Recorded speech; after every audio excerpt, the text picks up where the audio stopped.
Dreamscape presents The Elven Days of Christmas by K.Caggiano. Narrated by Seth Podowitz and Ellen Quay. 1. An accountant and too few fir trees. The world was a pall of white, snow blanketing the earth and hanging thickly from branches bent under its weight. A second shroud of white hung in dense clouds above, though the sun broke through to set the frosty scape aglitter. Otherworldly in its beauty, the picturesque wonderland stretched for as far as one could see in every direction, and gods, was it fucking cold! Cole was only half made for traipsing through frozen forests, and he wasn't even really sure about the frozen part. He pulled his coat tighter around hunched shoulders, which helped, and he grimaced harder, which didn't help, but he had convinced himself long ago that indulging in feeling bad made one feel better, so he did it anyway. But Cole still shivered, his feet went numb in his boots, and his back ached in a way that definitely wasn't supposed to happen until after turning 30, and because he wasn't feeling at one with the world around him at all, he silently cursed his half-elven ancestry for failing him so spectacularly yet again. The human half of Cole was no better. In fact, it was probably much worse.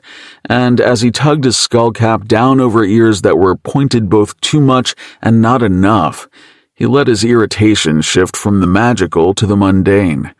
He'd inherited a human constitution and fortitude, both of which were significantly weaker than an elf's, yet all the responsibilities that came with protecting the charmed way of life. The worst of both worlds, and into neither did he fit. "You are simply different," he could hear his mother's voice in his mind over the whipping winds. He wasn't meant for toiling directly with the earth alongside those that were full-blooded. 12 broken bones in a Hydra incident, a nearly fatal bout of cockatrice pox, and a manager who had a mental breakdown trying to keep him alive proved that. But he was an exceptional counter.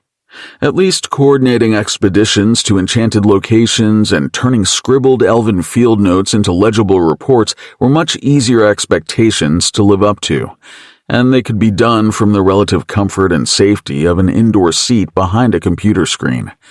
Usually.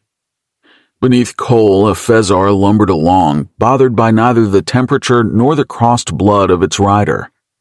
The charmed creature's lanky legs and coarse fur were made for harsh winters, and it took him toward Everroot Grove on instinct.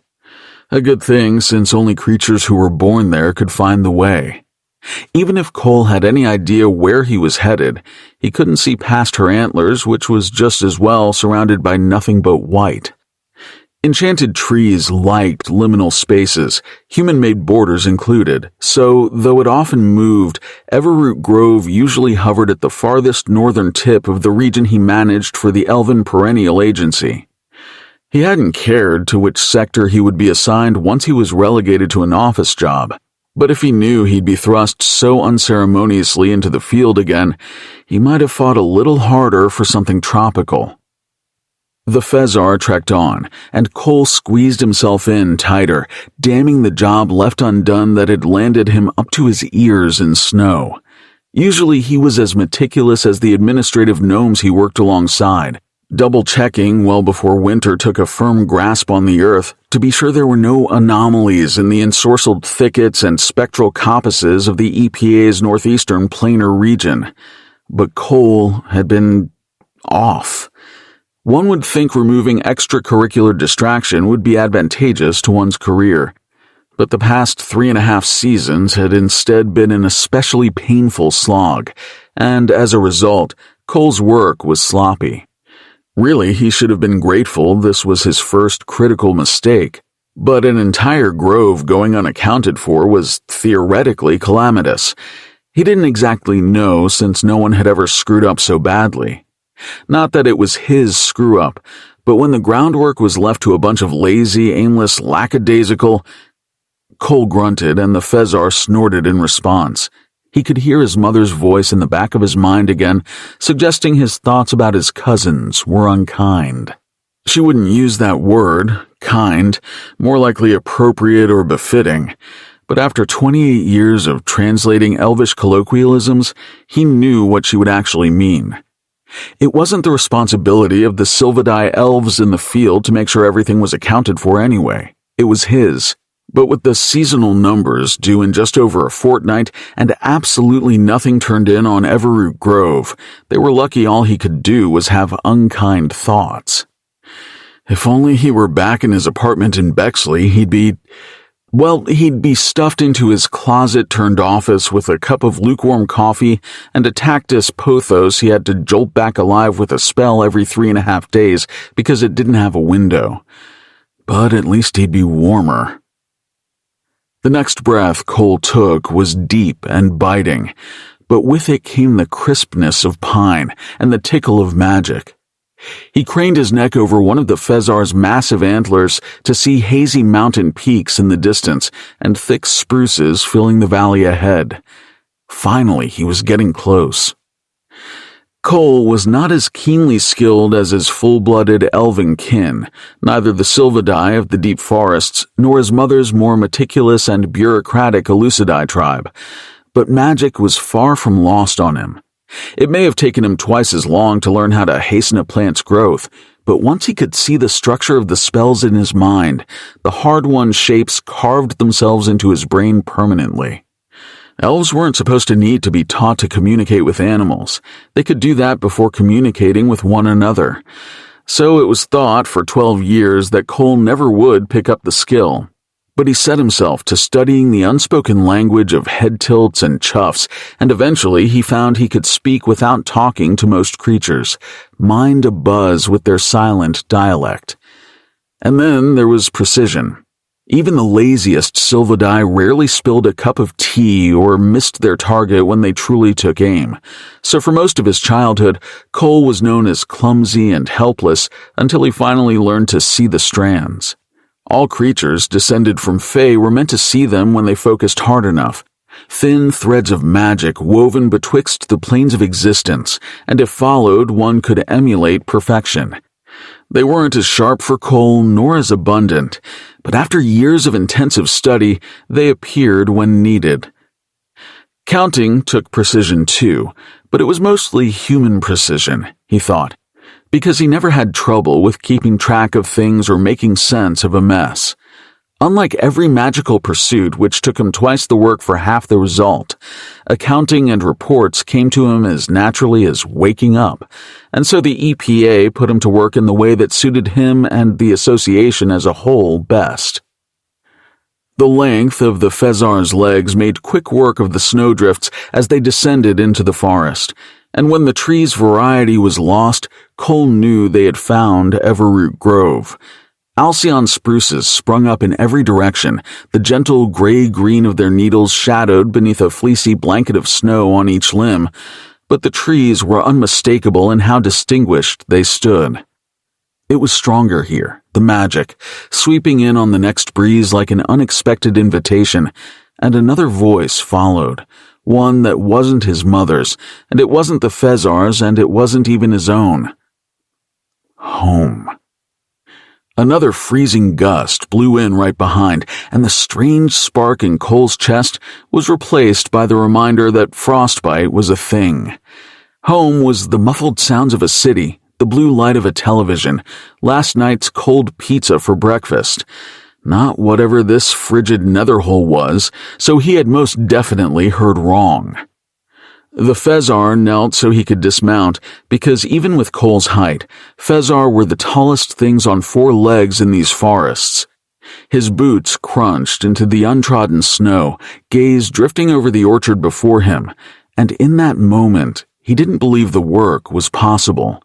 Not for the number. No, even things that multiplied or disappeared or illusioned themselves were countable. But for the tree's sheer presence. For how many thousands of years had they grown? How many creatures had been born in their boughs? How much magic had been harbored safely within Everroot Grove? There was a nudge at his elbow, and the Fezar's massive snout covered him with a hot, swirling breath. Right, I know. You've got a vacation to get started too. She cocked her head, antlers that could scoop him up and catapult him right over the mountains tilting along with her, and she told him silently that a little break from her herd was vacation enough. Cole pulled out his thaumatix from the inner pocket of his coat. "Sorry to intrude on your alone time. I know how important that can be." Cole knew better than most, actually. Perhaps too well. Maybe he would see Benny and Poffin when he got back to Bexley, but not if they insisted on going to that gnome bar where the ceiling's maxed out at 5'3". Biting off one of his gloves, the frigid air numbed his fingertips as he tapped around on the screen and got to work. Count, photograph, catalog, repeat. The Fezar followed behind, giving him someone to mumble to when the rare mood struck, and after a few hours he found one of the cabins set up by the EPA. It was a single room with a small fireplace and fluffy bedding, and it smelled of dried lavender and Segia buds that hung from the ceiling, the work of Sylvadai elves, no doubt, who of course found the time to come out and refresh the cabin, but not record the Alcyon spruce numbers. Runes were carved into the wall over the hearth and the sink, a good replacement for plumbing and kindling. At least he'd be able to brush his teeth and wouldn't freeze to death for the few days it would take to finish the work. More counting and walking and cataloging took him through the day and into the night until he retired to the cabin and fell into a dreamless sleep. The next day, he covered a surprising amount of the grove with the help of his Fezar escort, and time ticked by rapidly. Cole had been behind a screen for so long, he'd forgotten what it was like to walk amongst the ancient and enchanted. But nestled into the trees, the cold was less biting, the whiteness less blinding, and something comforting and friendly fluttered just at the edges of his vision as he worked. That is, until he had to walk along the barrier at the grove's outer edge. Meant to keep humans away, the unseen boundary both urged him to leave and attempted to tug him deeper in, as if it didn't know quite what to make of a half-elf. He could fight it because he knew, though it made things no less unpleasant. But he would escape that bitter, disjointed feeling soon enough. He only had another acre or so, and as soon as he figured out why there was a splintered stump between the next two spruces, he could move on and... Oh, you have got to be fucking kidding me. 2. Two cranky siblings. Winter came all at once to Hyberhaven, usually just after Halloween, and it stuck around until May, but Piper never minded. The cold kept the tourists away once the brilliance of autumn and the allure of the holidays were over. A wet spring meant the waterfalls up in the mountains would be doubly impressive, and falling snow always felt like magic. But first, Christmas. The truck rattled down the highway. Shocks, brakes, suspension, something needed a fix, but the problem could be worried about in the new year. Instead, Piper squeezed a smooth stone in her hand, tipped her head back, and closed her eyes in the passenger seat, intending to appreciate the quiet beneath the pickup's rumble. There wouldn't be much quiet going forward, but for now, I think I tore something. One of Piper's eyes popped open, setting itself on her brother. I doubt that very much. You have no idea how hard it is chopping down a tree, Pippi. You've never had to do it. It sucks. Presley's whining filled up the cab as he rubbed at his shoulder, other hand on the wheel. Well, it's not your rotator cuff if you can move it like that. He immediately went still and pursed his lips in thought. She was just making things up, but when she put on the voice she learned from her mother, the doctor voice, they'd been calling it since childhood, she was convincing enough. Presley shook his head but released his arm. And there was all that hiking. You're used to it, but it's a lot flatter in Brookhampton. I'm not doing anything else the rest of vacation. I hope you know that. She chuckled, as if experience had ever led her to expect otherwise. Well, thank you for maiming yourself in the name of the MacLean Christmas tree. Dad will appreciate it, and so do I. And Mom, too. Anything to make you guys happy. He grinned, flashing her the crooked smile he inherited from their father, one she hadn't seen in a long time. Actually, it would really make me happy if you cooked dinner tonight. Well, anything but that. Unless you want sunnies? Piper groaned at the thought of more greasy burgers and fries, their father's answer to everything. "I already prepped for lasagna," she said, closing her eyes again. Despite that she should have probably been annoyed, the darkness behind her lids lit up with the forest once more, and she smiled instead, turning over the smooth stone in her fingers. Presley complained the entire time, but trudging through the snow and picking out the perfect tree was still one of Piper's favorite parts of Christmas. It used to be a full-day affair for all four of them, starting with breakfast at the Hyberhaven diner, pancakes for everyone because they needed the carbs, their mother joked, and then they would head to the National Forest. Their father would try to distract Piper and Presley from arguing over who would find it that year with promises of cookies that devolved into threatening a call to Santa, and their mother would blaze the trail that inevitably led them to the tree. For the last 5 years, it had only been Presley's moaning and groaning that filled up the frigid forest on their 2-man trek for the tree.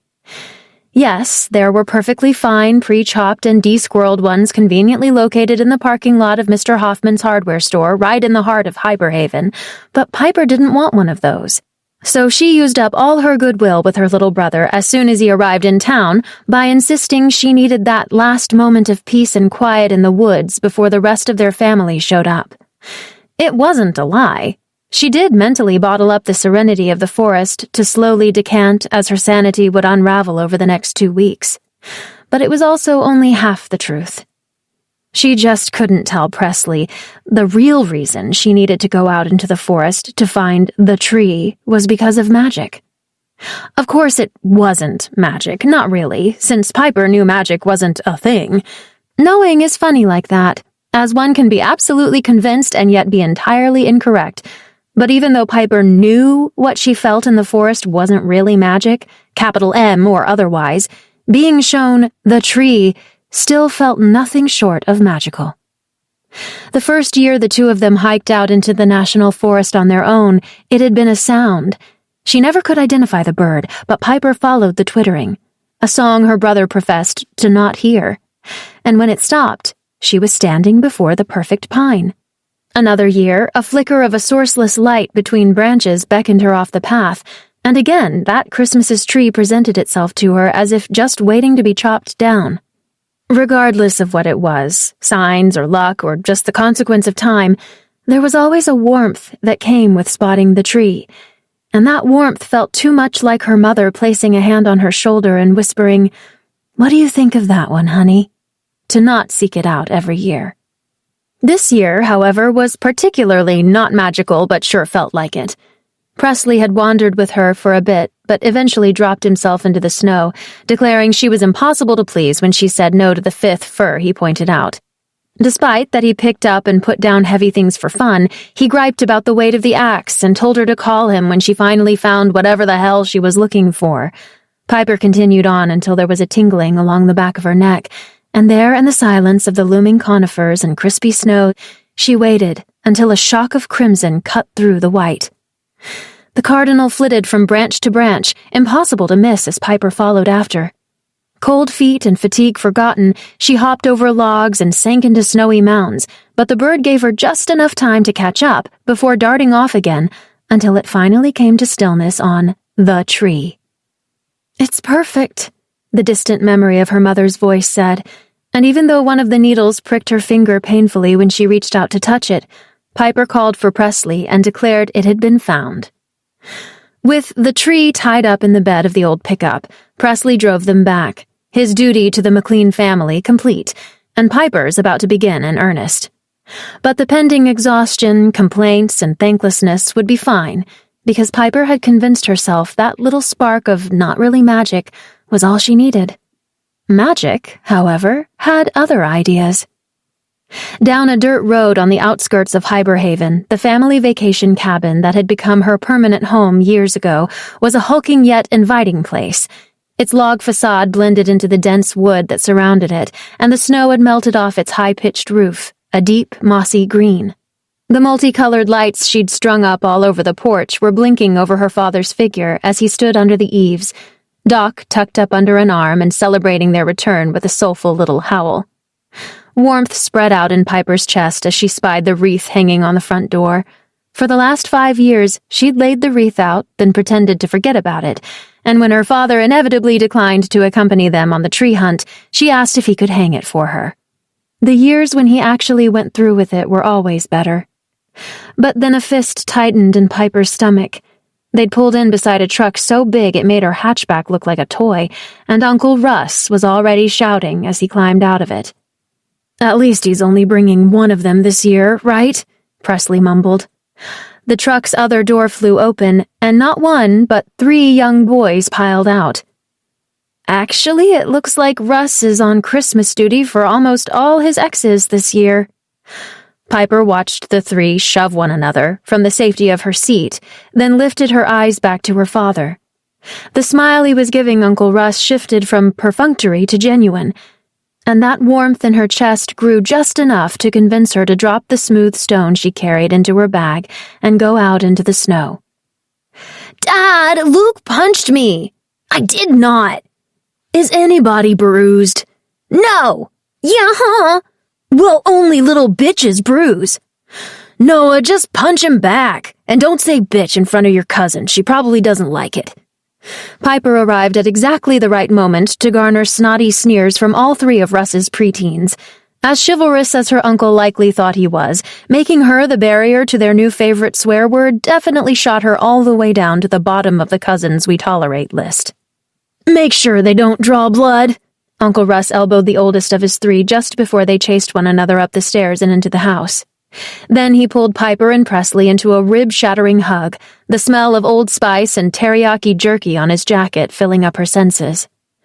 After trading warm enough civilities, Presley took Russ to help with the tree, and Piper and her father watched from the porch.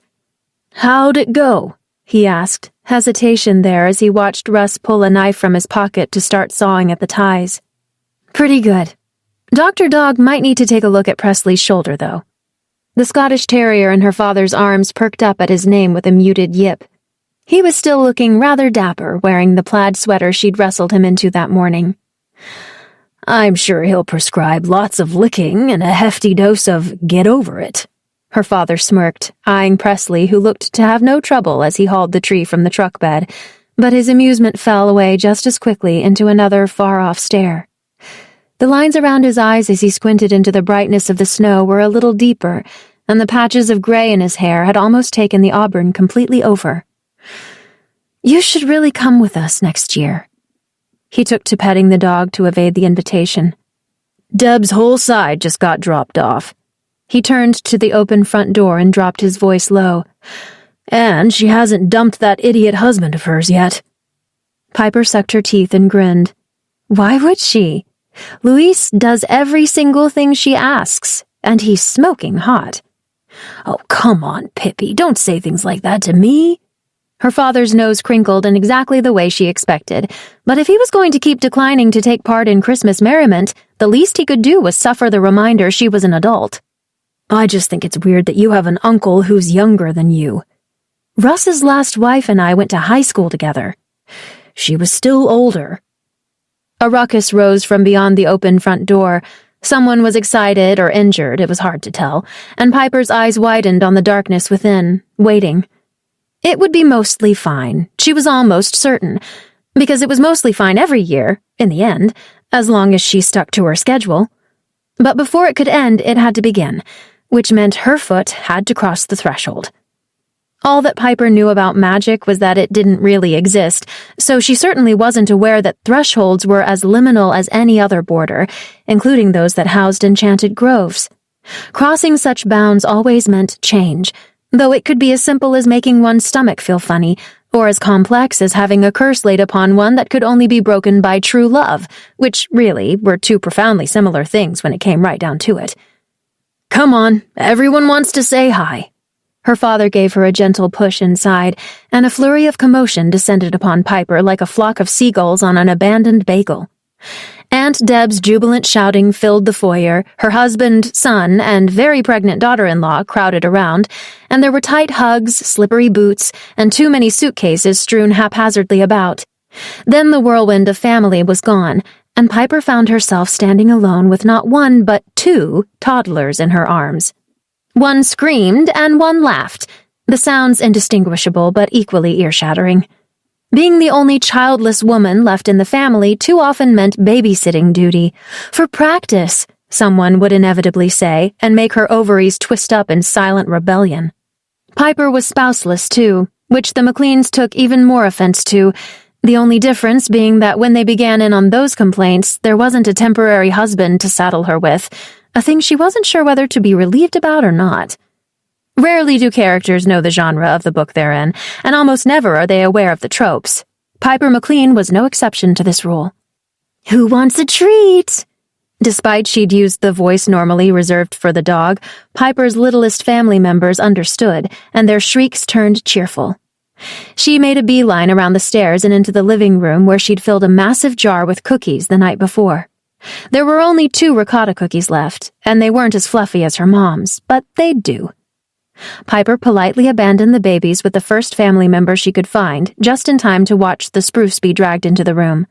She grit her teeth as water sloshed out of the stand she'd set up that morning in preparation, and needles rained down when the ties holding the branches were cut.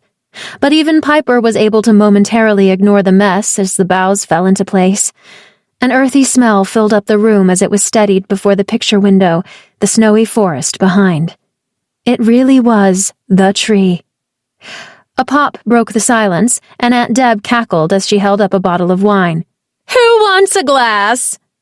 Piper used the ensuing ruckus to slip away and gather supplies, scurrying around the others to clean up the water and needles, and then returned to the entryway to rearrange the suitcases. There was another puddle of tracked-in snow that needed to be sopped up on hands and knees, and Piper set to it until the front door opened and nearly cracked her in the head. "Oh, honey, you don't need to kneel. It's not like I'm the queen." "Grams!" Piper popped back up to her feet and delicately wrapped her arms around the elderly woman on the threshold. Behind her, 2 more aunts and their daughter bustled in with more bags, one all bright greetings and the other complaining about their driver. They were not taking a rideshare back to the airport, and Piper agreed to drive them herself while remaining in the hug with her grandmother. That would be everyone, and that meant it was time to start dinner. Lasagna wasn't quick, but the kitchen was tucked into a corner of the house, and people only poked their heads in to check on how it was coming every 20 or so minutes. The others caught up elsewhere. The kids ran about and yelled, and at some point, Aunt Susan would order everyone into the basement to bring up the decorations, all of which left Piper in the relative quiet of bubbling pots and softly playing carols. She gave the bolognese a last stir as she read over the recipe steps again. It wasn't the first time she made it alone, but she needed to be sure she hadn't screwed up the amounts, as was too often the case. Running a finger down the page and the added pencil marks for a double batch, faded but not yet gone, she knew she should trace over them with permanent ink, but then they wouldn't really be her mother's anymore. "Don't be lazy, shred your own mott's." She grinned at that note, remembering the year she used pre-shredded cheese. Everyone else swore they couldn't tell, but Piper never made that mistake again. "Almost done, sweetie? The troops are getting restless." "About to go in the oven," she called back to her father, who had appeared silently in the doorway to the kitchen. "Try to hold off a mutiny. It'll only be an hour more." He lingered there a moment, like he might say something else, but then he just nodded and returned to the den. She set to the assembly quicker, arranging noodles in the massive pans and splattering sauce all over the counter when one cousin chased another into the kitchen armed with wrapping paper tubes. The dog only tripped her twice after that, and then Uncle Russ came in searching for snacks, the last obstacle between her and the oven. With a timer set, there was only cleanup left, but the dirty pots would still be waiting for her if she took a breather, so she pulled on the extra pair of mud boots sitting by the sliding door and sneaked outside. In just her sweater, the evening air was exceptionally brisk, but stepping out onto the small side deck off the kitchen was a reprieve from the heat of the stove. The sun had already dipped behind the trees, and a halo of light rose over the forest, painting the sky golden. Light filtered out from the kitchen behind her, warm and yellow as it spread across the deck, the chatter of her family and the music muffled behind the glass door. She wiped snow off the railing to lean against it and took a deep breath of crisp winter air. Piper was no stranger to sneaking moments of peace, though her brain never really quieted. There weren't going to be enough beds now that all of Russ's boys were there, And she needed to add a trip to the airport to her planner for the 26th. She took another breath and tried to let tranquility settle in, shaking away those thoughts. It didn't really work, but then a new thought layered itself atop the others. She was standing out on the deck all alone. "Hey, Piper, where are the keys?" Presley's voice cut into the quiet, and the sudden hollow feeling was swept away. He hung out the slider like he had been frozen mid-action, ready to slingshot himself right back inside when he got his answer. "On the table by the front door." "No, I already looked. Beside the bear statue and under your gloves, right next to the yellow bowl that we put all the other keys in." "Oh, I didn't check there. Thanks." He yanked himself back inside just as a black and red ball of fluff sprinted out between his legs. The terrier bounded down the steps, plaid sweater catching the last of the light before disappearing between the trees. "Oops." Presley's face creased with apology. "You want me to—" "No, it's fine." Piper waved him off, then trudged down the stairs herself.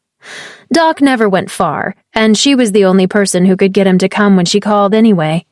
She hustled across the snowy side lawn to the dark edge of the wood. There was no underbrush, so wading into the forest wasn't difficult, but beneath the trees everything was gray-blue and dim. She followed the terrier's deepening tracks as she stumbled over an unseen tree root, but as luck and plot would have it, his stubby legs couldn't outmaneuver hers. "There you are!" Piper snatched the dog by his long middle and hoisted him up into her arms. "You can't run off like that. You're going to get yourself eaten by a— moose?" 3. 3 funny words. But what if someone wakes up? There are a lot of humans in that house. The Fezar tipped its antlered head. "I know I have to." Cole grumbled, then huffed. The Fezar huffed right back, a fine time to be mocking him, but he probably deserved it. What kind of EPA employee loses a tree? Cole was frazzled, a feeling both foreign and overwhelming, so he didn't sense any other presence in the wood, nor did he hear approaching paws or a chastising voice. Instead, he busied himself with pulling off a glove and grabbing the nearest branch, muttering all the while about impossibilities and how they really should stay that way. In his frustrated state, opening a connection between himself and the forest took greater concentration. The threads of magic knotted and frayed, but he could still find them as he searched the root systems for something, anything that might help. The Fezar's second huff broke through his focus, and he grunted back. "What?" She dipped her massive head, black eyes gleaming in exactly the way he hoped they wouldn't. Shit. Humans were bad with magic. Just awful, really. They had ridiculous assumptions and ridiculouser inclinations, and when they came face to face with the arcane arts, it was almost always a disaster. And there in front of Cole stood a disaster waiting to happen in a sweater 2 sizes too big. He'd seen her while peeking through the windows, trying to decipher how he would rescue the defiled Alcyon spruce from the clutches of an entire gaggle of humans. She hurried around the immense house too quickly to track, one of the 16 humans he'd counted, and he had counted meticulously, twice. She posed a unique problem with her speed and size, too stealthy and small to be properly tracked, but he didn't expect her to end up standing right in front of him out in the freezing forest. In the house? Sure. But out here? This was supposed to be his domain. Sort of. "Moose," she repeated, mouth falling open. Cole glanced at the Fezar behind him. With antlers sprawling to either side of her sleek head, long tapered legs that led to the snow, and coarse fur that matched the whiteness on the ground, she was more like an elk than anything, but so large she looked prehistoric. "Not exactly." "Albino moose?" The young woman tightened her grip on the dog, its hind end dangling, but otherwise she barely moved, her feet still firmly planted only about 3 feet away, which was way too close. "And you're talking to it?" Cole groaned in the back of his throat. Fezar were brilliant enough to understand most speech, though it took an elf to parse out the other half of a conversation with one. But plenty of humans talk to animals, so that could be explained away. His hat was still pulled down over his ears, which meant that maybe things were still salvageable until her eyes darted away from the huge creature and to his outstretched arm. Cole released the branch and stuffed his hand away, but the glow refused to die off quickly enough, lighting up the darkness of his pocket. "You didn't see that," he said, turning to her fully and squaring his shoulders. Behind him, the Fezar huffed again, but lacked all the intimidation a creature her size should have had. "I didn't?" The woman's voice was hollow, eyes rimmed with purple circles but held wide open. "No," he said with a firmness. Her face went ashen. "I slipped off the deck and hit my head, didn't I?" Cole arched a brow. He had no powers of suggestion like a vampire or siren, yet this was an angle he hadn't considered.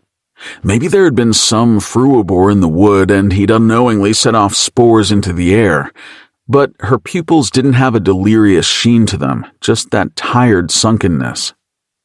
"And now I'm going to die of hypothermia out in the snow because no one's going to check on me and the dog's going to eat my face." She continued to not blink, looking past him and the Fezar into the forest. "I had a feeling it was going to end like this. Better than the alternative, I guess." Cole let the frown that creased his lips tick upward. She was amusing at least, even when she was slowly slipping into shock, and he may as well use that to his advantage. "That's right," he said as he took a step closer, boots crunching in the snow. The lights of the cabin shone behind her in the deepening darkness beyond the trees. "You're hallucinating the Fezar, and you're hallucinating the elf." "Hallucinating?" There was longing in that word, like she wished it really were true. Cole closed the gap, only the squirming dog between them. He was at least a foot taller, but held her gaze, and when he nodded, she inadvertently mimicked him. Was she really going to make this so easy? "Yes, you're hallucinating." The woman's mouth went completely slack. Drowning in boots that came up to her knees and a shapeless sweater covered in a garish pattern of snowmen and candy canes, she was the very definition of mousy right up to her messy knot of dull brown hair. As far as humans went, she was just plain enough for this to work. Elves were purported to have a certain charm that came with being fey, and though Cole was only half imbued with whatever the truth of that ability was, he knew humans were 3 times more gullible than the average creature. And this human? She was practically begging to be charmed. "Now, what you're going to do is turn yourself around, go back into that house like nothing happened out here. And then, when everyone's asleep, you're going to drag that tree you hacked within an inch of its life back out to me." "I'm gonna—" She swallowed, and then she blinked. "Did you say elf?" The word came crashing down on Cole like a heap of snow shaken off a branch overhead. Maybe he had pushed his commands a little too hard, but no one else ever complained. Snapped out of his attempted trance by the accusation in her voice, his own cracked. Well, only half, actually." "Half?" Eyes that were no longer pliable set on him. Still wide, their dull brown sheen went sharp. She tipped her head with a slowness, gaze traveling down to his boots. "Shouldn't you be shorter then?" Cole was short for an elf. "By human standards, I'm significantly above average." "So is he like a giant?" She pursed her lips, and while Cole tried to parse out what in the nether she meant, she gasped. "Oh, and this is a reindeer?" The Fezar snorted, and Cole translated. "What the fuck are you talking about?" "You know, lives at the North Pole, makes a list, checks it twice," she said, clicking her tongue. "You'd think my elf hallucination would know Santa Claus." Cole scoffed at how ridiculous things were suddenly going, though it shouldn't have been a surprise, not when a human was involved. "None of that's real, especially the idea that someone could live at the North Pole. It's full of frost dragons." "But you said you're a Christmas elf." She readjusted the dog in her arms, tucking a hand under its hind end. "Though you're the weirdest looking—" "I'm an Elucidai elf." He pulled off his hat and pointed at his ears. "A being descended from the Fae of the Transcendental Plane, a millennia-old species from a dimension beyond your comprehension. There's no such thing as Christmas elves, and frankly, I find the concept more than a little degrading." Her face filled up with awe again all at once, and her mouth clamped shut. Cole tugged his hat back on and grimaced, annoyed that she had gotten him so angry, but there was no use in beating around the spruce. "Anyway, I'm here for your tree." My Christmas tree?" "Yes, I need it, so hand it over." "Oh no, you're not getting that." And then she turned away as if the conversation hadn't even happened, which is probably exactly what one deserves when insisting one is a hallucination. Cole watched her plod through the snow in her two big boots, momentarily stunned. Humans did not react like that to the revelation the world was deeply different from everything they knew. She didn't even question the frost dragon thing. Except Cole supposed at least one human did have that reaction, and he had the awful luck of having to barter with her. "But I need it," he called after, cringing at how whiny that had come out. Cole might have been the cause of some whining, but he did not whine himself. So he shook out his limbs and caught up, cutting her off. She faltered backward when he stepped into her path. "I'm sorry, but I don't have space on the schedule to go get another tree. You'll have to get your own." Then she sidestepped him and just kept going. "You don't understand." Cole pivoted quicker than she could track and stopped her just at the forest's border before the light from the house reached them. "I'm not asking you." Rarely did he use that edge in his voice for true intimidation, but it worked because she recoiled, hugging the dog closer. "Well, I'm still not giving it to you." Her voice shook, but a little crease formed between her dark brows. Bold, considering how small she was. In fact, her aggression would have been cute if it wasn't the only thing standing in the way of finished paperwork and the start of his vacation. "You saw the reindeer, Fezar, right? And my ears. How are you not freaking out?" "I have lasagna in the oven," she said matter-of-factly and sidestepped him once again. "I don't have time to freak out because of my overactive imagination." He reached out to stop her, but the dog bared its teeth and told him without words to back off. "But she's being unreasonable," he said right back, and the terrier's fluffy brows furrowed over crossing eyes, as was the usual reaction the first time something domesticated actually understood spoken language. "I'm being unreasonable?" She scowled fully and stomped off into the light. "This is crazy." "Yes, you're right. The fact that you cut down a 7,000-year-old Alcyon spruce and propped it up in your living room as a tinsel holder is crazy." He stomped alongside her, gaze flicking up to the cabin that harbored so many other humans. "Before it wreaks havoc on your family, or worse, you kill it, you need to give it back to the forest where it belongs." The woman came to an abrupt halt on the first step up to the porch. "But the forest—" The warm yellow lights from inside fell on her face as it tipped upward in thought, round features going slack once again. Cole could see it as it washed over her, the understanding of what she had done and the relief that everything would be all right when she finally agreed to return the tree. "No!" She shook her head hard and shot him another scowl.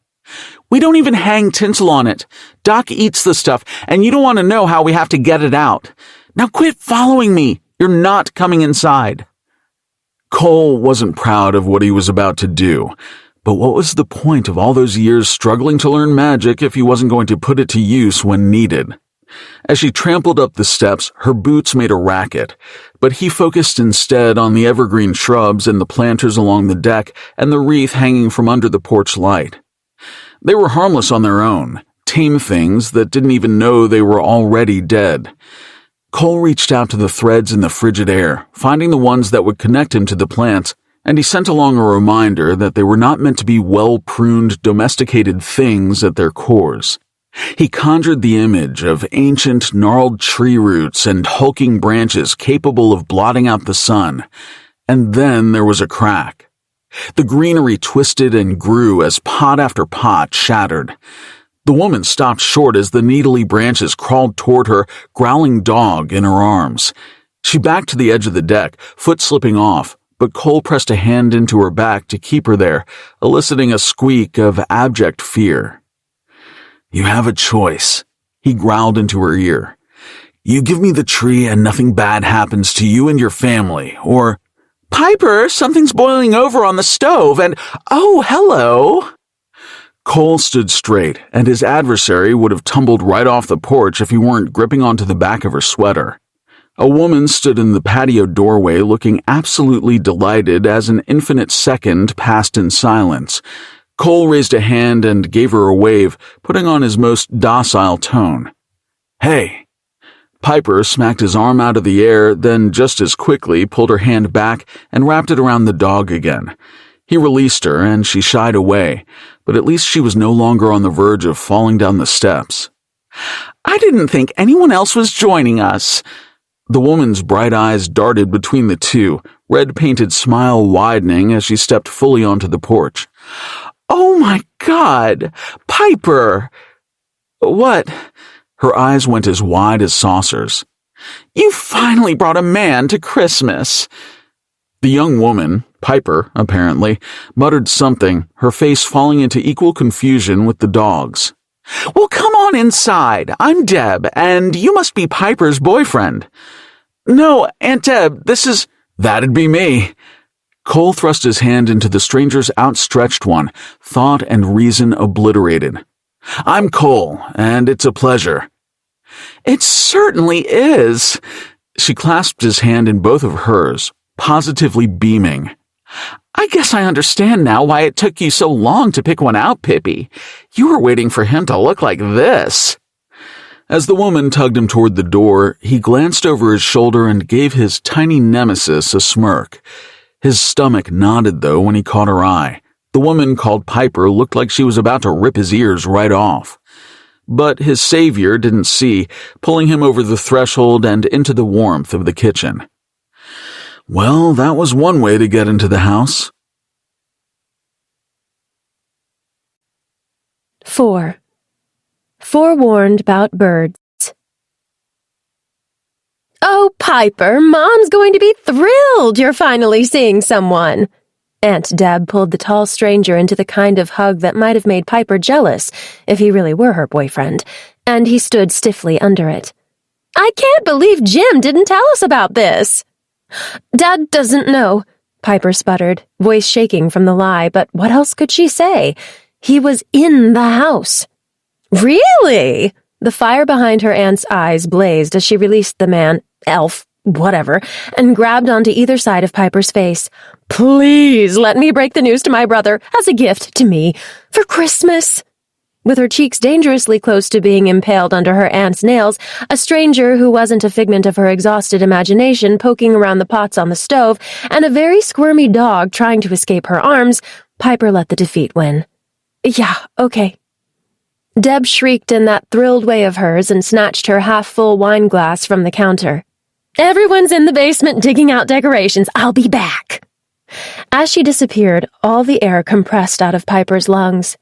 "Ask them to bring up the Christmas village," she whispered, but Deb was already gone. Doc finally scrambled free, sliding to the floor and into the puddle forming around her mud boots. He darted out of the kitchen, wet paw prints left in his wake. Piper tripped over herself as she kicked the boots off and grabbed a towel to clean up the snowy mess until she spied the other set of boots headed for the depths of the house. "Absolutely not!"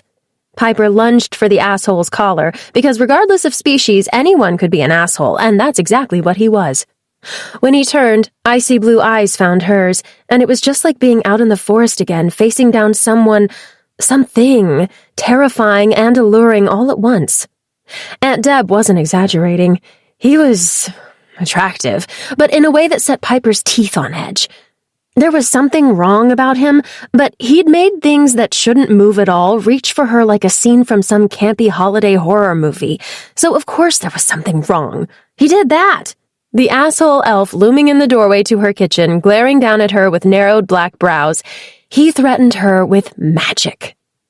You can't be here, she said, throat thick as it wobbled, and she released his jacket. Why not? Blue Eyes gave her a dismissive look up and down. Is your real boyfriend going to show up?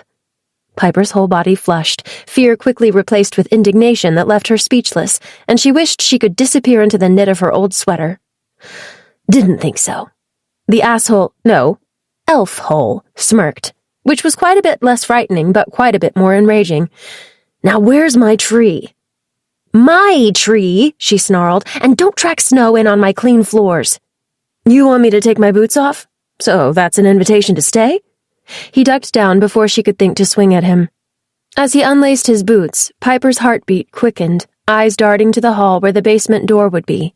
If she ran downstairs and declared there was a deranged intruder in the kitchen, she was sure her uncle and cousins would be thrilled to throw him out into the snow, but her aunt would probably be equally argumentative. Oh, just let him stay, Pippi, fake boyfriend or not. He's hot, and God knows you need to get laid. But he threatened them, all of them, and she had no idea what he was capable of. Plus, up until only a few moments prior, she was sure she was imagining the whole thing, and all the little Christmas elves in the toy shop of her brain hadn't quite made it back to the assembly line yet, so any reason that would have brought this plot to a screeching halt went right out the window. She crossed her arms and glared down at the beanie hiding the pointed ears she'd only got a quick glimpse of in the darkened forest. From this angle, everything about him was simply human, and she could take care of one disgruntled human herself. That was how she handled everything else, anyway. What exactly is your plan here? Infiltrate my family and convince them to help you carry the tree back into the national forest? Believe me, they wouldn't do that for someone who actually belongs here, so they're not going to go out of their way for an outsider like you. His head tipped up slowly, but fingers didn't pause on his laces. For a brief moment, something passed over his features, ones that had been twisted up in a frustrated rage since they'd met, and it was oddly solemn. She faltered at the softness of his mouth as he frowned, but once he stood, all that was swallowed up by disdain once again. Piper knocked into the wall as she backed away from his looming form. He threw her another painfully flippant look up and down, as if she weren't even worth threatening this time, and turned away. Out into the house's main hall he went, but at least his boots were off. What do you think you're doing? She hurried after him and darted around the far side of the ascending staircase to swing back down the hall from its other end and cut him off. I said you have to leave. He faltered momentarily at her sudden appearance, then reverted right back to glowering. If you keep that tree, magic shit's going to happen. Bad magic shit. Do you understand? You're gonna get birds. Birds? Piper held her hands up but continued to back down the hall. And you'll probably kill it. Piper swallowed. We didn't exactly dig it up with the roots intact. He rolled his eyes. It's magic, dummy. It can still be replanted. Don't call me that. As they passed the basement door, she tried to keep her voice down and instead reached an annoyingly high pitch with her harsh whisper. My name's Piper. Fine. How about Pipsqueak instead? She came to a stop and snorted. God, he really was an elf hole. His hand fell on her shoulder and shoved her to the side, and Piper was too stunned to hold her ground, pushed out into the living room and catching herself against the record player. Elf Hole's form went still when he stepped out into the room, but even from the back he was suddenly far less intimidating. Squared shoulders went slack, and his head tipped as he stared at the tree. It was still beautiful, all soft green needles and full boughs, and a single warm light from overhead illuminated it against the glass of the picture window like a holy idol. But when Piper crept around to Elf Hole's side, she saw his face was drawn down, despite all its sharp edges, the disdain wiped off his brow and replaced with a distressed bend. You really did cut it down, he said, voice faint. 7,000 years, and you just cut it down. Piper worried the hem of her sweater. She knew trees were sustainable. She always made sure to get a permit from the state before harvesting, and that was an impossible age for anything living anyway, let alone a spruce that looked to be maybe 8 years old, but guilt still welled up in her chest. It could be considered a little morbid, she supposed, to watch a plant slowly wilt for the holidays, yet when she looked at the one she and Presley had found, she could see that cardinal again, hear her mother's voice, and she just knew it belonged right where it was. It can't really be 7,000 years old, can it? Give or take a couple centuries, he said hollowly. It's an Alcyon spruce. There are only 16 groves of them on this plain, and they're home to creatures that can't exist anywhere else. I have no idea how you found it. They're supposed to naturally keep humans away, but you did, and now it's here. She cleared her throat, rattling off the guilt. Well, if it's so old and important, shouldn't it have taken a little more than my brother and an axe to chop it down? Cole's eyes turned to her, frosty lividness leaping into them. I can't believe you're victim-blaming a tree. The sound of muffled voices came from beyond the door to the basement. Deb was likely utilizing the most dramatic way possible to break the news, whatever the hell that meant, to Piper's father, which would certainly set the holidays off to an even better start than all this. You still can't have it. Piper wasn't entirely sure why she was digging in, the overwhelming ridiculousness of the situation not helping, but by God, she dug. Like the nether I can't. He turned swiftly from her and stalked across the living room. Piper watched his broad shoulders as he knelt before the tree and then spied the poker beside the fireplace. Her fingers curled and she bit her lip. Maybe she could bash him on the head, but then what? Drag his ass outside and wait for him to come to and return with a whole orchard full of pines for revenge? And what if he didn't come to? It was Christmas, for goodness sake, and murder would most definitely get her put on the naughty list. A glow rose from over her potential victim's shoulder, and all thoughts of ho-ho homicide melted right out of Piper's brain like snow sloughing off a metal roof. He was fiddling with something unseen, but that light was just like the weirdness she'd seen him produce from nowhere in the forest. She would have cursed with shock if her voice worked, but it was her feet instead that answered the call. And then she was there, hovering over his shoulder without a weapon, just watching. He had pulled a thin, slate-black card from his pocket, the source of the light. Folding it open surprised her as it seemed already impossibly thin, but then it flipped open twice more before a screen hummed to life and a blue light blinded her.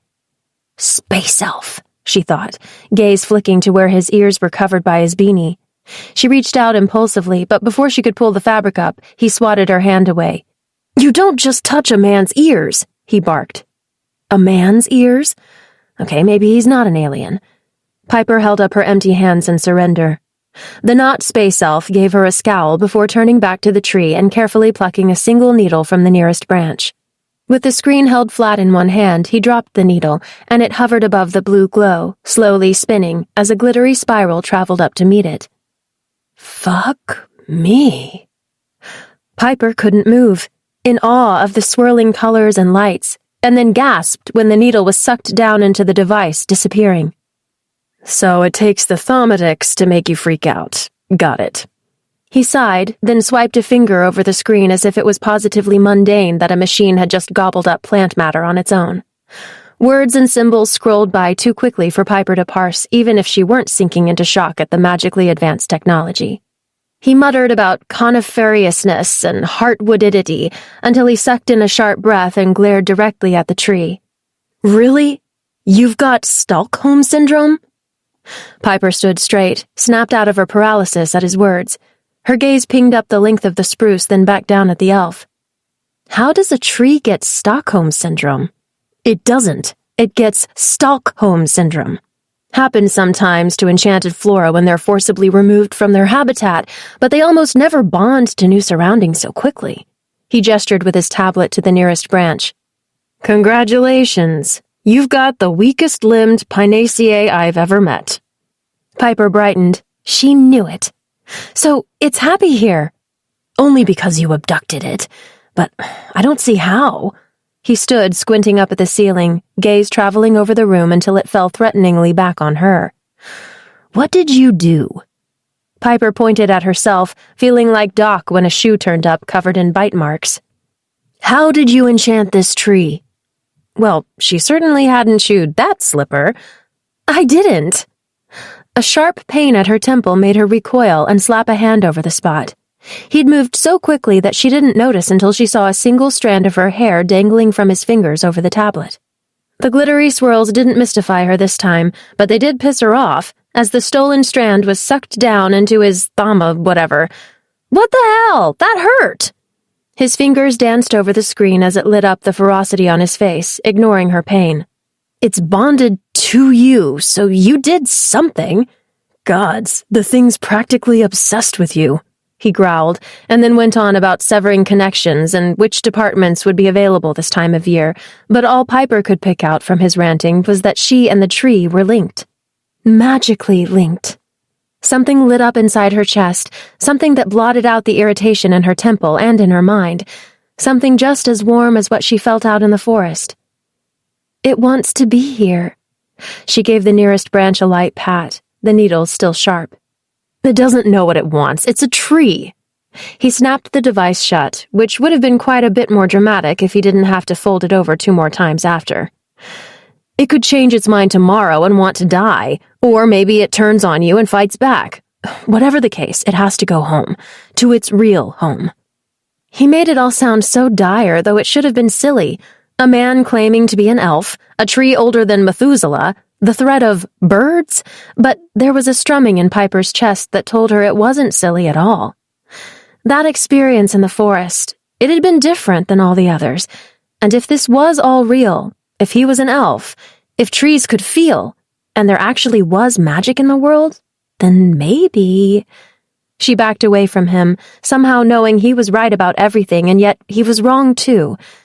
But it's our Christmas tree, she said with a weakness that made her feel infinitesimally small. You can just get another one. He gestured wildly to it, and she winced. A non-magical one. Piper shook her head, jaw clenched, heart racing. I don't want another one. Why in the nether not? His next step closed the space between them. The seat of the couch hit Piper's calves, and she fell backward. Because my mom picked it out. Squeezing her eyes shut, she covered her face, feeling it go hot and red at the admittance as she sank into the sofa. The voices in the basement were getting louder, but his drowned them out. Well, where is she? I'll convince her instead. She's dead. Piper took several deep breaths through her nose, the crushing truth bearing down on her like it was new all over again. There was a stinging in her eyes as she shook her head, but she blinked it away. And when she opened them again, she found he had taken a huge step back. What, like... A visible lump traveled down his throat. She died today? An awkward laugh burst past the sob that was threatening to ruin her at the horror on his face. Maybe he was human after all, if he could look as reproachful as that. Piper wiped at her cheeks and fidgeted uncomfortably on the seat. No, it's been a little over 5 years. Then how did she pick out... She dropped her gaze to her lap along with a deep sigh. The hardwoods were slick under her socks, and she rubbed the ball of her foot against them. She didn't, not really, but it felt that way when I was out in the woods. I know it's dumb, but she was always the one who found the perfect tree when she was alive, and it's like there's a little part of her left out in the forest waiting for me every year. Piper picked at a stray thread on the couch, hands hidden in the excess of her sleeves. And this year that feeling led me right to this tree, so... Fine. Piper inhaled sharply, gaze lifting. Fine? His jaw was clenched as he focused on anything but her. I can't sever the tree's bond with you tonight anyway. For that, I'm going to need someone highly skilled and more familiar with enchanted flora, and... Oh, gods, I'm going to have to talk to my mother. He rubbed a hand down his face and already looked exhausted at the thought.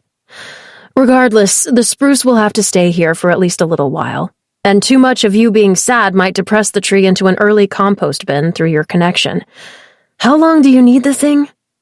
Christmas is in 12 days, she said quietly. Ugh, gods, 12 days. He pinched the bridge of a long nose. I can probably figure out how to safely separate you two by then, but that's a long time to be out of the grove and away from its roots. I know you don't want me here, but I'm going to have to stick around to keep it alive. She studied his face as he gave the tree another look, this one much more worried than irate. He had a chiseled profile full of sculpted angles, which would have been much nicer if he didn't consistently hold his features in that irked way. But his jaw was sharp, his lips were full, and those eyes... Well, it was going to be a hard enough sell to her family that she was dating anyone at all, let alone someone who looked like him. Then again, apart from her father, all the rest of her family ever wanted was for her to date again. And wouldn't it be a nice change to not be constantly questioned about her lack of a love life? I guess I sort of need you to stay now, otherwise it'll look like I got dumped on Christmas. There were footsteps coming up from the basement, and Piper dropped her voice low as she stood from the couch. That might be the only thing more pathetic than having a fake boyfriend for the holidays in the first place. This time, when he snorted, there was less disdain, and when he flashed his teeth in a rueful grin, she guiltily thought that faking it with him might not be the worst thing in the world. Don't kid yourself, Piper. This is just another responsibility heaped onto all the rest, and it's going to suck. So we have a deal? He extended a hand. You get the tree, I get to play gardener, and we both get each other's company, I guess? When his eyes trailed down her body, it didn't feel as awful as the time before, and somehow that was even worse. But the basement door was creaking open, and voices were calling for her, so she clasped onto his offered hand and shook. Deal, but you better be convincing because my dad is not going to be cool with this. The whirlwind of MacLeans that ascended the stairs swept the shock right off Cole's face. Cole, that was his name, which thankfully Deb was still announcing to everyone, including Piper's father, who looked utterly bewildered. That made sense, considering they lived together and she had failed to ever mention seeing someone, let alone someone who was worthy of an invite to their family's holiday. Questions poured in, pressure mounted, and Piper blurted out loud enough for the whole family to hear, "He's from Canada!" And despite that no one should have believed in the significant other from another country excuse, everything was smoothed over, like magic. 5. Fucking annoyed. Piper watched Cole unravel his scarf and shrug off his coat, utterly dumbfounded at what in St. Nick's nightmare had just transpired. He had really laid on the charm with her family. A much better effort than he'd put in with her, she noted, and as he shook hands, grinned sincerely, and injected A into all the right places, the MacLeans immediately warmed. She didn't even have to say much, and in the end, convincing them she'd been dating this stranger was just one less task she had to take on herself, so she accepted the ease with which it came. He hung his things on a hook beside the kitchen slider, which was better than leaving them in a heap on the floor like so many of the others did, but the two were alone again, and all that charm melted away as he turned narrowed eyes on her. In his blue knit sweater and jeans, he looked almost normal, but he left his hat on, black hair tucked up under it with just a few wavy strands falling free, and then there was, well, the rest of him. And the rest of him was sort of pretty. Piper busied herself with gathering salad ingredients from the refrigerator, filling her arms and then dumping everything on the counter that separated the two. All right, he was pretty, but what did that matter? He'd also threatened to do God knows what to her with the back porch shrubbery. She stood and listened for a moment, but there was no one else anywhere near the kitchen. So, magic? His black brows raised, and he sauntered toward his side of the counter. Yeah, magic. He made it sound utterly boring, but her brain was still reeling. She slid a chopping board in front of her, eyes darting between it and his face. It's real? He spread open hands and then laid them flat on the counter, the best answer she was getting. Well, if he was going to stand there saying nothing, he could at least help. She stacked a few tomatoes on the board and pushed it toward him. And elves? Exist. Yes. Amongst lots of other kinds of peoples and creatures that I refuse to divulge, since this is already probably the biggest mistake of my life, and telling you people about us always leads to some kind of huge mess. Piper twisted up her lips. If it was such a mistake, he could just go, but instead he sat on the stool across from her. She placed a knife beside the cutting board and gave him a pointed look. He groaned and picked it up. I know you said you're not one of Santa's little helpers. You're more like Don't. He pointed the knife right at her, and regret strangled the rest of the name in her throat. He might not like it, but his high cheekbones and smooth jaw invited the Tolkien comparison all on its own. But then he put the weapon down and pushed up his sleeves, and Piper's stomach knotted. Well, he did mention he was half, didn't he? Clearly there was a little Aragorn in him, too. It's just hard to believe. He had a knot of black hair tied up at the back of his head, and she wanted to snatch his hat off and see those ears again, just to be sure. Cole clicked his tongue and held out one of the tomatoes as if in offering. A ruddy light enveloped his palm, and the fruit's skin split, tiny green shoots erupting all over. "Oh my God!" Piper grabbed the tomato and backed away. He just shrugged and set to slicing as she inspected the fruit, turning it over many times. It wasn't some trick. It couldn't be. The tomato warm in her hands and the little sprout squishy to the touch. Her heart thrashed to escape her chest, and her stomach twisted in the other direction. Despite the secret belief she'd been harboring, proof of the supernatural standing right in her kitchen was far too much. How in the world was she supposed to go on as if everything were normal and— "Not like that," she snapped when she saw he was cutting slices. "Do wedges." Cole halted. "Why?"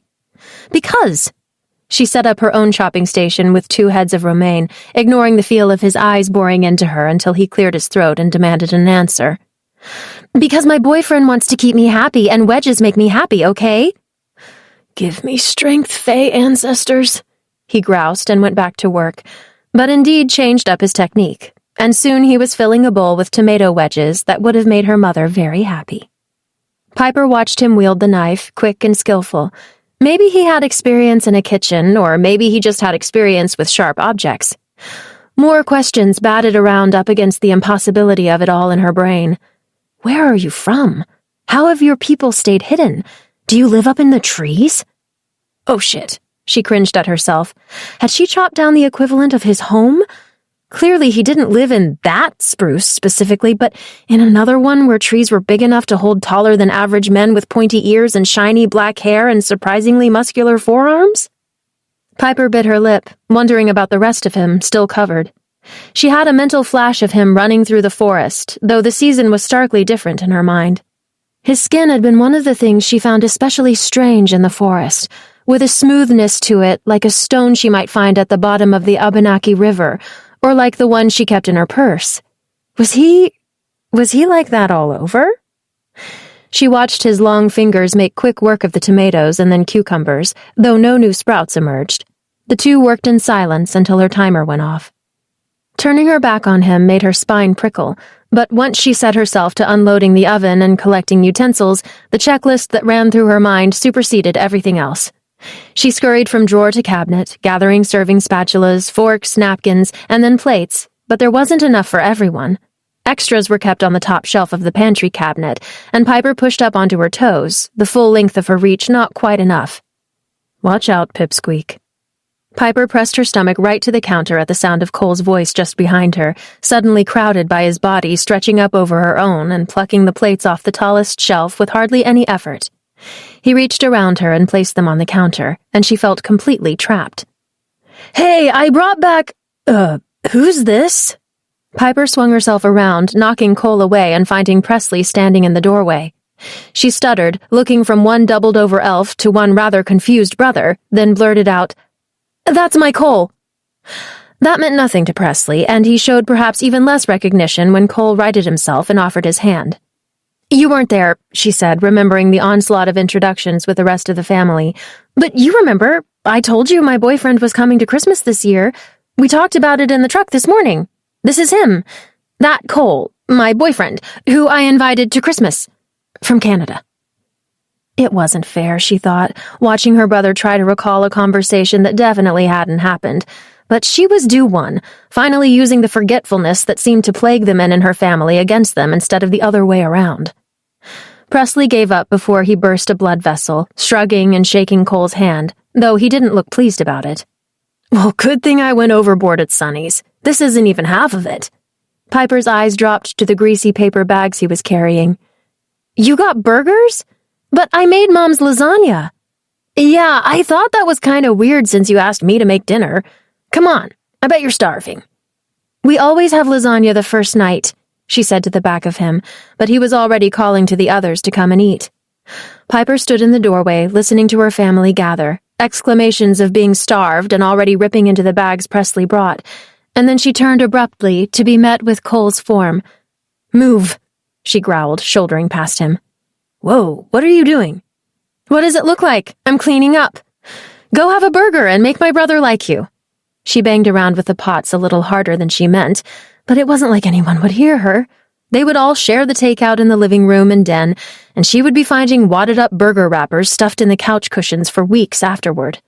Cole's form flitted at the corner of her eye, not leaving like she'd told him, instead shuffling through the silverware she'd laid out. "What are you doing?" "What does it look like?" His tone was mocking as he found a fork, and before she could shoo him away, proceeded to plunge it into one of the lasagnas. She pursed her lips and leaned against the counter, not bothering to warn him that the inside of the oven had been a lot hotter than the inside of anybody's mouth. "It's pretty good," he said around the bite, clearly in pain from the heat and fanning at his face. But she couldn't let him suffer, offering him a paper towel. "Spit it out before all your taste buds turn to ash." He refused it. No, it's too good to spit out. Really good, actually." He took a second bite. Piper's face went as warm as the steaming dish looked, and she didn't even bother to complain that he shouldn't double dip. "Okay, well, the rest of it is off limits. Go be charming to Presley. I got this." She snatched away his fork, and she busied herself with the rest of the mess. Winter in Hyberhaven meant the sun set so early it always felt much later than it was, and by the time the kitchen was clean and every belly was full, the weary travelers were ready to turn in. Piper directed everyone to the rooms she'd prepared in the previous week, guest beds and blow-up mattresses, and the fold-out couch in the basement all fitted with clean linens and plenty of extra fuzzy blankets. Uncle Russ's boys would have to share the living room, as she'd planned for only one of them. But when she remembered tucking away a few extra blankets and pillows upstairs and suggested they build themselves a fort with the couch cushions, they were thrilled. Piper didn't feel her own exhaustion until she climbed the stairs a final time and stretched on the landing to look down at the tree in the living room below. Still undecorated, it stood healthy and full, perhaps even more beautifully than in the wood, and for a moment she thought she could see it. Not a shimmery glow of magic, but something deeper that brightened it from within. "They aren't going to fuck with it, are they?" Piper jumped, somehow forgetting about the elf while so focused on getting everyone tucked into where they belonged for the night. Cole was frowning down over the railing at her cousins as they pulled a fitted sheet from the arm of one chair to another. Too taut, it sprang off and swept a stack of books off an end table as it went. "They might use the tree as a support beam, but they probably won't knock it over." When he scowled deeper, she gestured to the floor. "You're welcome to sleep right here to keep an eye on them if you like." "I have room in here." Presley was leaning against the doorway of the first room off the hall, a small study that only fit a twin. She grinned, pleased her brother had also somehow been charmed by her fake partner. "I don't think it's fair to subject Cole to your snoring." "Well, he's not going in there." Presley wore an even deeper scowl than Cole, gesturing with his chin across the landing. The other side of the upstairs had a much shorter hall that led to the laundry room, a bathroom, and Piper's bedroom. She crossed her own arms, and all three of them simply stood there, annoyed. So, Presley hadn't been charmed at all, but why was he choosing now to start acting like a concerned brother when there had been a million better times? "Don't be weird about this." "I'm not being weird," he said in exactly the same way he used to when he was 8 and was most definitely being weird. "You just shouldn't..." "Shouldn't what? Share a room like you and Holly used to?" When he mumbled about that being different, she huffed with a firmness. She could put up with being expected to take care of everything, but she was not going to simultaneously be treated like a child when it suited someone else. "This isn't up for debate. I haven't been a virgin since that summer Oliver got hit by a car anyway." "Oh, gross." He screwed up his face, and then his brow went all furrowed. "Wait, since when?" Piper turned on her heel and took Cole by the elbow, dragging him away. The one thing she wouldn't give up when people came to stay was her own room, and shutting herself up inside it blocked out the chaos. Unfortunately, when she fell against the closed door with a sigh, the relief only lasted a split second, as she'd shut Cole inside the room with her. "Who's Oliver?" She pushed off the door and paced over to the laundry bin. A pair of underwear hung precariously over the edge, and she stuffed them deep under everything else. "Family cat." When she turned, Cole was smirking. Why did it have to be the pink ones? "And when was Oliver's accident?" "A socially acceptable length of time ago." Her skin itched, and she tried to rub the feeling away from her arms. The cabin's gabled roof meant one of her walls was slanted, but she never felt the room was too small, only that it was perfectly cozy, tucked over the kitchen and away from everything else in the house. But with Cole standing across from her, breathing wasn't quite so easy. This was your bedroom when you were a kid? He reached for a teddy bear on her dresser. She snatched the bear away and scowled, because that was much better than flaring with embarrassment anew. This is my bedroom now. He stepped deeper into the space, stuffing his hands into his pockets, his gaze tracing over the bookshelves and the framed National Forest posters. She'd strung up fairy lights on the walls, using them in lieu of a glaring overhead lamp, which had also always felt cozy to her. But as she looked at the place through Cole's eyes, she could only see a teenaged version of herself. So you still live at home? I live at home again, and it's not home, she said without thinking, gently placing Mr. Barnabas Brown back in his spot. Well, it wasn't supposed to be. This place was always just for vacations, but Mom wanted to come here when she got sick, and I moved back in to help, and then Dad and I never left. He stopped perusing the spines of the hefty textbooks on her shelf and gave her a more intrigued look. 5 years ago? Were you still in school, or— I didn't finish my degree, but sometimes life gets put on hold when more important things happen. She sliced a hand through the air. So give it an hour until everyone's asleep, and then you can go. Go? Where? I don't know, wherever you were going to go before this? She gestured to the space between them. You're really going to send me out into the cold? I'm not covered in fur like a Fezar, and the Grove's cabin is sort of a long way off. She pouted, looking down to his chest.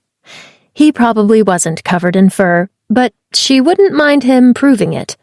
Then she shook that thought right out of her head. What's a Fezar? You know, with the antlers? The albino moose?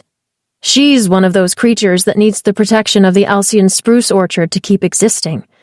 And what's with sending me outside anyway after telling off your brother? Aren't you a big girl who's allowed to have boys in her room? Cole's words burned into Piper, and she fixed her gaze away from him. She was a big girl, and she could have boys in her room if she wanted, but she'd never actually brought anyone back to this place, knowing it would make her father uncomfortable. On occasion, she spent the evening elsewhere, but mostly she took care of things herself, which reminded her. Piper sprinted the length of the room, slamming the drawer on her bedside table shut and pressing her back to it. Maybe guarding the nightstand like a sentry wasn't subtle, but it was better than him seeing what she kept inside. If she only had a few minutes to clean up first, having him stand across from her in her bedroom would have been a little easier, but her attention had been pulled in so many different directions that she'd let her own space fall into utter disarray. But it was freezing outside, and it was dark, and it was freaking Christmas. I guess you can stay in here with me if you have to.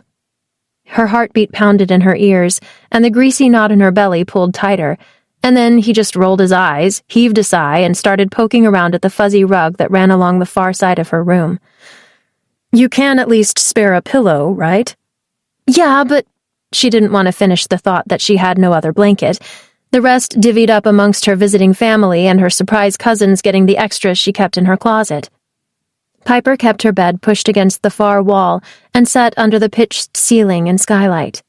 It was tight, moonlight pouring in to illuminate the singular pink duvet, but it was perfect for her. Her alone. Great. Just get in the bed. Cole was kneeling by her bookshelves, inspecting the floor, but he squinted up at her. Where are you going to sleep? Next to you, I guess. Now you want me to sleep with you? No, but there's no more room at the inn, so— With a jerk of her head, she gestured to her last bastion of solace in the whole house. Cole stood, stepping nearer, but for once hesitantly. After you. No, after you. He scoffed. I have to sleep next to the wall? Obviously. You might be an elf, but you're still clearly male, so I get the outside, she snapped. And I want to know if you get up in the middle of the night and try to steal my tree like the goddamned Grinch. Cole glared at her for a long moment, then relented with another hefty eye roll. If they weren't such a pretty blue, she would have been extra annoyed by that. Fine, but I don't have any pajamas. And with that, he pulled off his sweater. A nonsense sound bubbled up in her throat, but she choked it back before it spilled out and embarrassed her. Her face was doing enough of that, wide-eyed, mouth hanging open. More of his stony skin was exposed, pulled taut over a muscled stomach, the lines defined in the dim lights. But then his shirt fell back into place, and she realized he wasn't stripping down completely in front of her. The tiniest shame, but also a relief. Piper swallowed hard and flicked the light switch, but the new darkness was filled with the brightness of the moon coming through the skylight. Cole folded his sweater and laid it on the low bookcase like he was putting on a show for her, and Piper only grew more annoyed. Yes, she liked things tidy, but that wasn't a crime, unlike fraud and coercion. He then gestured awkwardly to the bed, and she also gestured, also awkwardly. Finally, he gave in and took to crawling across it. There, a minor triumph. But it wasn't long-lived, as Piper glanced down at herself. She worried the bottom hem of her sweater, then thought better of taking anything off except her socks. When she sat on the edge of the bed to begin the world's most modest undressing, Cole was making the whole thing shake as he wiggled under the blanket. "What are you doing?" "I'm not sleeping in jeans." And then he produced them from under the duvet with a smarmy grin. "Oh my God. There's a man with no pants on in my bed." "Don't worry, I'm still wearing my socks." "You sleep with socks on?" She pulled her own off and tossed them across the room into the laundry basket. "You really are from another dimension." "No, my extremely distant ancestors are, and it's only half of them. I think it's weird you're about to get into this bed with your bare, freezing feet." Cole pushed up onto an elbow. "You better not plan to keep them warm by shoving them up against me." She returned his incredulous look from her spot, teetering on the bed's edge, eyes darting to his lower half, graciously still covered by the duvet. He opened his mouth as if he might say something else cutting, but then he deflated. "That was supposed to be a joke, but clearly it didn't land. Look, there's no way you're not exhausted after everything. I'll just sleep on the floor and—" "No, it's fine," she said, because it was. It had to be. Piper carefully slipped herself under the blanket, keeping to the outer edge of the bed and laying flat on her back. Through the skylight, a few stars dotted the blackness, the moon somewhere past the window's edge but casting a comforting silvery glow inside.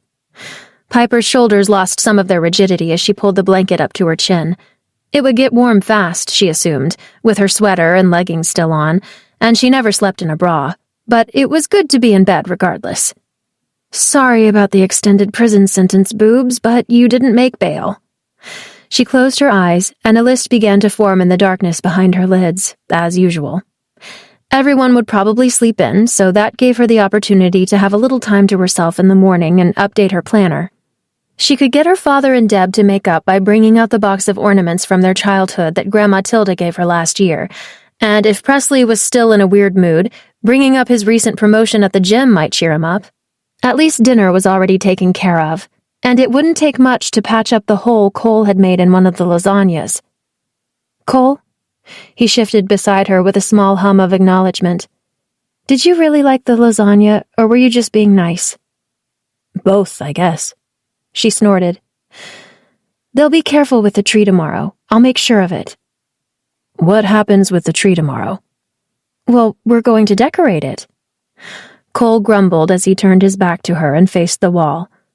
"Of course you are." 6. At least 6 times a lying. When Cole woke, he was alone, which was entirely normal and expected, but he was in a strange bed that smelled of vanilla, which was exactly the opposite of normal and expected. His hip ached as he rolled from his side to survey the darkness of the room, a scant light from the window above illuminating pink linens.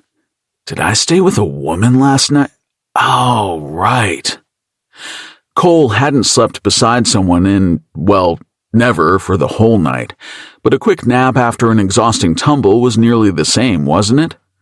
While he lay staring at the wall the night before, he'd begun counting back exactly how many days, weeks, months since last he shared someone else's bed, hoping that it might put him to sleep. But as the number grew, so did his frustration. The woman shuffling ever closer to him hadn't helped, and then she started making noises that sounded far too much like she'd sneaked whatever she was hiding in her bedside drawer under the blankets. Her moaning had disappointingly devolved into the dissatisfaction of a dream gone bad. She was probably having a nightmare about killer evergreens or talking dogs or something equally ridiculous like an interloper on her family vacation. He poked at her face a few times until she snorted herself half awake and finally fell into a deep and silent sleep. Cole had returned to face the wall again and pulled the blanket over his head to hide away from the moonlight. But day 1 was done and day 2 had to begin before it could end, so Cole dragged himself from the woman's bed and dressed. With a moment alone, he fished his thaumatix out of a pocket and navigated to the Alcyon spruce's profile. Trees were living things, and while enchanted ones had more to offer than air purification, shelter, and fuel, this one should have been much simpler to deal with. The bond that it exuded already was baffling and was going to be a polar bear to break, but he had a feeling it had less to do with the tree and more to do with her. With a few flicks on the screen, he pulled up the information his device created on Piper MacLean. Thaumatai were powerful instruments, only issued to thoroughly vetted employees. Using one to profile anything outside an employee's scope, and for Cole that included most sapient beings, was definitely frowned upon, and with a quick glance at what the thaumatix produced, he could see why. General human facts came first, a genealogical history branching off of a little person-shaped figure and some basic anatomical information that would have probably helped him when he was a teenager followed. But then he came across a list of oddly specific strengths and weaknesses that didn't seem universal. He'd met plenty of humans who weren't hard-working or detail-oriented, his father included. And not all of them were terrified of change or as good at repressing their feelings as the thaumatix was insisting Piper was. Cole's finger hesitated before it scrolled on, revealing her birthday. A Virgo, shocking. Her height, Pipsqueak might be too generous. Her weight, where's she keeping that? And then he scrolled more quickly past some pet peeves and fears, but when he reached erogenous zones, he quickly snapped the tablet shut. Most of what it cobbled together probably wasn't accurate. A thaumatix was made for trees and flowers and the occasional cursed amulet, definitely not humans. But behind the left knee had unfortunately etched itself into his brain. The smell of something baking drew him downstairs, but he sought out the spruce first. He picked his way around the children sprawled out in a mess of blankets all over the living room, pillows propping up the last defenses of their fort, but the tree remained. With no one awake, he covertly touched one of the boughs. It was chilly up against the massive picture windows, the world outside dark under the early lights of winter's morning, but the tree told him without words that it was still hale. He gave it a jolt of life, just in case, but it seemed rather pleased with its new predicament. In fact, it was humming. Cole peered across the living room to the main hall. Another silent maneuver took him to the kitchen where he found the humming's actual source. The smell of simmering butter clung to the warmth in the air. The lights dimmed low and orange. Piper stood with her back to him, hips cocked to one side as she worked, but she'd finally forgone that awful sweater, and the tank top she wore clung to her as tightly as her leggings. Cole had apparently overlooked quite a lot about Piper, not least of all the fullness of her thighs, but that had probably been for the best. He'd already been a complete dick to cover up his anxiety about sharing her bedroom, and had he thought of her as anything more than mousy, he would have been even worse. As if it could possibly matter, you absolute ass, he thought, and cleared his throat as he strode into the kitchen, determined to ignore the roundness of her body.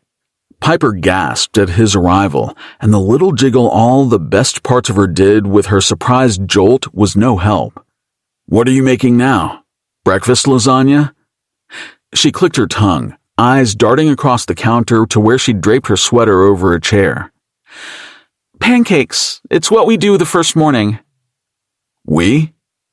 Piper was, of course, alone. She reached across the island, bending herself over it as she stretched.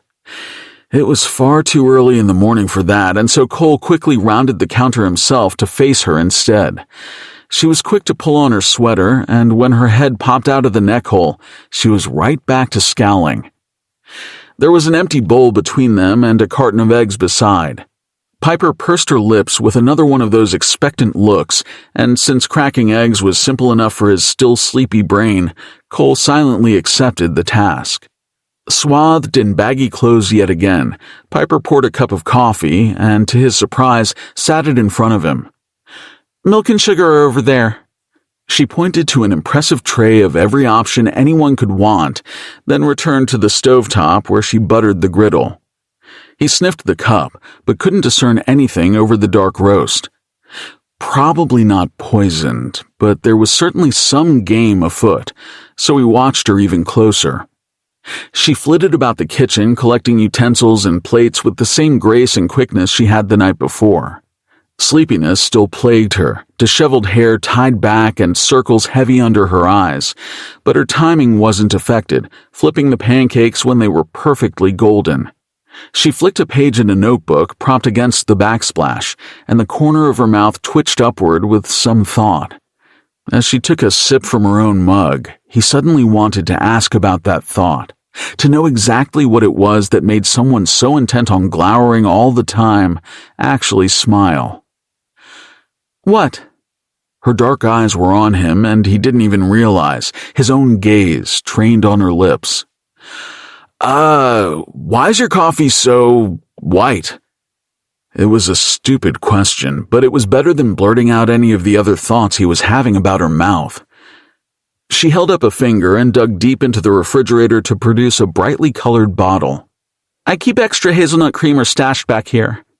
Without asking, she poured way too much into his mug. "Don't worry," she said as if reading his mind. "You'll like it." Piper returned to the griddle, stacking up pancakes and pouring more batter. One of her cousins, Cole couldn't recall to whom the child belonged or what his name was, came tottering in, eyes half closed. He'd been especially shitty the night before, running with abandon in circles around the couch after he'd chugged someone's soda, and sticking out his tongue at anyone who tried to calm him down. Cole glared at the maybe 8-year-old, but there was no screaming or flailing this morning, just a quiet saunter up to Piper. "You want some pancakes, Noah?" Piper's voice was lyrical then, her features softening. The boy nodded and then put his arms around Piper's waist and squeezed her. It took Cole until after Piper patted Noah's head and handed him a plate to realize what had happened. That little brat. He hugged her. Noah lumbered away and took up a stool, absolutely dousing his plate in syrup, and Cole stared at him in disbelief until another plate was pushed in front of him. Piper left Cole a perfect stack of pancakes without a word, but returned to cooking with an even wider grin. Others funneled in and out of the kitchen, and Piper handed off plates to each one. Most were more subdued than the evening before, and in their sleepier state, more gracious too. When her father came in, he threw an arm around Piper's shoulders and planted a kiss on her cheek. He was carrying the dog, and it managed to lick her elbow too before being released to chase after its stub of a tail on the floor.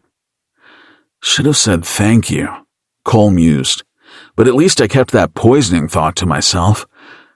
That lessened his regret, but he wondered if it were too late now, after his plate and mug were empty, and she'd already fed everyone else in the house. Maybe he could slip in some gratitude as he cleaned up the plates, but was that sincere enough? Or did he need to hug her too? That would be nice of him, just like it would be nice to wrap his arm around her middle and kiss her cheek, and... Cole shook his head. Gods, he must have still been exceptionally tired.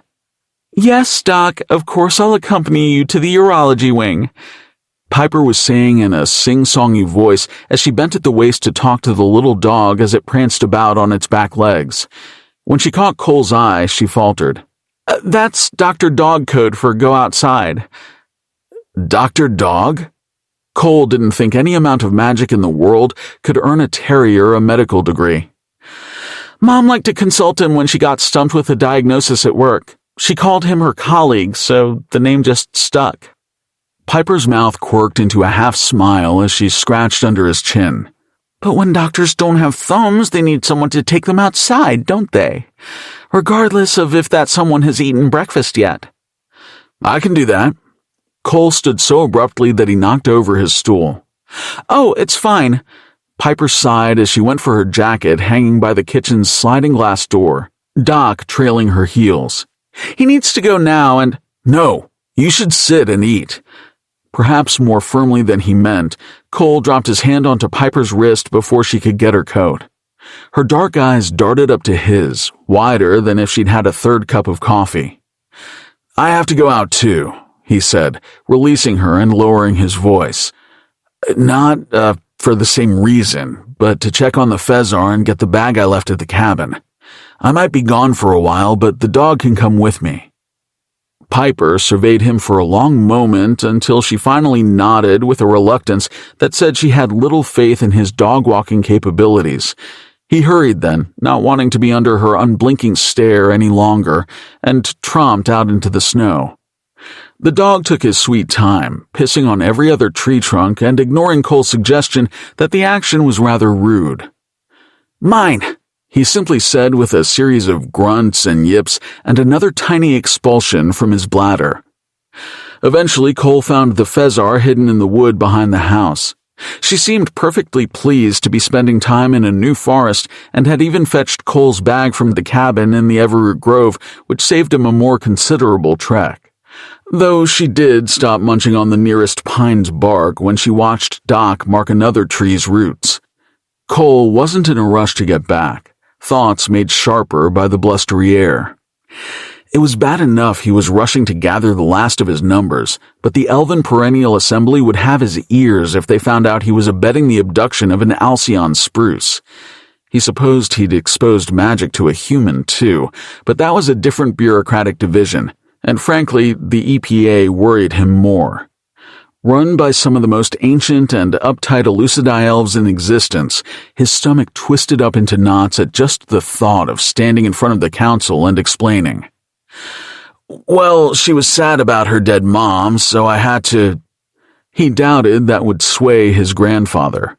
Having a half-elf for a grandson was bad enough when he was the head of the EPA's council, but at least Cole's predilection had always been toward elves.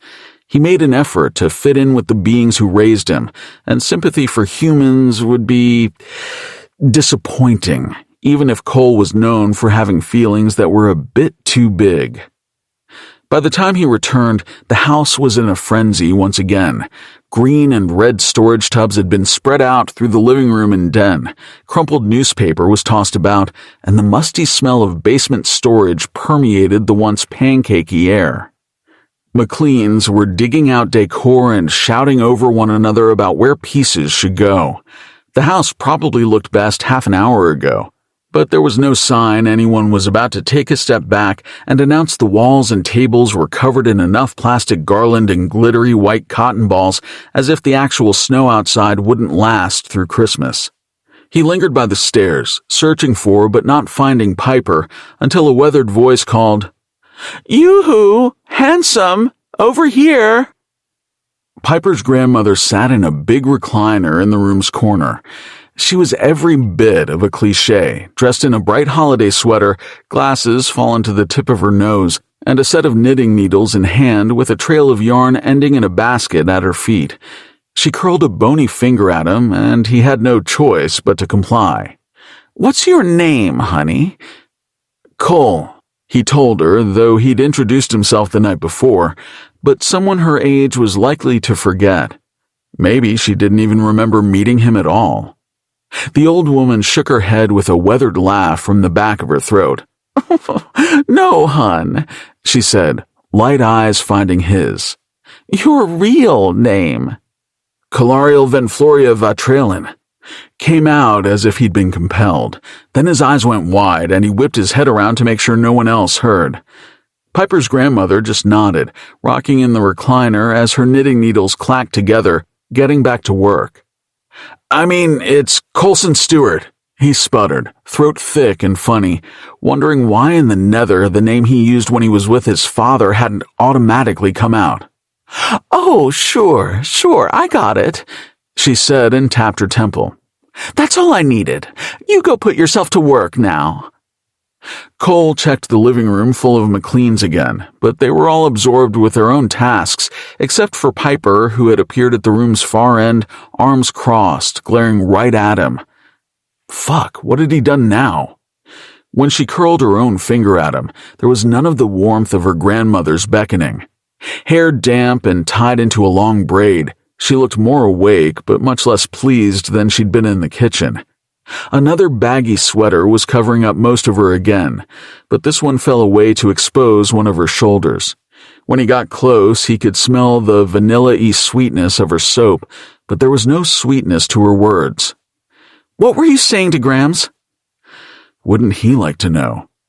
Nothing. She started it. Which was true, sort of. Piper made a disbelieving sound in the back of her throat. "You better be nice to her," she warned. "Or what?" "Just consider yourself threatened, okay?"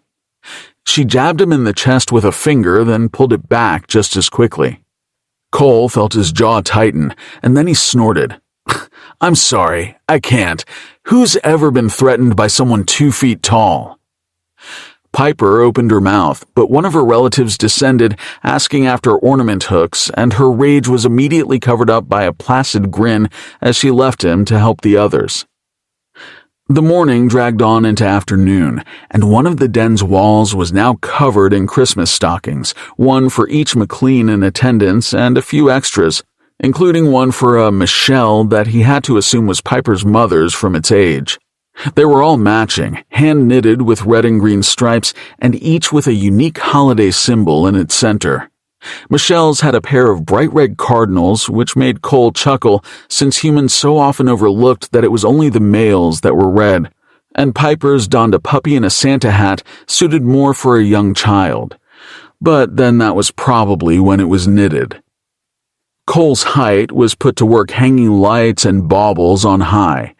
That allowed him to be close to the tree, which was nice, but not to be close to Piper, which was also nice since she couldn't stop scowling at him, especially when he levied caution at the others to go easy on the spruce's needles. As he reminded one of her aunts for the 3rd time that the tree wasn't indestructible, there was a tug at his back, and Piper was there, but this time she was smiling. "Can I borrow you?" she asked, and if she'd added "pretty please" with sugar on top, he wouldn't have been surprised. She hooked her arm in his and led him out of the room to the ascending staircase, but when she pulled him around to face her, that glower was plastered back on like it belonged nowhere else. "What are you doing?" "This?" He held up the candy cane that hadn't made it onto the tree before she took him away from it. "No, you're being weird," she hissed, her back to the others and voice low.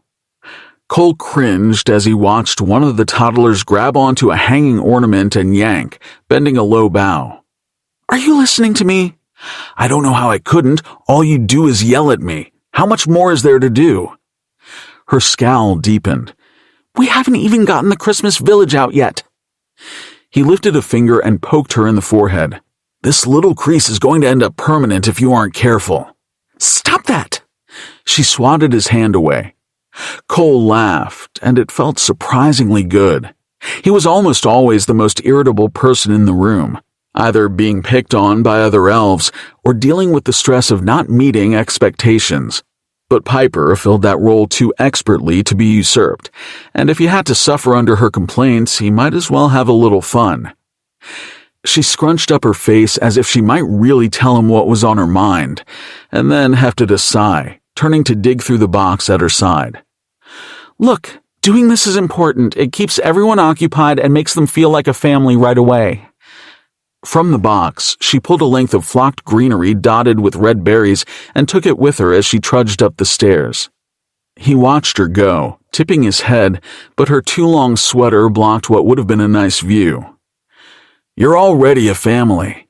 "Well, sure, but sometimes they need a little help."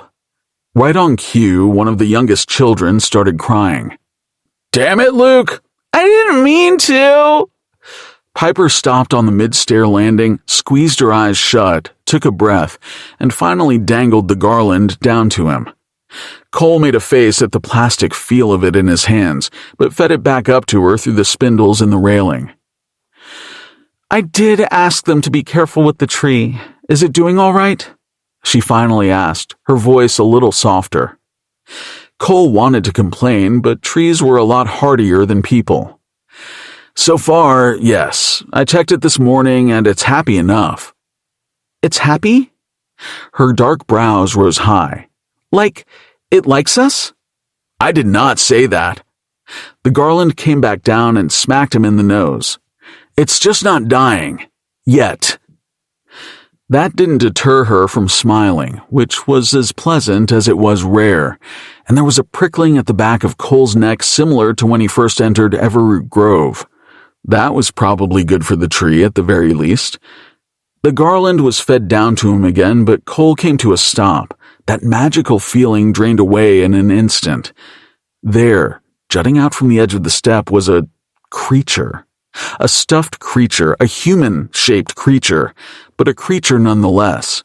He picked it up, twiggy limbs covered in red fabric, a little pointed hat, and a horrifying grin on its plastic face. What in the nether is this? What's what? Oh, put that back! You're not supposed to touch it, it's magic! Cole did exactly as Piper said, flooded with bad childhood memories. And then he realized how absurd it was for a human to say such a thing. Magic? Oh, no, not like your kind of magic. She leaned over the railing closer to him. That's just what they tell the kids to make them behave. He's one of Santa's scouts or something. We call him Buddy the Elf. Cole clicked his tongue, realizing then what it was meant to be. In the same moment, so did Piper, and their eyes met. This is extraordinarily offensive. She looked stricken, but even he couldn't keep up the grimace he'd pasted on, and he started laughing again. Gods, it really did feel good to be the one doing the prodding for once. Piper grimaced. Look, I don't have anything to do with it. She reached the last step and tied off the garland. You mean there's something going on around here that you're not entirely responsible for? That's the one thing I refuse to touch. Now that he believed, as one of her aunts swept over to request Piper's help lighting the fireplace. A few hours later, the tree was covered in glittering baubles but remained unharmed. Piper's heavily pregnant cousin was working to even out a section that the kids had overburdened, and her father and uncle were untangling an unruly ball of string lights, arguing about who put them away so poorly. Cole thoughtlessly picked up an ornament from the coffee table as an excuse to go over and inspect the branches. Needles littered the hardwoods, and the bucket could use a little more water, but when he sought out the threads of magic that would let him check in on the tree, they remained sound. The Alcyon spruce was maybe a little irritated, feeding off the being it had bound itself to in lieu of its enchanted grove, but was coping well enough. Out past the window, the MacLean cabin's back deck was covered in a thick dusting of snow, and a downy woodpecker was perched on the railing. Its head twitched, beady eyes finding Cole's, and he saw a flash of red in them. Not a downy one, then, despite looking so similar. What are you doing out of the grove? Hey, don't! Piper's brother stepped in front of Cole. He'd avoided the man most of the day, failing to befriend him, but not for lack of trying. Cole tightened his jaw and stood straighter, meeting the combative gaze. What's wrong? Called Piper, dodging one of her cousin's toys flying through the air and hopping over the tangled string of lights. Presley snatched the ornament from Cole's hand so quickly it was like he had his own magic. He handed it off to Piper. Oh! Her worried brow softened as she cupped her hands around the ceramic piece, a cardinal in flight on a red ribbon. Piper hangs that one, grunted Presley. Cole thought he should be annoyed at yet another tradition that somehow fell on the woman's shoulders, but he was too taken with how Piper's eyes had gone glassy. It's all right, he didn't know, she said in quiet defense of Cole, and then she pushed between the both of them and stepped up to the tree. Piper stood under where she hung the ornament for a long moment, eyes wide and round, then quickly turned to the rest of the room. Who wants leftover lasagna? 7. 7 seconds in the transcendental plane. There were enough MacLeans that diverting them off whatever topic they'd chosen wasn't a challenge. Aunt Deb was the only holdout when Cole was that topic, but Piper diabolically used her own father to throw in her aunt's crosshairs, and once she reminded them of the great ham versus turkey debate, the two defended their positions on the best Christmas meat and couldn't be distracted. With her lasagnas finally eaten and the house looking positively festive, Piper took a break in the kitchen to scrub the soaking pans. When does it end? Cole leaned against the island like he'd been doing a week's worth of back-breaking work. After today, there are just 10 more. When he rolled his eyes, she huffed, drying off her hands. What, do you not like Christmas or something? Of course not. Well, my boyfriend would like Christmas because I love Christmas, so you do now. She plucked her planner off the counter and unfolded the hand-drawn calendar stuck to the inside. It's not so bad as long as we stick to the schedule. You have a schedule? Cole fell onto a stool, squinting at the script all over the pages. How else would anybody have any fun? It's simple. Most of the events are a given, like setting up the decorations today, or the night we go to a Christmas carol, or when Michaela comes to visit. And then I just plan everything else around those dates and work in some time for prep and cleanup and normal chores, too. Those don't stop just because everyone is visiting. In fact, they're usually worse with everyone here. She braced the book on the counter and braced herself as he reached for the page to flip it. The next few pages were her mother's, but he was gentle enough with the corners of the crumpled and stained recipes. You sure like to cook, huh? Oh, and not just that. You're like a stalker. Piper clicked her tongue when he flipped the next pages with more aplomb, looking far too amused at what she'd written. You've got details on everybody. This might be even better than my thaumatix. Holden's allergic to peanuts, Aunt Mindy doesn't do shellfish or pineapple, Aunt Susan and Uncle Russ can't be allowed to talk politics.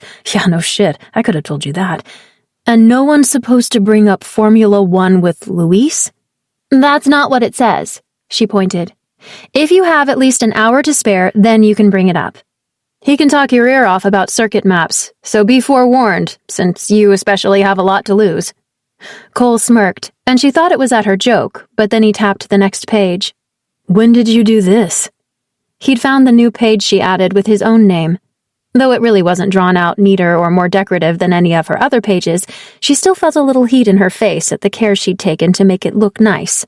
Beneath, she'd jotted, Elf, dangerous, sleeps in his socks, lives in a tree? And then a few blanks to be filled in about his favorite things. This morning, she snapped the whole planner shut and squeezed it to her chest. I mean, you're here, so I need to keep track of you, too. Well, my name's not spelled with a C, and only one of those things is completely true. He crossed his arms, looking particularly sure of himself. And who has a favorite smell? Most people, she snapped, hating that he was making her feel embarrassed for being thorough. Look, I only wrote those things out of habit because I do it for everybody else. It's how I get them gifts and keep them from being total menaces while they're here. But you're more than welcome to keep your preferences to yourself because I don't really care. I just need to pretend like I do.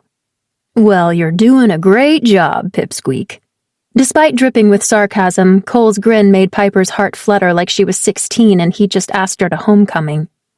Oh, damn it, you stop that, she thought, not sure if she meant him or herself, and she grimaced, tucking away her planner in its special drawer.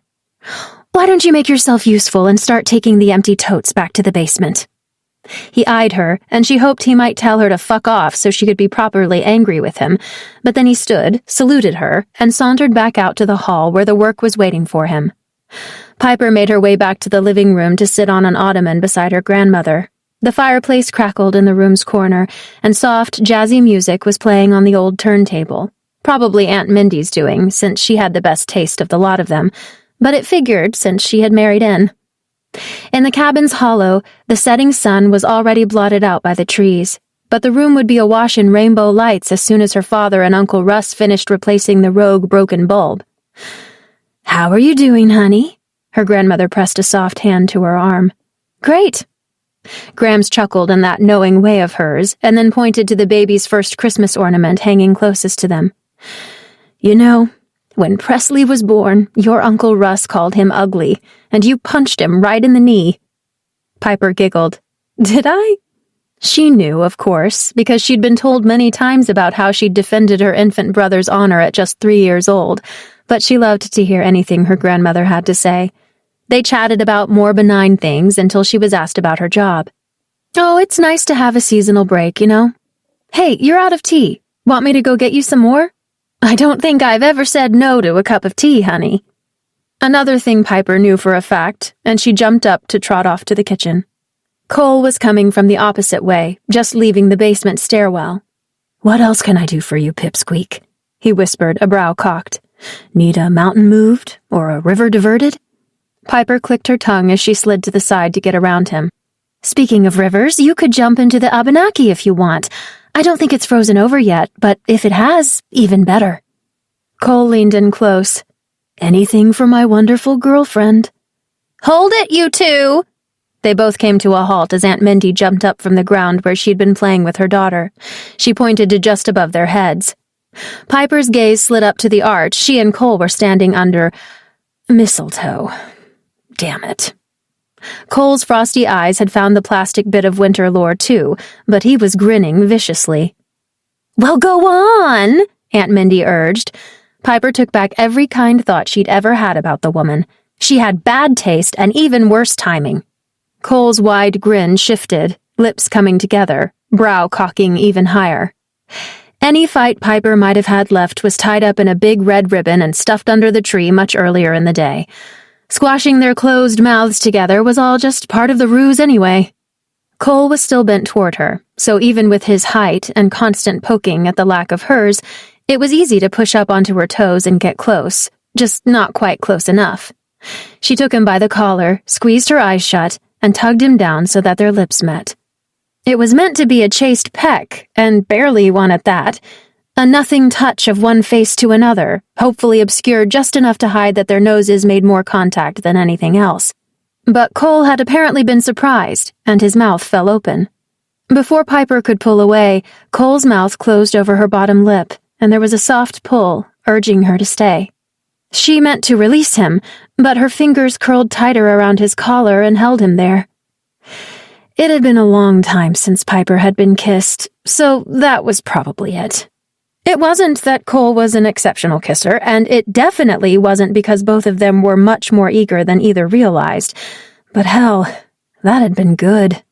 So good that Piper did it again. She didn't tug on him the second time. She didn't have to, because he stayed right there and tipped his head just enough. Their lips met again, and Cole returned the kiss she gave him, gently raking teeth over her lip when they finally pulled apart. Like when he had taken her by the wrist that morning, her body tingled with the intimacy of a touch she hadn't felt in so long. Maybe not ever like that.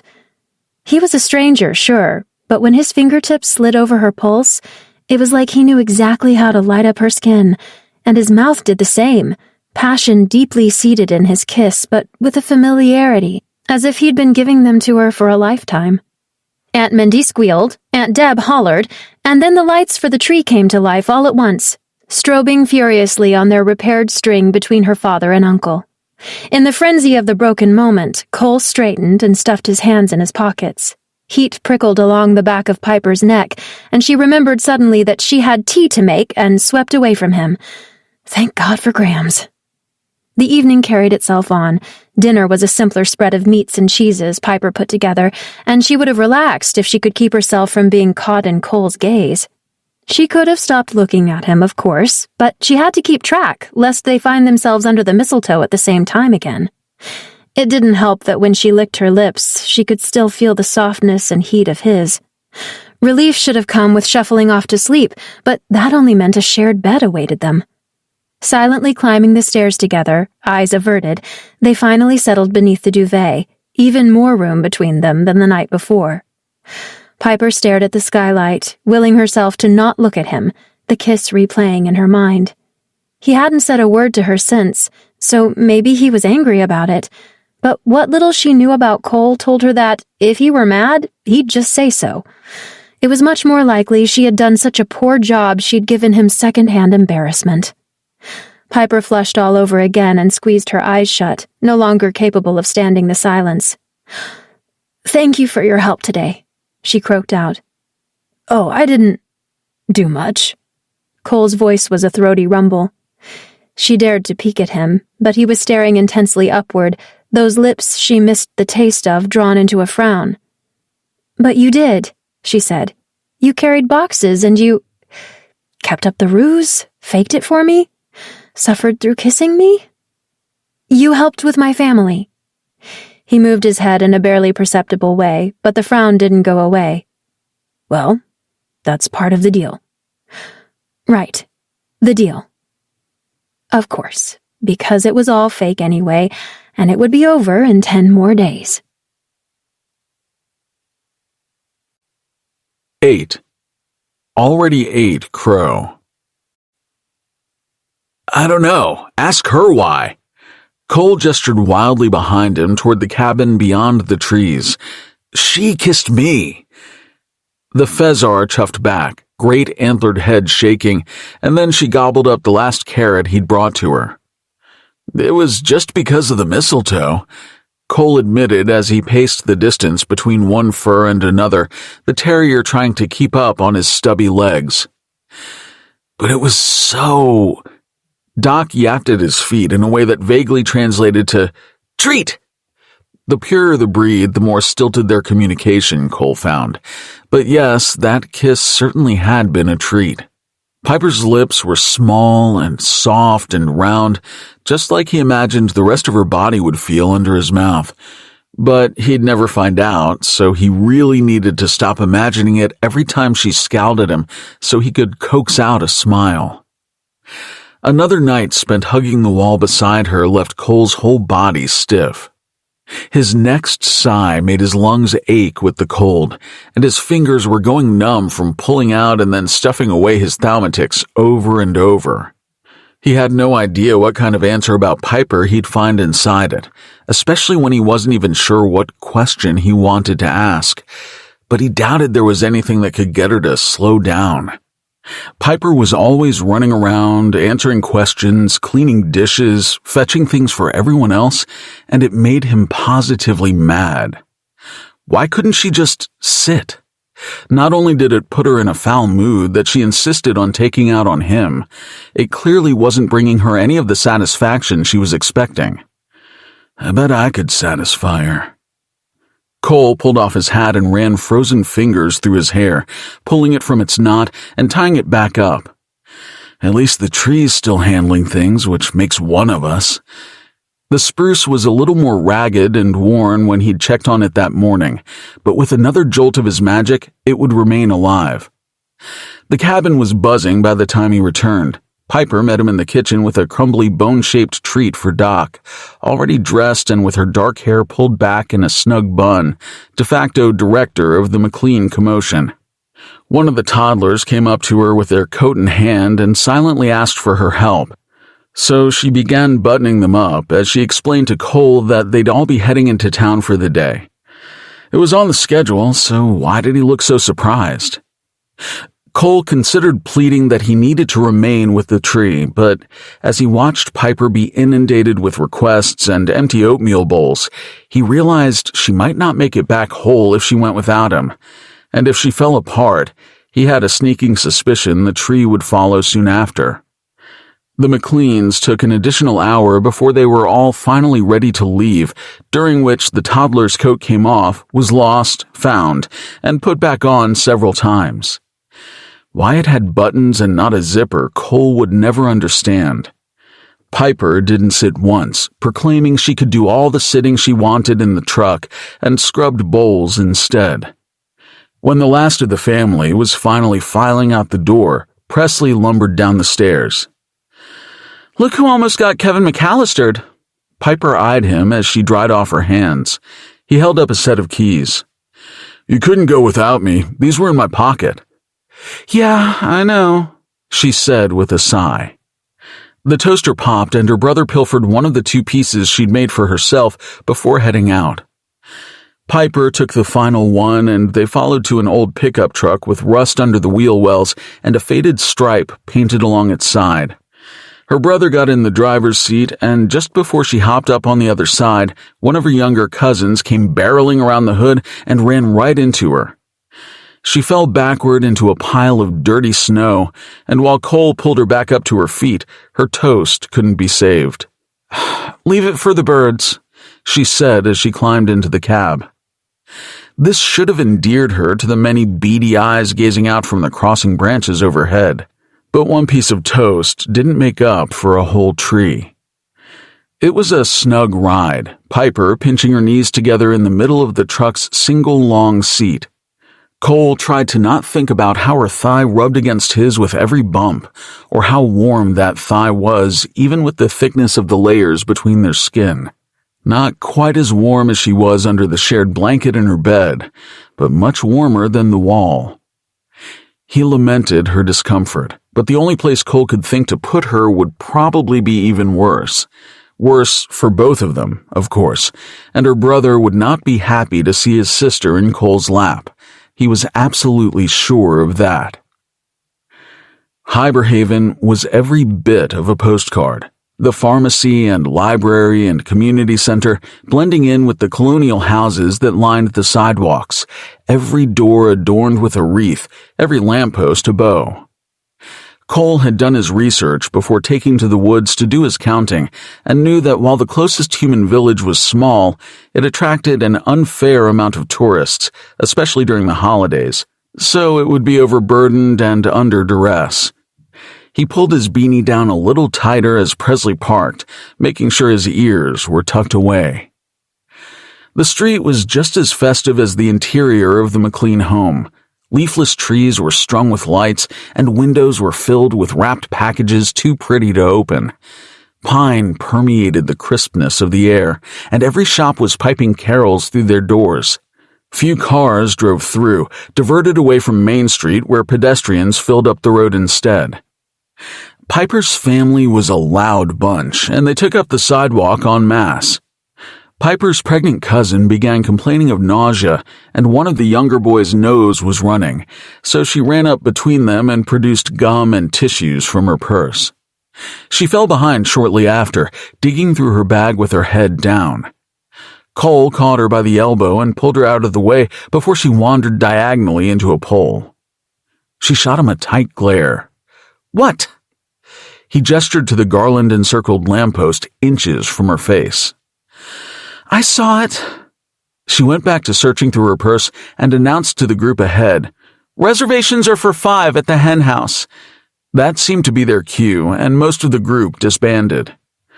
Piper finally produced a pen from her bag, her planner already tucked into the crook of her arm, and she started flipping through the pages. She landed on a massive list, gift ideas written in beside each family member's name. When Cole looked up from reading over her shoulder, Presley was glaring back at him as he walked ahead with their father. "You want the keys, sis?" "The weather's fine. We can just put everything in the bed," she said, still absently staring down at her list. Presley made a pointed effort to scowl a little harder at Cole before turning around. Difficult, that one. Almost as bad as his sister. Cole reached out and plucked the pen away from Piper, taking her free hand in his. "What are you doing?" she hissed, brown eyes finally snapping up to him. "Holding your hand. Isn't that what couples do?" When she came to a full stop in the middle of the sidewalk, his guts went mushy. It is what couples do, right?" "Yeah. Holding hands is what couples do." Relieved, Cole started down the sidewalk again, and she was forced to keep up, only stumbling a little as she snapped her planner shut. "Your brother keeps giving me dirty looks, so I don't think this will hurt." "He can probably just sense the animosity." She kept her voice low, but Presley still shot another "I don't like you and I want you to know it" glance over his shoulder. "What animosity?" Cole asked through teeth grit in an idiotic grin as he tugged Piper right up against him. Though he didn't think he'd pulled her that hard, she still tripped. "Whoa, careful there, Pipsqueak." Piper steadied herself on his arm, then quickly corrected, putting space between them again, but at least she didn't let go. Hand in hand, they continued down the sidewalk, and it might have felt normal if Cole knew what normally holding someone's hand felt like. But instead, it just felt tingly? That couldn't be right, but Elucidii elves didn't do very much touching outside of the bedroom, so he wasn't sure how public intimacy was meant to go. It wasn't like when she'd kissed him and instinct took over. Cole was good with his mouth, and he was supposed to be good with his hands too, but this? With the tiniest bit of effort, he could give her palm a squeeze that somehow registered as much more intimate than squeezing any of her other parts. He didn't have to worry for long, though, as Piper maneuvered them into a shop and broke away.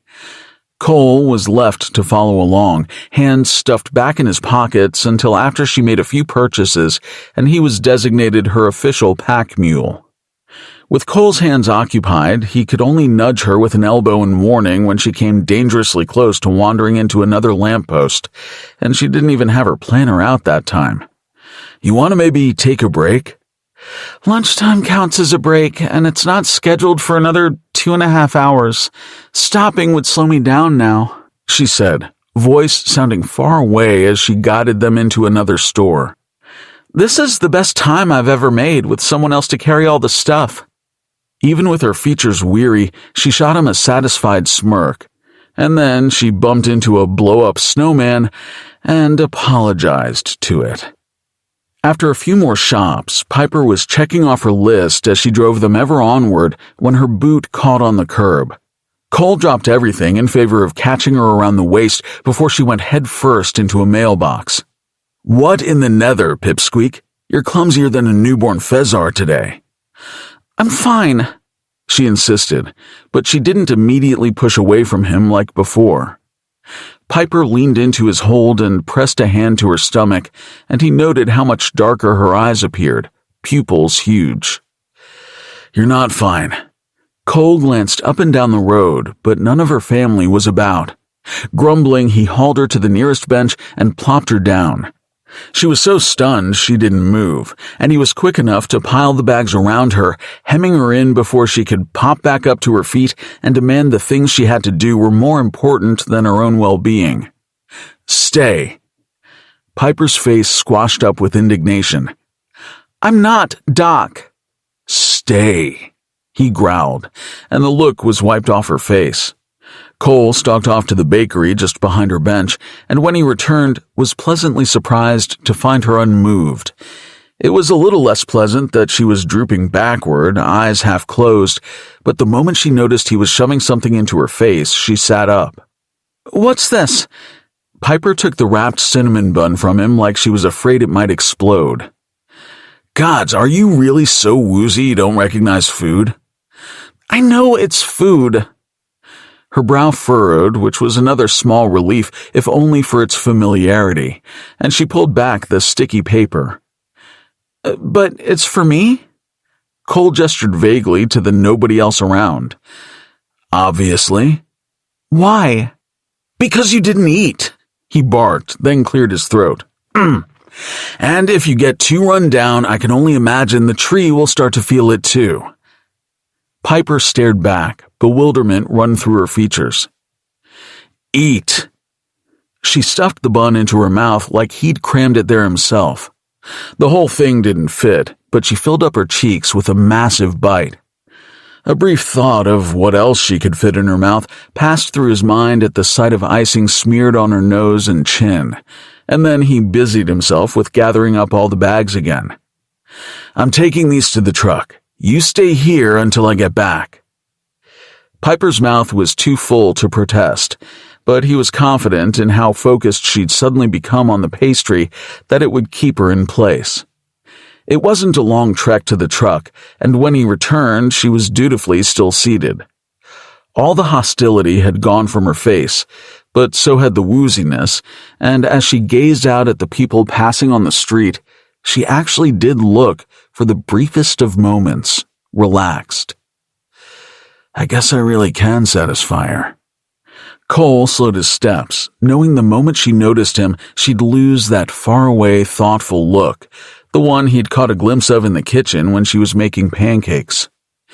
She swallowed the last bit of the cinnamon roll and stuck a finger in her mouth. Watching her absently lick at the icing, Cole could feel her lips all over again, and lamented he hadn't gotten the feel of her tongue. the tongue that was now lapping at her thumb. His fingers flexed in the pockets of his coat, just like when she kissed him. He wanted then to take her around the waist and pull her close, to give her exactly what she needed, a thing she was far too afraid to ask for, let alone to demand. He knew it was only because it had been so long, and it was inevitable his libido would someday make a not-so-gallant return. But why the fuck now? And why was it inspired by someone who clearly loathed him? As if she could feel the intensity of his gaze and the circles his tongue made on her skin in his mind, Piper turned. He expected anger, for her to taunt him about staring like a creep or to snipe at him about hurrying up because she had things to do. But instead, she just held up the empty wrapping triumphantly, and she smiled. "Can I get up now?" Cole bit his cheek, liking too much the hidden sweetness and how sardonically she asked for a permission she didn't really need. He nodded but followed close behind when she swept to the nearest trash can. She was much surer on her feet, though, and he carried on behind her as they took a different road. Piper walked with a purpose once she was fueled, plan her out again, crossing off names, and this time she avoided every pole and sign with precision that was impressive for a human. Soon, Cole found his hands full of her purchases again, but she was chatting to him about what store she was planning to go to next as if she didn't despise his company. Then she slowed, lifting her eyes from the lists to the nearest shop's window. Odd, since she hadn't hesitated going inside anywhere else. "Are you malfunctioning, Pipsqueak? Don't tell me the food's already worn off." Piper rolled her eyes, but she cracked a grin. "No, it's just that we have the same one." She stepped right up to the display and pointed out the miniature buildings nestled into white felt behind the glass. The village was set aglow from inside its windows, each piece an expertly crafted moment trapped in ceramic. "It usually goes right on the mantel, but nobody's brought it out of the basement yet. It probably got buried last year." The window fogged up with her breath. "It's so pretty, isn't it? Mom would move the little people around every couple of days and tell us they came alive at night. I guess it's kind of like that shelf elf thing, huh?" "Did they snitch on you to Santa too?" Piper shook her head, smile growing. No, they had their own drama to deal with. Like, that couple lost their dog once, and those two kids were long-lost cousins but didn't know it. Oh, look, there's my favorite carousel horse, the one painted like a zebra." Cole watched the minuscule horses slowly spin, but only long enough to see what she pointed out, captivated instead by the glee on her face. "I bet you named every one of those." "Oh, no, I didn't. We don't actually have the carousel. It's not practical." Cole snorted.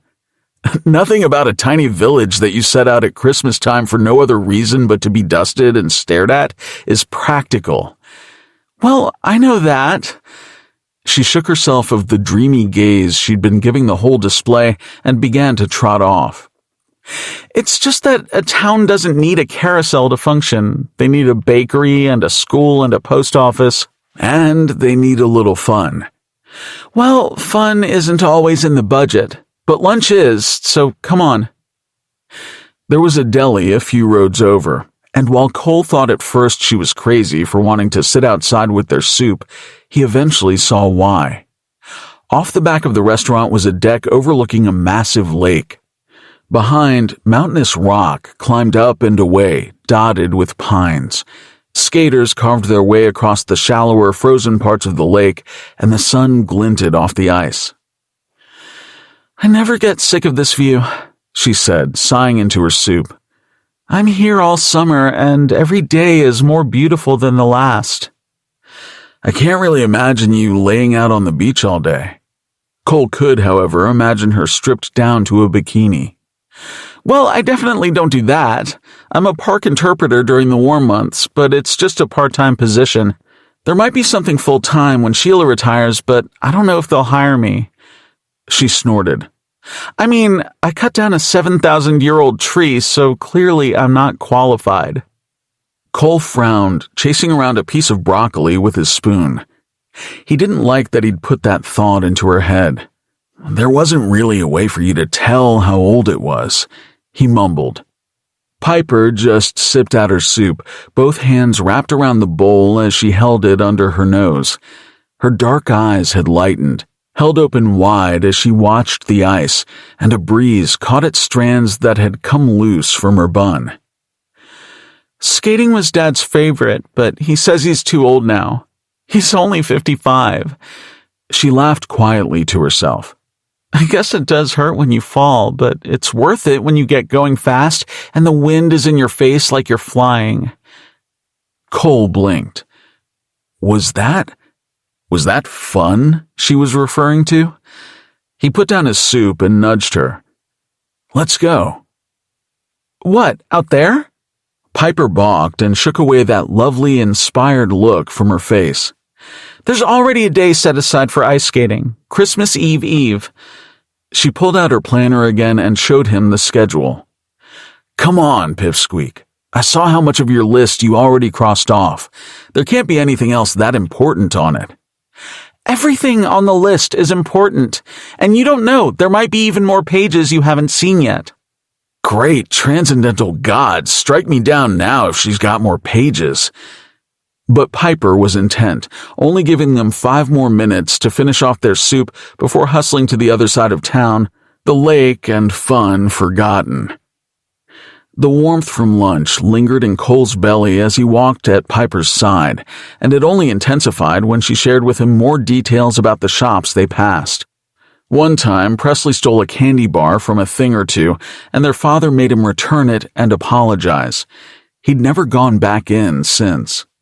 And there was the dentist who fixed Piper's tooth that summer she went over the handlebars of her bike on the mountain trails. She laughed about that, and the sound was as surprising as the fact she was laughing at all.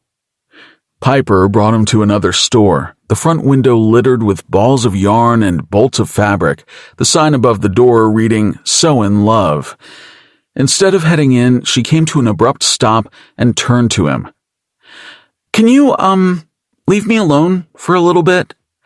Whatever flame she'd lit in his center was immediately snuffed out, and he held up the bags she'd been making him carry.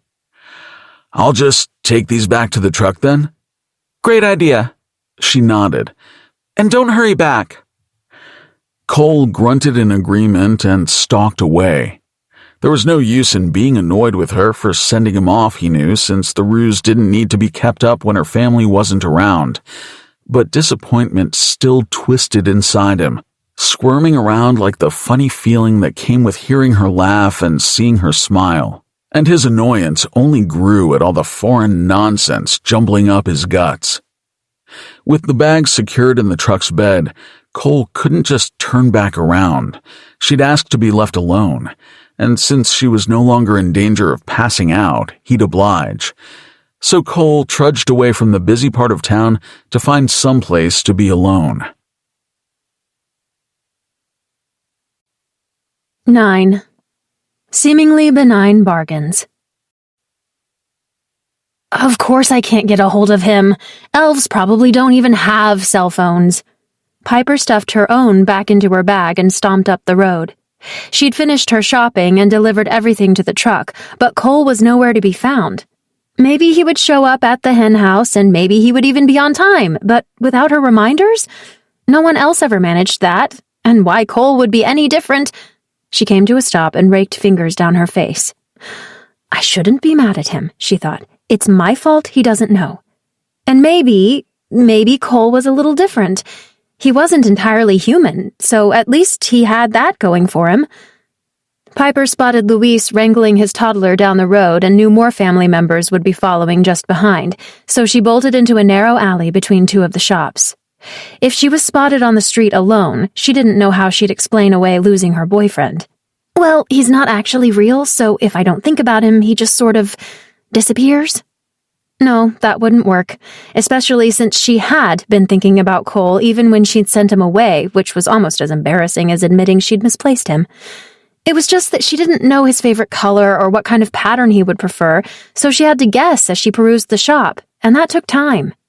It took even more time when her mind wandered back to being pushed down onto a bench and force-fed a pastry.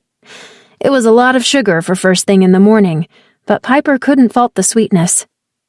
The alley spilled out into a serviceway filled with dumpsters and back doors, significantly less charming than the cheerful decor of Hyberhaven's main thoroughfare.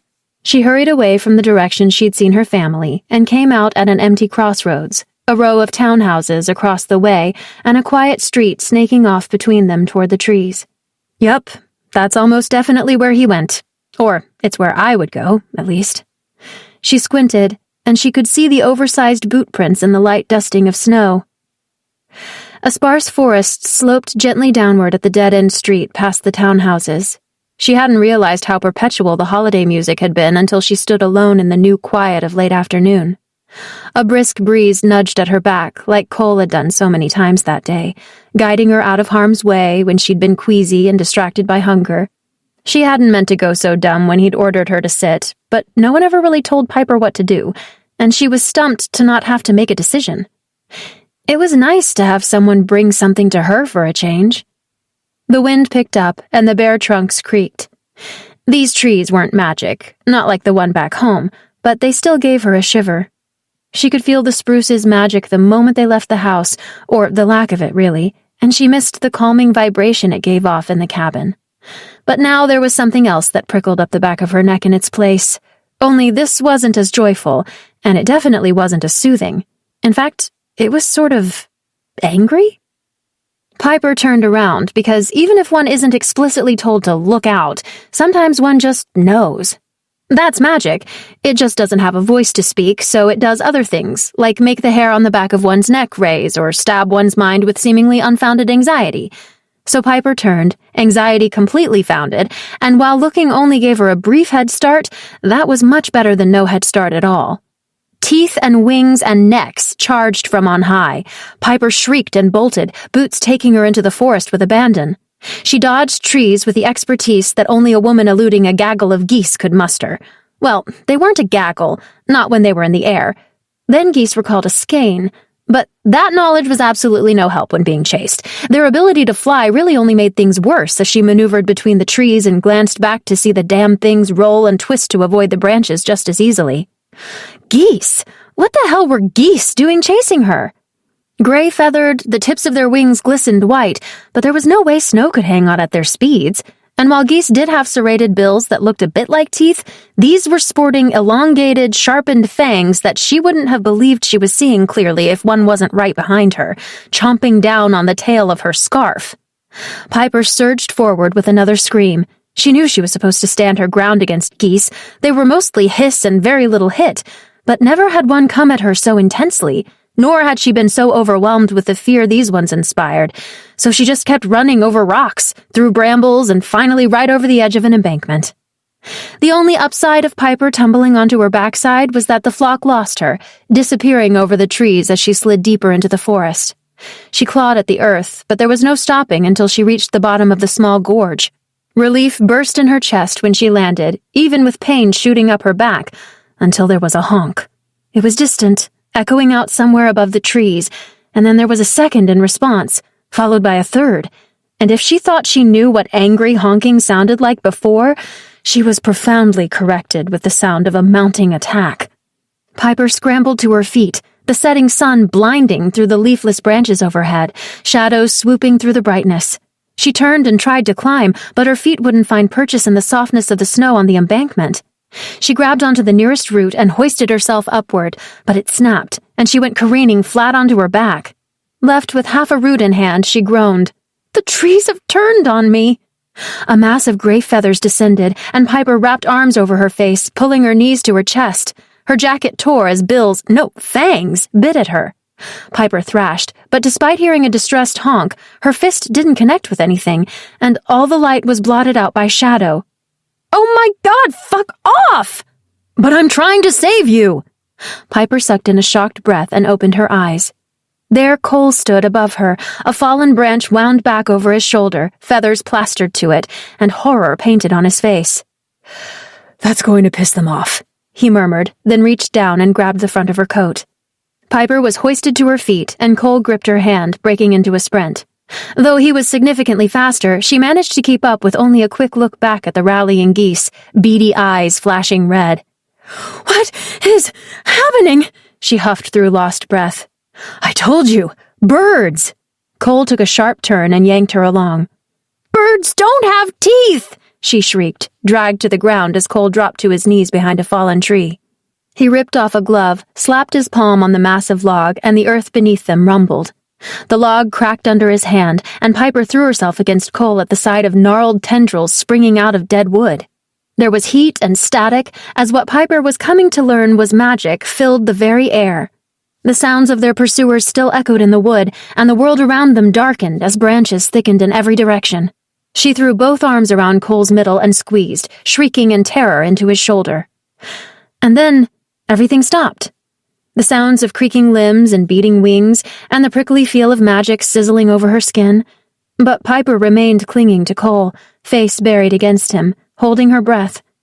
He was the source of every terrible thing, she knew that, and yet the thought of being separated from him filled her with utter dread. Cole was taking deep, hard breaths, each one rising and falling against her body, but she didn't let go. His arm came around to gently press itself to her back, and Piper eased her head away from his shoulder to take in what had happened. An arch of earthen branches twisted and coiled tightly around one another in a dome only a few inches overhead. Light peeked in through small slivers like stars ripping across a deeply brown-black sky. "Whoa," she heard herself say, gaze traveling along the dome to where it met the earth in every direction. Piper's wonder was chased away by a thump against their protective barrier. She shrieked and tightened her grip on Cole's sweater, her arms finding their way inside his coat, pulling herself against him once again. "What are they?" Despite how close Cole was, his voice sounded far away, barely a rumble in his chest. "The birds," she whispered, shaking his middle. "They're not birds." Cole groaned and pulled away, raising a hand to the wall of the dome. "They're Stymphalian geese." A glow from his fingers made the knotted limbs spread just enough to see through, and they are not happy. An eye appeared in the opening and was swiftly replaced by a hissing bill, the tongue inside protruding and covered in spines. Piper wished he hadn't let go, pressing her back against the dome. "What the hell?" "Close. They're from the Nether, and there are lots of guys with horns down there." Cole twisted further away from her in the cramped space to peer out the hole he'd made. "Wait, are those pixies?" As the honking died off, the muffled shouting of tiny, high-pitched voices sounded from the other side of the branches. Piper sat forward on instinct and craned her neck to see out the miniature window as well. "You mean like fairies?" A blur of violet zipped up to the hole. Broad and flat, the purple face was 50% mouth, wide and filled with dozens of pointed teeth at jagged angles. 6 eyes peered back, each wholly black and blinking all in succession. The rest of its egg-shaped head was covered in spikes or maybe scales. It was hard to tell because Piper gasped and threw herself backward in the cramped space. "No, I mean pixies. They aren't fairies, but they're more reasonable than Stymphalians." The pixie screeched, followed by a series of nonsense sounds. "Well, slightly more reasonable." Piper's heart was finally slowing, realizing that the things outside couldn't reach where they were. "What's it saying?" "I'm not entirely sure. Pixinese evolve so rapidly no one can ever keep up well enough to translate, but I get the feeling it's angry." Cole pulled his device from the inside pocket of his coat, and Piper squashed up against him to see the screen. Symbols and images flew over the display as he swiped until a picture of a pixie showed up, this one closer to blue in skin, its smile a little sweeter, if still full of terrifying choppers. He scrolled upward, muttering to himself as he read, and Piper tried to follow along but got caught on the words charlatanism and abduction. Then another pixie slammed into the first, and the two squawked into their sanctuary. "Yeah, all right." Cole tucked away his device and sat forward on his knees, awkward in the tight space. "Look, we're coming out, okay?" "We are?" Piper gripped his arm with both hands. Cole turned, his face close. He tipped his head down, gaze traveling over his arm, and how she clung on to him. "This shelter isn't going to last much longer," he murmured, heat from his breath falling over her face. "Don't worry, I'll take care of them." Piper was still going to worry because she was one of those humans who couldn't really exist without worrying at least a little, but she also trusted that Cole would do as he said. So she nodded and eased off of his arm. Cole's fingers traced over the weaving tendrils, and the bark receded into the fallen log at their backs. Blustery cold swept over the two, their warm bubble popped, but then Cole was quick to shove Piper behind him as they stood, holding firmly onto her arm. Before them were assembled 6 geese, each more menacing than the last. Their bills were hemmed with fangs, and their feathers were indeed tipped with something metallic and shiny. Heads bobbed on snake-like necks, and they eyed the two as if they might attack at any moment. Riding on the backs of 4 of the nightmare geese were what Cole had called pixies. Varying shades of purple and only about 6 inches tall, they glared with all 3 sets of their eyes. 2 more were hovering before Cole, iridescent wings beating furiously at their backs. One wore a tattered vest made from some kind of leather-looking material, and the other was covered in pieces of spiked armor. Both immediately started in, pointing with 4-fingered hands as they blathered, and too often those tiny fingers pointed right at Piper. "What do they want?" she asked as she peeked around Cole. "Well, they know you took the tree, so I'm guessing they want you in trade." "Me? You said they're from hell. I don't want to go there. Can't you tell them it's Christmas and they're supposed to be forgiving?" Cole chuckled. "I said they're from the nether, but they do live here now. Well, in the Everroot Grove, which is where they'd probably take you and do gods know what. You'll get your tree back," Cole told them. "It's just going to take some time."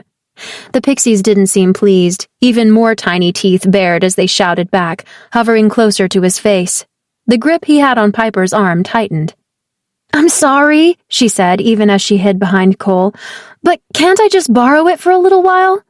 The volume on the pixie shouting turned way up and sounded a lot like a no. "They want collateral, something of great importance." Cole dug into his pockets but only revealed a wallet, his thumb-a-thing, and his gloves. "Can I owe you one?" This time, when the pixies expressed their unintelligible displeasure, Cole's brow narrowed, but his attention had diverted to the hell geese. He tugged Piper with him as he walked closer to the birds, and she leaned backward, but allowed herself to be towed along. Cole knelt before one of the creatures. Its bill was held open in a hiss, head serpentining and prepared to strike, but Cole just reached out and gently lifted one of its wings. "Sorry about this," he said, running fingers over the feathers as he spread them out. Piper remained on her feet, looming over Cole's back with her arms tucked in. She knew enough about wildlife to understand something was wrong, but she doubted even the county rehabilitators would know what to do with a goose from the underworld. But Cole seemed to, once again pulling out his magic tablet and placing it directly on the ground. He swiped around on the screen, and lineaments lit up in the snow, snaking away into the forest. "Stay here," he said to Piper as he stood, and then to the pixies. "If you take her, I will find you, and I will bring a much bigger stick." Piper's objection caught in her throat when he made eye contact before walking off. His gaze pierced hers, just like when she'd been sat on the bench. But instead of some obscure threat, she was reassured.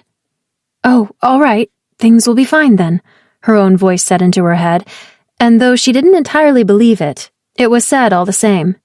As Cole disappeared, following one of the green glowy lines his device magically conjured, Piper took stock of the pixies and Hades' personal geese surrounding her. "Remember the stick," she wanted to say, but instead just smiled awkwardly as one of the pixies zipped around her like the world's tiniest flying shark. Another came to hover before her face. 6 eyes looked her up and down, or she assumed, it was hard to tell without pupils, and then its massive mouth said something indiscernible. "I don't know what you're saying, but if it matters, I really am sorry about the tree." More blabbering, angrier blabbering. "We are taking good care of it. Well, Cole is. He's good at that, apparently." She looked after where he had disappeared, a slight ache forming in her chest. "We'll make sure it gets back where it belongs. But for now, it's happy, and it looks really pretty with all the ornaments and lights." A little finger was shoved in her face, and the blabbering turned to snarls. "Yep, you're probably right. It's not for decoration." She pressed the tips of her gloved fingers together and squinted. "But it does look really pretty anyway." As the pixie grumped, another one buzzed up to her and began poking around at her jacket. Excuse me." She leaned away but kept her boots firmly planted. 2 more pixies darted toward her as the first dug into one of her pockets. And then there was just a blur of violet and iridescence swirling around her as she felt herself be tugged in every direction. "Remember the big stick!" she finally shouted, covering her face and squeezing her arms into her sides. The whirlwind stopped, and when she peeked between her fingers, one of the pixies was hovering before her and holding up a polished piece of brown agate. "You stole that out of my bag!" Piper pulled open her purse but already knew exactly where it came from. There was only one like it, and she and her mother had found it together 2 decades ago on a hike in the very same woods. She snatched at the stone, but it was pulled out of her reach and then tossed from one pixie to another. Piper whirled around, jumping to the height the agate was thrown, but the pixies were so much quicker than she could follow, and she only managed to lose her balance as the hell geese hissed with more mirth than malice. Piper got back to her feet, balling up her fists and glaring at the one she'd decided was their leader. "Okay, look, I really am sorry about the tree, but can you please give that back? It's really important to—" Piper took in a slow breath and then let it out. "It's important. Just like your tree." "Right. That's what you want, isn't it? Collateral until the tree's returned." The pixie tipped its head and nodded, catching the agate when it was tossed to him and clutching it to his chest. Piper didn't think it terribly fair, but there was no other way, and it was probably a little better than going to that nether place. "I understand," she said, swallowing. "Just please be careful with it." The pixie eyed her, something like appreciation on its face, and then held out the polished stone and dropped it. Piper squeaked in horror, but before it could plummet to the ground, the agate disappeared in a puff of glitter. "Did you send it to hell?" she asked weakly. "I told you they're originally from the nether." Cole walked out of the depths of the forest, hands full of some sort of pulpy goop. The glowy lines had disappeared from the snow, the ingredients he'd gone out to find presumably squashed up in his hands. He knelt at the goose's side again, and it extended its wing willingly this time, as he applied the poultice. She watched Cole's long fingers move carefully along the feathers as he spread the mixture, adept and measured. She felt them around her hand again, the surprise at being touched at all, and then how quickly it became familiar and welcome to have him so close, which was ludicrous. But as her gaze lingered on the way his fingers slid through the poultice, her hands warmed with the memory of his touch, and then so did everything else, just like when she'd pressed up against him under the branches. "Give it an hour, and you should be able to fly again," Cole said, breaking Piper of a daydream where they might have been pressed against one another with fewer layers on. "Now let's get to negotiating. You can't have the tree, but I've had this hat for years, and—" "I took care of it," Piper cut in, and the pixies nodded, looking almost as friendly as the one depicted in Cole's tablet.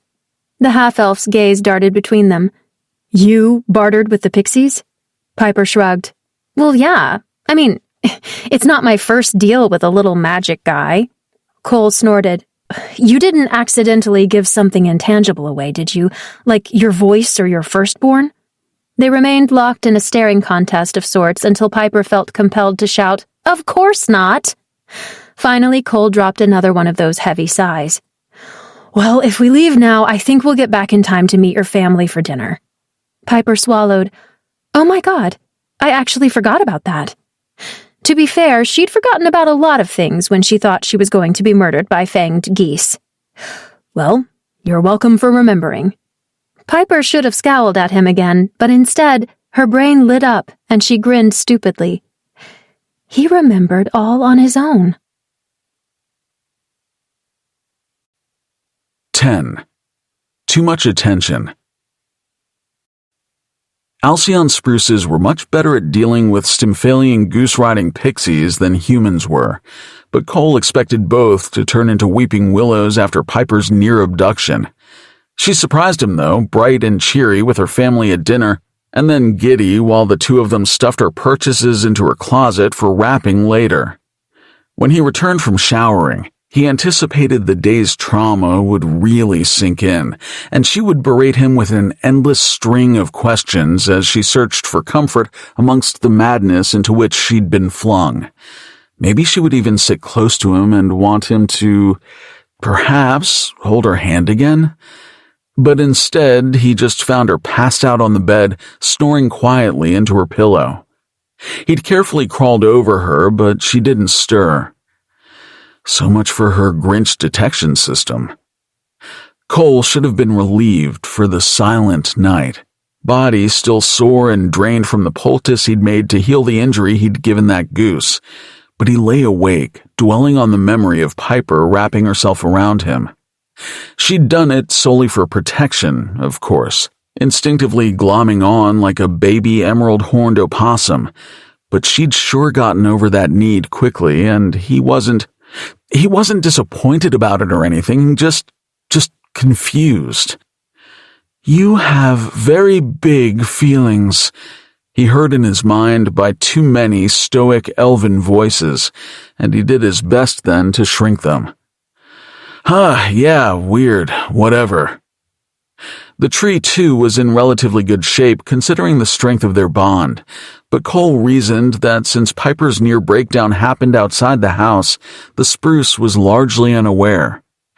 Unfortunately, Piper didn't plan on spending much time away from the house, so her big feelings needed even closer management. There was agitation in the spruce's limbs the next morning, a sort of stiffening that would lead to splinters if he wasn't careful. So Cole pumped the tree full of a photosynthetic spell and refilled the water in its base. When he went to the kitchen, he found Piper with her brows knit and lips pursed, just as agitated and stiff. She had apparently exhausted her allotted merriment the night before and was back to her grumpy old self, cleaning up after her breakfast casseroles were devoured. "Good morning, Pipsqueak," he lilted, watching her stiffen further at the playfulness in his voice. She grunted back. "Bad morning, then." Cole gathered up the abandoned plates from breakfast and started filling the dishwasher at her side, gaze flicking to the window over the sink and the darting forms of her younger cousins in the yard. "Is everyone out back?" "Yeah, the snow that fell last night is apparently good for balls." Cole blinked. "For what?" "Balls? For fighting?" She dumped out a pan that had been soaking and clicked her tongue at the caked-on eggs, then caught his unwavering gaze. "Oh my God, Cole, for snowball fights! You're just the worst Christmas elf, aren't you?" Cole shushed her, pulling his hat down, but not even Grandma Tilda was tottering around inside to hear. He went up behind Piper anyway, keeping his voice low. "I'm not a Christmas elf." She chuckled as she scrubbed at the crusty bits on the pan, and the sound vibrated right through him as he inched even closer to her back. "Sure you're not, buddy." She tossed a grin over her shoulder, dark eyes honing in on him, and for a split second she was as cheerful as she'd been the night before. Piper's bare arms worked at the pan as she returned to cleaning. She was wearing loose pajama pants low on her hips and another tight tank top, but there was no way she was cold after all the work she'd been doing at the oven. He could feel the residual heat himself as his gaze fell over her shoulder to the valley between her breasts. He caught himself returning her laughter then, having gotten dangerously close. Given another inch, he would have pressed her right to the counter and himself against her. And then what? Get told to fuck off, probably. "Oh, you're doing it wrong," she groused, nudging him away to rearrange the bowls he'd put in the dishwasher, reverting once again to pissed-off Piper. Cole left her and crossed the kitchen to the little eat-in area in its corner. Hung on the wall were a number of photographs, improving in quality as the years went by, each depicting a Christmas gone past. He could identify Piper in all of them by her massive dark eyes and genuine smile. She was usually squashed up against her mother, with whom she shared olive skin and dark hair, unlike the other MacLeans who were pale and freckled. "You know, for someone who loves Christmas so much, you sure are a Scrooge." "Excuse me?" She stood straight and whirled around to glare at him all Scroogely. "Ebenezer Scrooge is a stingy capitalist pig who has to be threatened with his own mortality just to give health care to his single employee. How am I anything like that?" "He's a pig? I thought he was a duck." She just stared at him, blinked, and then threw her hands up. He's a fictional character. Sometimes he's Michael Caine, and sometimes he's Bill Murray, but he's never me. I love feeding people. All right, give me a break, Pipsqueak. I haven't seen it since I was a kid. The point is that you're so cranky now, but you used to not be. Look how happy you are in this picture. You need to be Ghost of Christmas Pasted. Do I? She crossed her arms and leaned back against the sink, eyes narrowed under heavy, angry brows. Maybe my dead mom can play that role. Oh, damn it. Cole cleared his throat and scoured the last 5 photos. No, you're smiling in these too, and they happened after. Hey, where were you in this one? He moved a chair to get closer to the photo in question, counting the MacLeans and identifying each one, her mother included, but Piper was nowhere to be found. Piper's whole demeanor changed, her anger gone as she fidgeted near the sink. That was an off year, the only one I ever missed. The next photo did have Piper in it, but not her mother.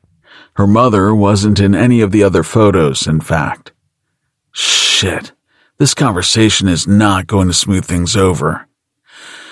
You know what? We should go outside too and fight with balls. Don't have time. Piper bent over the dishwasher again to do more reorganizing. Bullshit. Cole hurried to the counter and snatched her planner, flipping to the current day. Wrap presents, do laundry, shovel the driveway, make a grocery list. Other people can do all this. She scoffed. I'd like to see them try. And I have to add do the dishes now. Cole grunted, abandoning her planner and rounding to the other side of the dishwasher.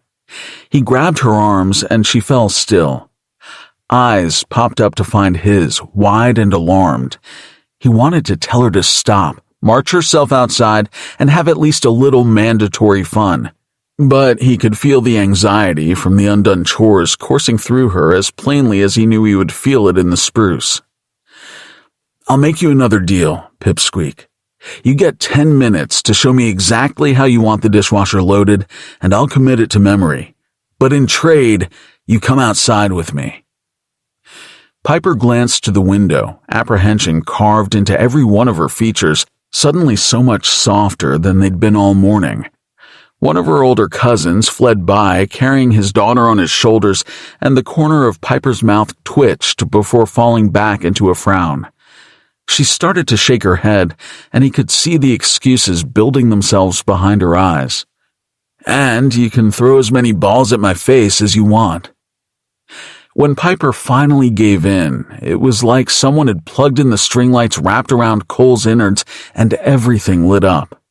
She sank, and she snorted out a giggle, and she said, Fine. And it didn't matter that she'd been angry with him or that he'd made her think about her dead mother again. All that mattered was that he'd gotten her to smile, and the world was a tiny bit brighter. Piper packed and rounded snow even more skillfully than she loaded a dishwasher. Cartoonishly perfect spheres were stacked at her knees in a lethal pyramid of weaponized snow, and she crouched behind a log at the edge of the wood, waiting. It turned out that she had no interest in belting Cole with her ammunition, instead directing him to follow along behind her and covertly modify her hiding places. He wasn't particularly good with the snow anyway. It was water after all, and he wasn't a Lorelei. He was an elf, and only half of one at that. His magically assisted aim was true when she offered him one of her well-formed missiles, but he pretended to be much worse, preferring to assist her instead, and not needing the bad blood that nailing Presley in the back of the head would harbor. But it didn't really matter how terrible Cole was at making snowballs or how embarrassing it was to get pelted by her cousins, because Piper was laughing. He watched her face go pink from the cold and then red from breathlessness as she ran and shouted and managed to sneak attack just about every MacLean in the yard. And the MacLeans took the whole thing rather seriously. Presley remarked how she apparently hadn't forgotten after sitting out of the games for so many years right after he got bashed 3 times in a row. Cole had trouble keeping up as she darted from tree to tree, replenished her pile, and went right back to lobbing snow in a flash. When she unloaded the last of her ammunition on her uncle, she fled with Cole on her heels around the copses and deeper into the forest where it was quiet and they were alone. "All right, Lieutenant, pay attention because I have a plan." Piper fell to her knees again and packed snowballs at a dizzying rate. "We haven't nailed Noah, Luke, or Holden yet, so you're going to boost me up into this tree, and I'll be lying in wait while you lead them out here. You're probably going to end up hit a bunch of times, but that's a sacrifice I'm willing to make." If Cole had a sword, he would have gladly fallen on it at her command. Instead, he immediately clasped his gloved hands and offered them up for her boot. With little effort, he shot her up into the tree, then watched as she scrabbled one-handed along a limb, frozen bombs tucked into her other arm. The view was especially nice from his spot at the tree's base, where he could watch her ass as she shimmied along a branch. "What are you waiting for?" she called down to him. "Take your wonky balls and go get yourself attacked." He bit his cheek and saluted her before doing exactly as she demanded. If only she would let him return the favor. She would certainly like it if she did. Piper's plan went off without a hitch, with no small thanks to Cole's genuine helplessness as he fled from an ambush of her young cousins. The three siblings were doused from on high, snow raining over their heads and down the backs of their jackets. Their shock at being outdone well worth Cole faceplanting in a bank of snow when he ran. Their attempt to pelt Piper back was ill-aimed, and she was too high for it to matter. So by the time she was out of ammunition, the kids were just flinging snow upward for it to rain back down on them.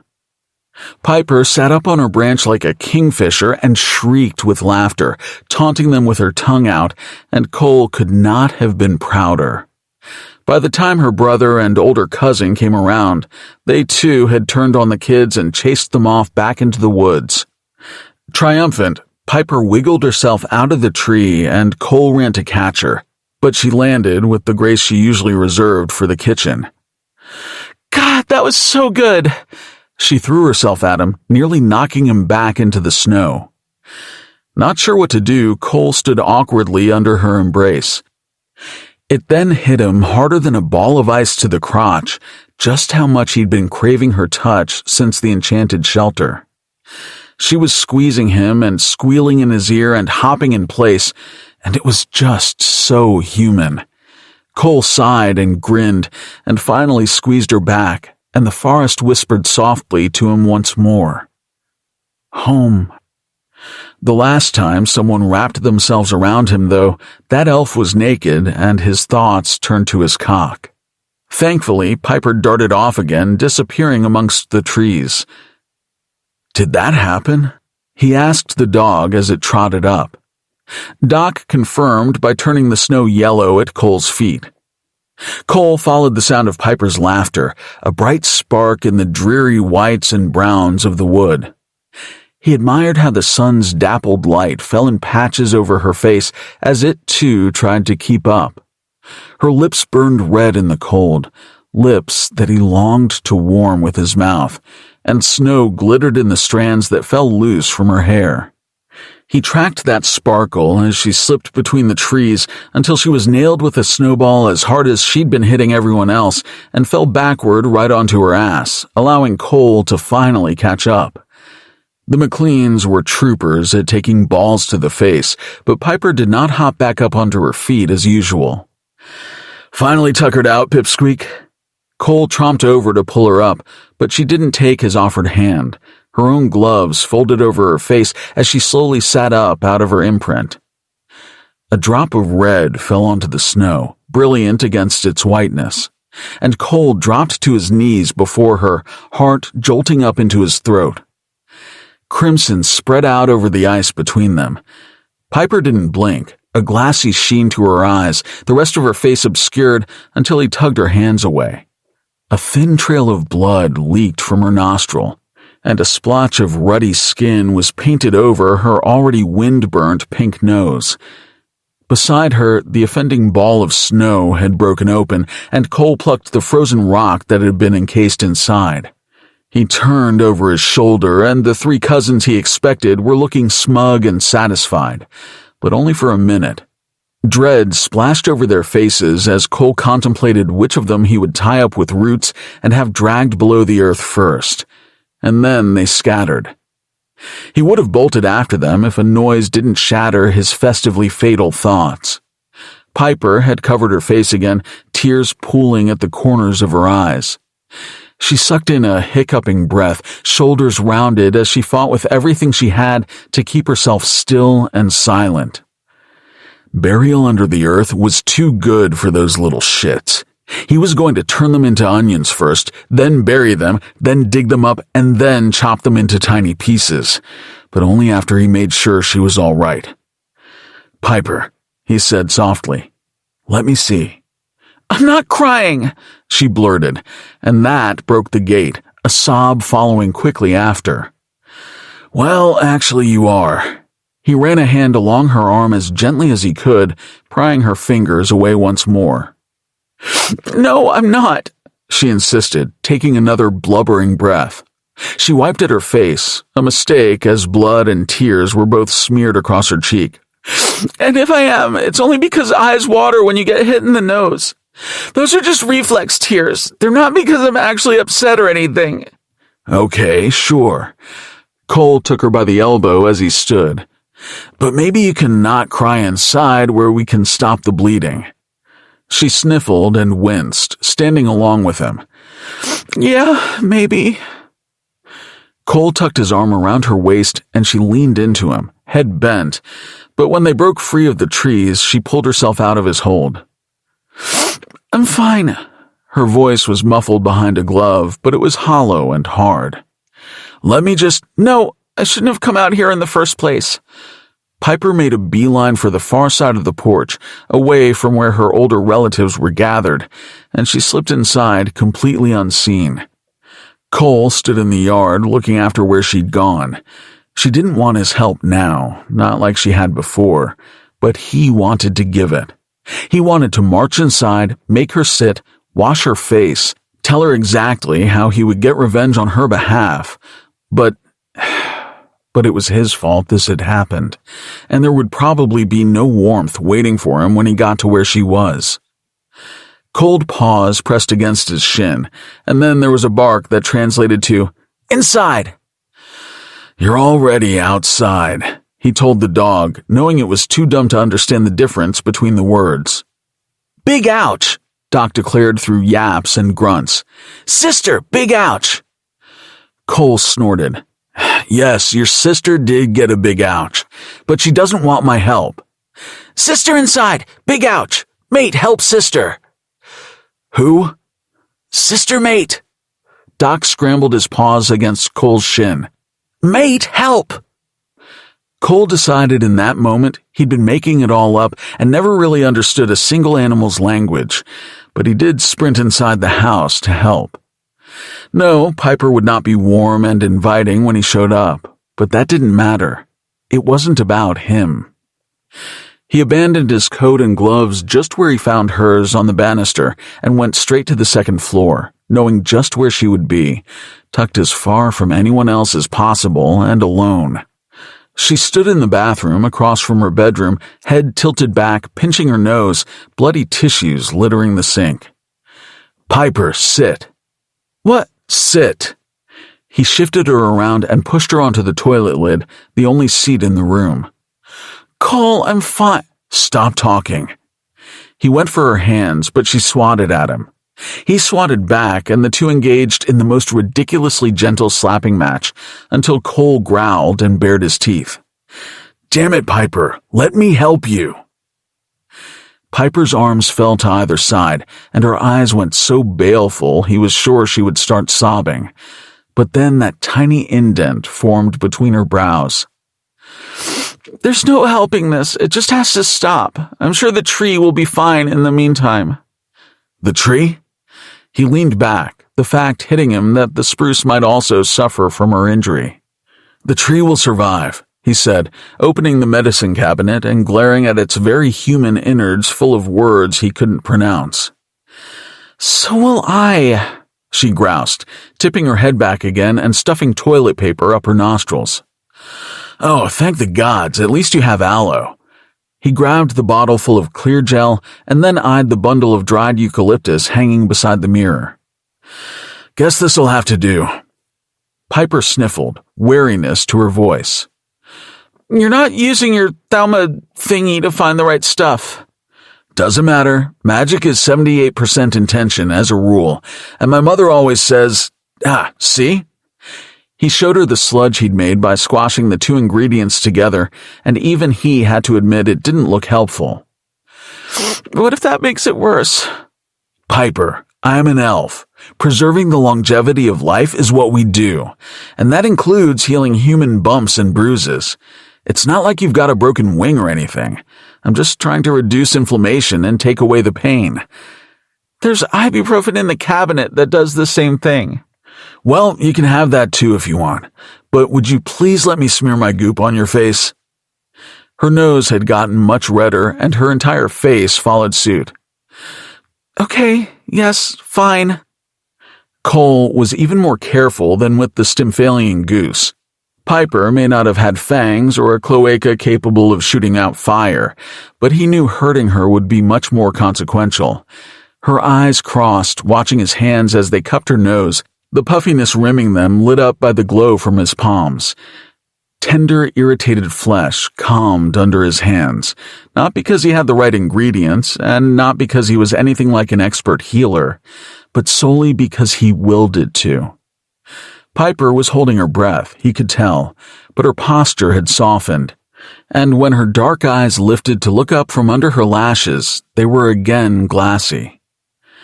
Am I hurting you? He murmured, easing off.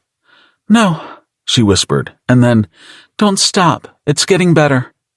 So Cole didn't stop, and he would have kept touching her if he thought she would have let him, and if his hands weren't so sticky. But he had done all he could, and when he pulled away, her skin was shiny with aloe and dotted with crusty bits of eucalyptus, but it wasn't swollen, and it was no pinker than if he had told her how pretty she'd looked laughing out in the snow.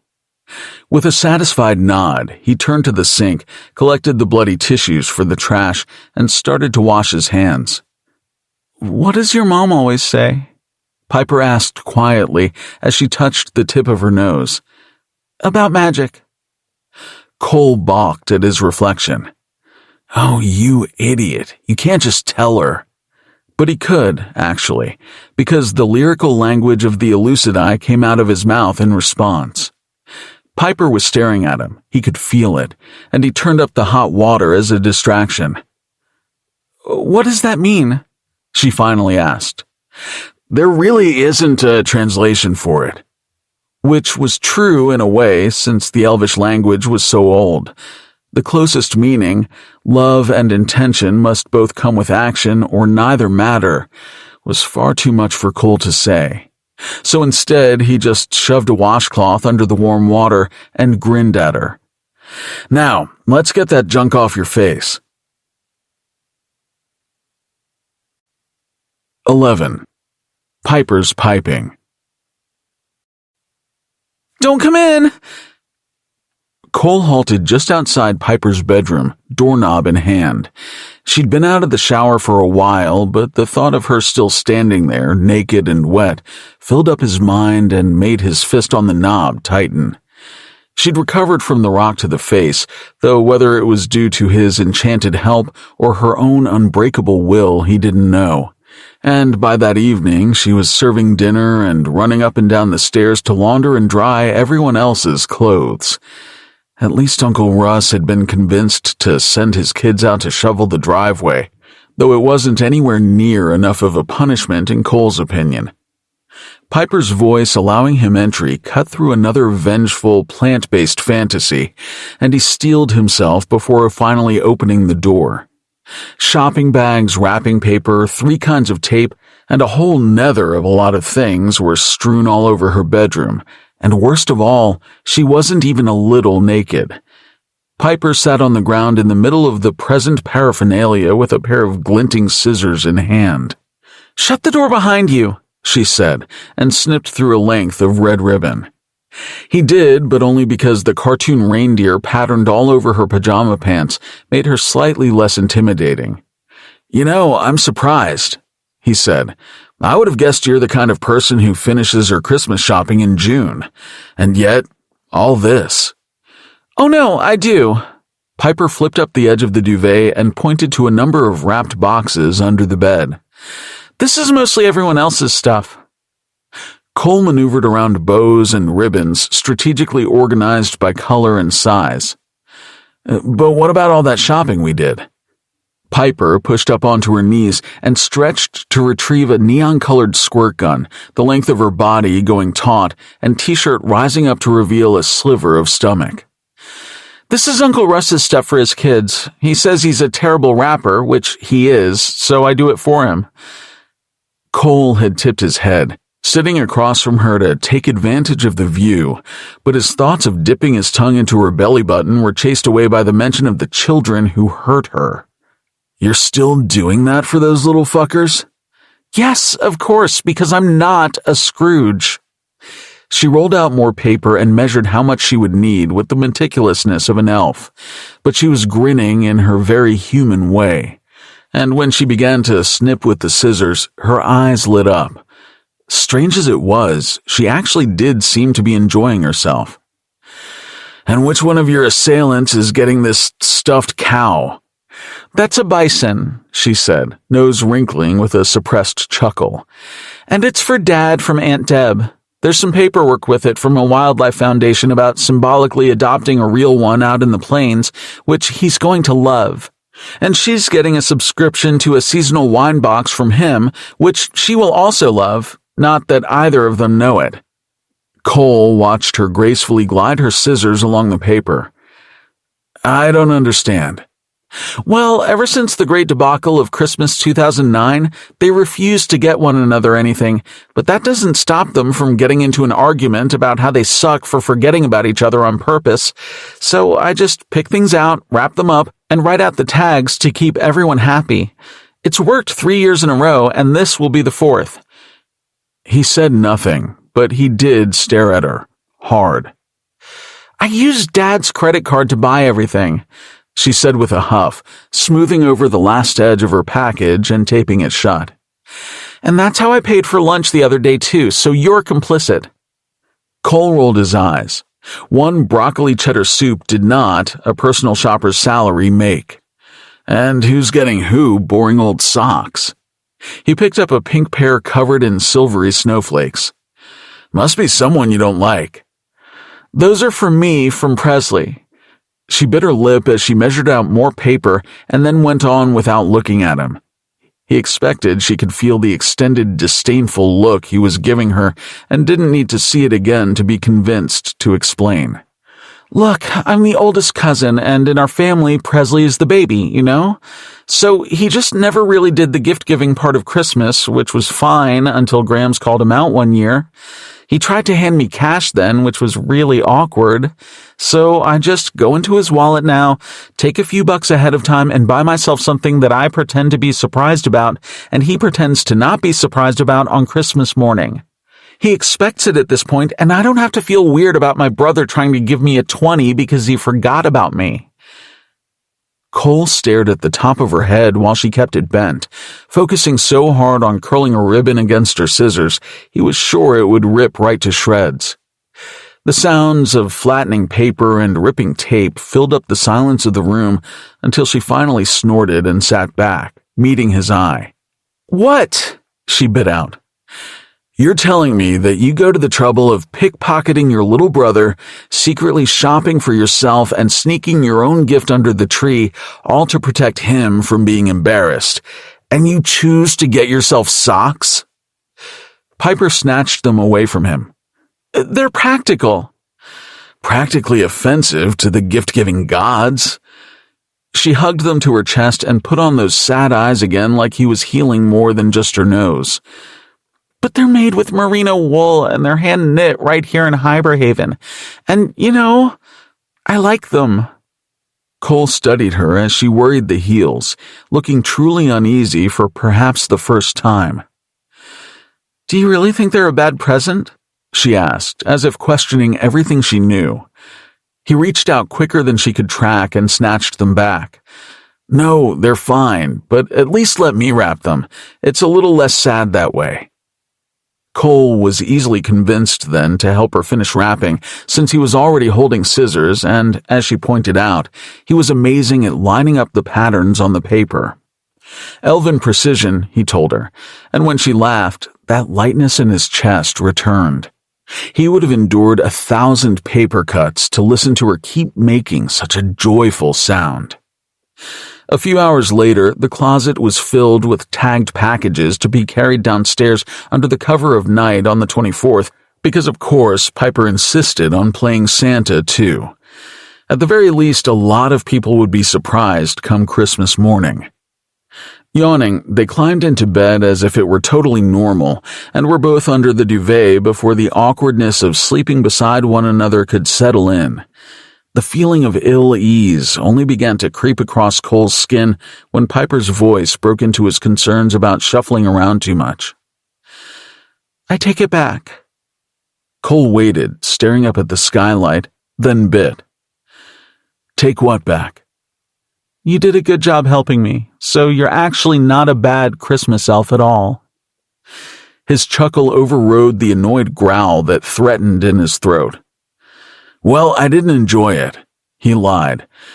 "But you would have been there all night otherwise, and I can't sleep with the lights on." "Of course you can't." She snickered, the bed shook slightly, and then that pleasant sound died away. "It's been nice to have help with a lot of things, the presents and the dishes and everything. So, thank you." "I bet," he thought, then frowned. "I'm sorry I called you a Scrooge." "Well, you might not be entirely wrong. I said I love Christmas, but now I'm just sort of obsessed with not screwing it up again." Cole shifted to his side and pushed up on an elbow, smirking. "I doubt you've ever screwed up anybody's Christmas in the— I missed Mom's last one." Piper was peering upward, moonlight washing over her face. She gripped the edge of the blanket tightly, knuckles white. "My boyfriend invited me to spend the holidays with his family down south that year. I didn't think it was a big deal because it was just 1 year, but I should have known something was wrong because Mom and I argued about it, fought about it really, and we never fought about anything." It wasn't a surprise, not after seeing the photos in the kitchen, but heaviness still settled in Cole's chest. "She knew she didn't have much longer?" Piper nodded. "She didn't tell us, though, not until February, said she didn't want to ruin the holidays. Instead, I ruined them by calling her unreasonable and selfish and running off to the beach and then not talking to her for a whole month afterward like an ungrateful bitch." "Don't." Cole's voice was sharp enough to snap her out of the broken gaze she was giving the window. "You didn't know." Piper swallowed thickly, but her grip relented on the blanket. "Believe it or not, I went to therapy about the whole thing. We all did when Mom died. But this time of year, all the big feelings come back."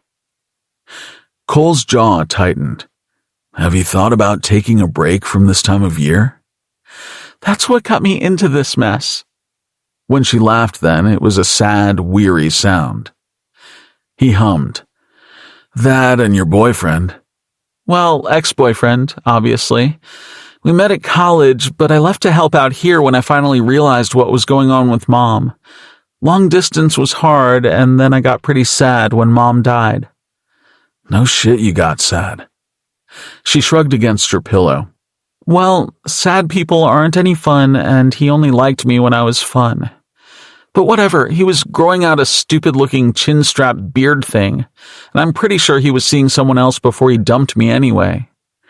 Of all the things she should have actually cared about, the flippancy with which she told him made his blood absolutely boil.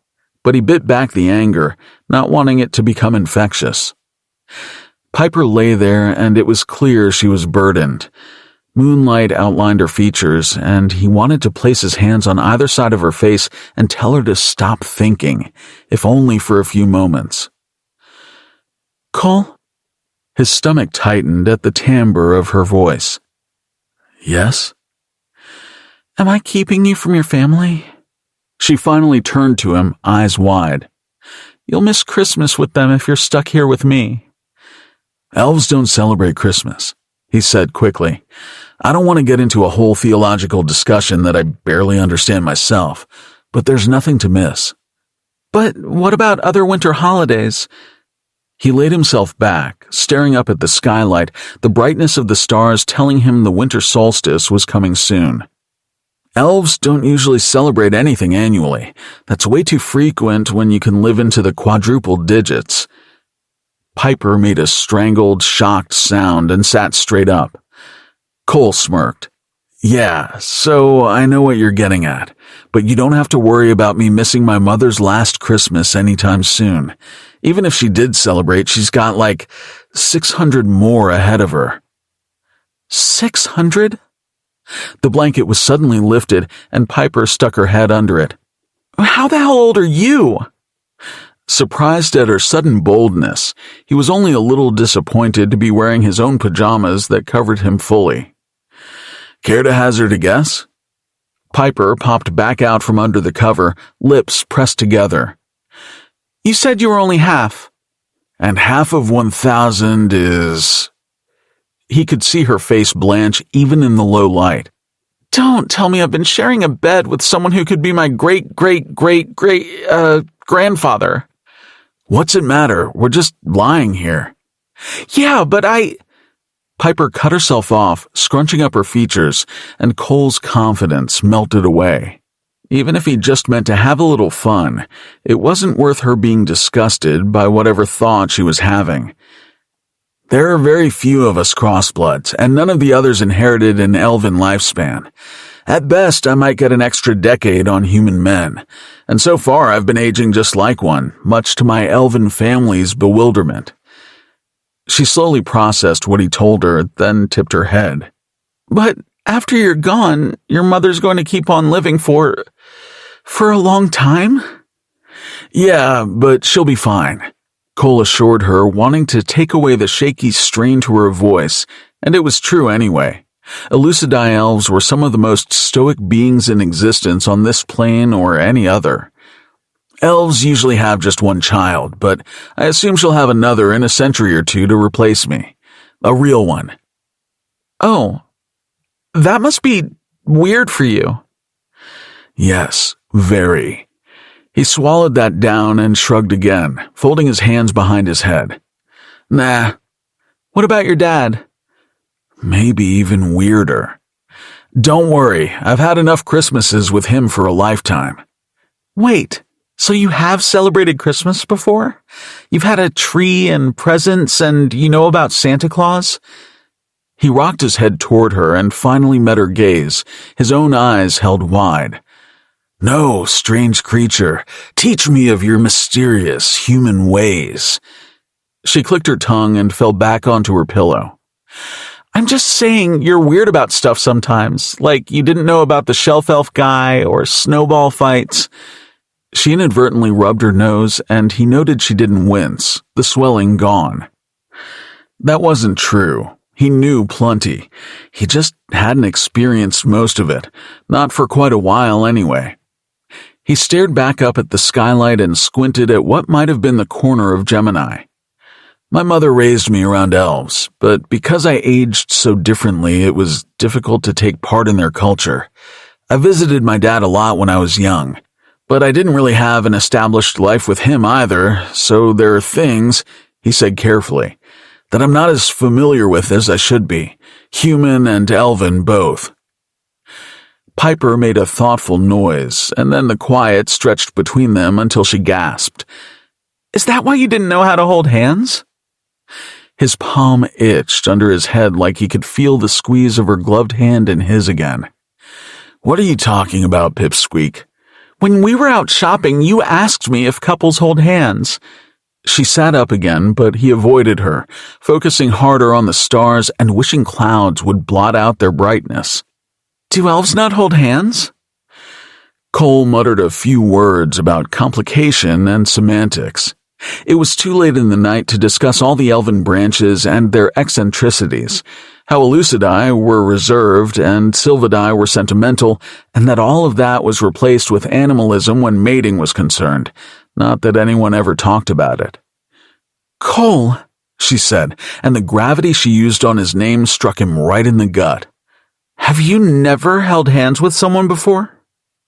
He turned his head ever so slightly, eyed her, and grunted. "Oh my God."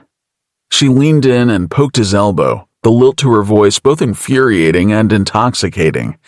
"Was I your first?" His eyes flicked back up to the window and he sighed, though it sounded more like a groan.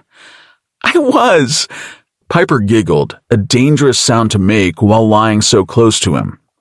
"I would have never guessed in however many years you've been alive that you've never held a girl's hand. That's so sweet." "I'm only 111, thank you very much." When she stopped poking him and gasped again, he smirked. "That's in seasons, not years." "That's a normal amount of years?" "Divide by 4. She chewed her lip, then shook her head. "Regardless, it's an awful long time to be celibate."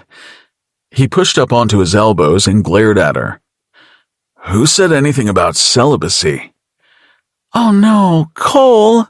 She leaned in close, and even in the scant light, the horror on her face was convincing. "Don't tell me I stole your first kiss, too." Cole snorted out a laugh because that's all he could do at how ridiculous that claim was. He knew her antics were to cover up for how vulnerable she had been, but why did it have to be at his expense? "I'm sorry," she went on, her hands falling on his forearm, and the warmth of her touch rushed through all of him. "That should have been special for you, not me grabbing your head and brute forcing you to appease my family." He snorted again, as if she could brute force him into anything. No apology needed. "You can be honest with me." She gave his arm a shake, grip tightening in a way he liked far too much. "I won't make fun of you for being a virgin, I promise." "Piper, stop talking." "But I feel bad." She injected a whine into her voice that sent a jolt right to his cock. "I took away so many of your firsts without knowing." "If you don't shut up, I'm going to shut you up." Playfulness danced dangerously on her lips. "Those are some ferocious words for someone so innocent." It had taken many years for Cole to hone his elven precision and speed, and when his intention was true, he always hit his target. Cole's targets were Piper's wrists, hands snatched away from his skin in less than a blink and thrust up over her head as he rolled her onto her back. His next target was her mouth, and he followed through on the promise to shut her up, but she still managed to squeak out a noise of surprise against his lips. That sweet sound died away into an even sweeter moan as he coaxed her mouth open. Finally, the tongue he wished he'd gotten a taste of before was his, and he swept his along the inside of her mouth. Knowing she would stay put, he released one wrist and slid his arm beneath her, pulling her body to meet his, and deepened their kiss. Piper was softer than the down in her comforter, warmer than the oven she insisted on laboring over, sweeter than the creamer she poured in his coffee. She arched her back, lips answering his as he covered her with himself and squeezed her tighter. He could have kept her like that forever, living off of nothing but her tongue and her sighs, content, safe, finally at home. But Cole pulled back, leaving her breathless and wide-eyed beneath him. "Did that feel like my first time?" Piper gave her head a quick shake, gasping shallowly, gaze locked onto his. "Because it's not." He pressed the wrist he kept into the pillow and dipped his face down beside hers, breathing her in. "In fact, I'm an expert at giving nosy little creatures just like you exactly what they need." She shuddered when he nipped at her earlobe and inhaled a sharp breath when his arm slid out from beneath her and trailed her side, over the swell of her hip and down to her thigh. Elves may not hold hands, but I've pinned enough wrists and hips to know what I'm doing. Her breath finally caught, mouth falling still, but her eyes changed. A flicker in them that wanted to ask him to show her just what he meant. And fuck, did he want to rip off every stitch of her clothing and rut into her like an animal. But she wasn't going to ask. She never asked for any of the things she needed. So Cole let her go. Now stop asking questions you don't really want the answers to and go to sleep. 12. My true elf said to me. Piper lay awake all night, knowing that if she fell asleep too deeply, she would never live down the humiliation of what she feared would be losing all control in her sleep. Falling too deeply was, of course, exactly what she was meant to do, but Piper had been the one in control for so long that she couldn't take orders from anyone else, the author included.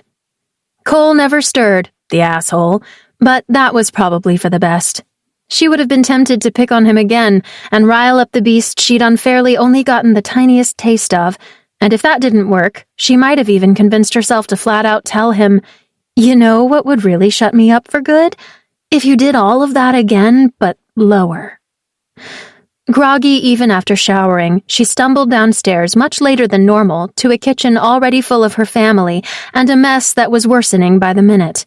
The milk and creamer were room temperature, but were also so low they probably wouldn't last until tomorrow anyway.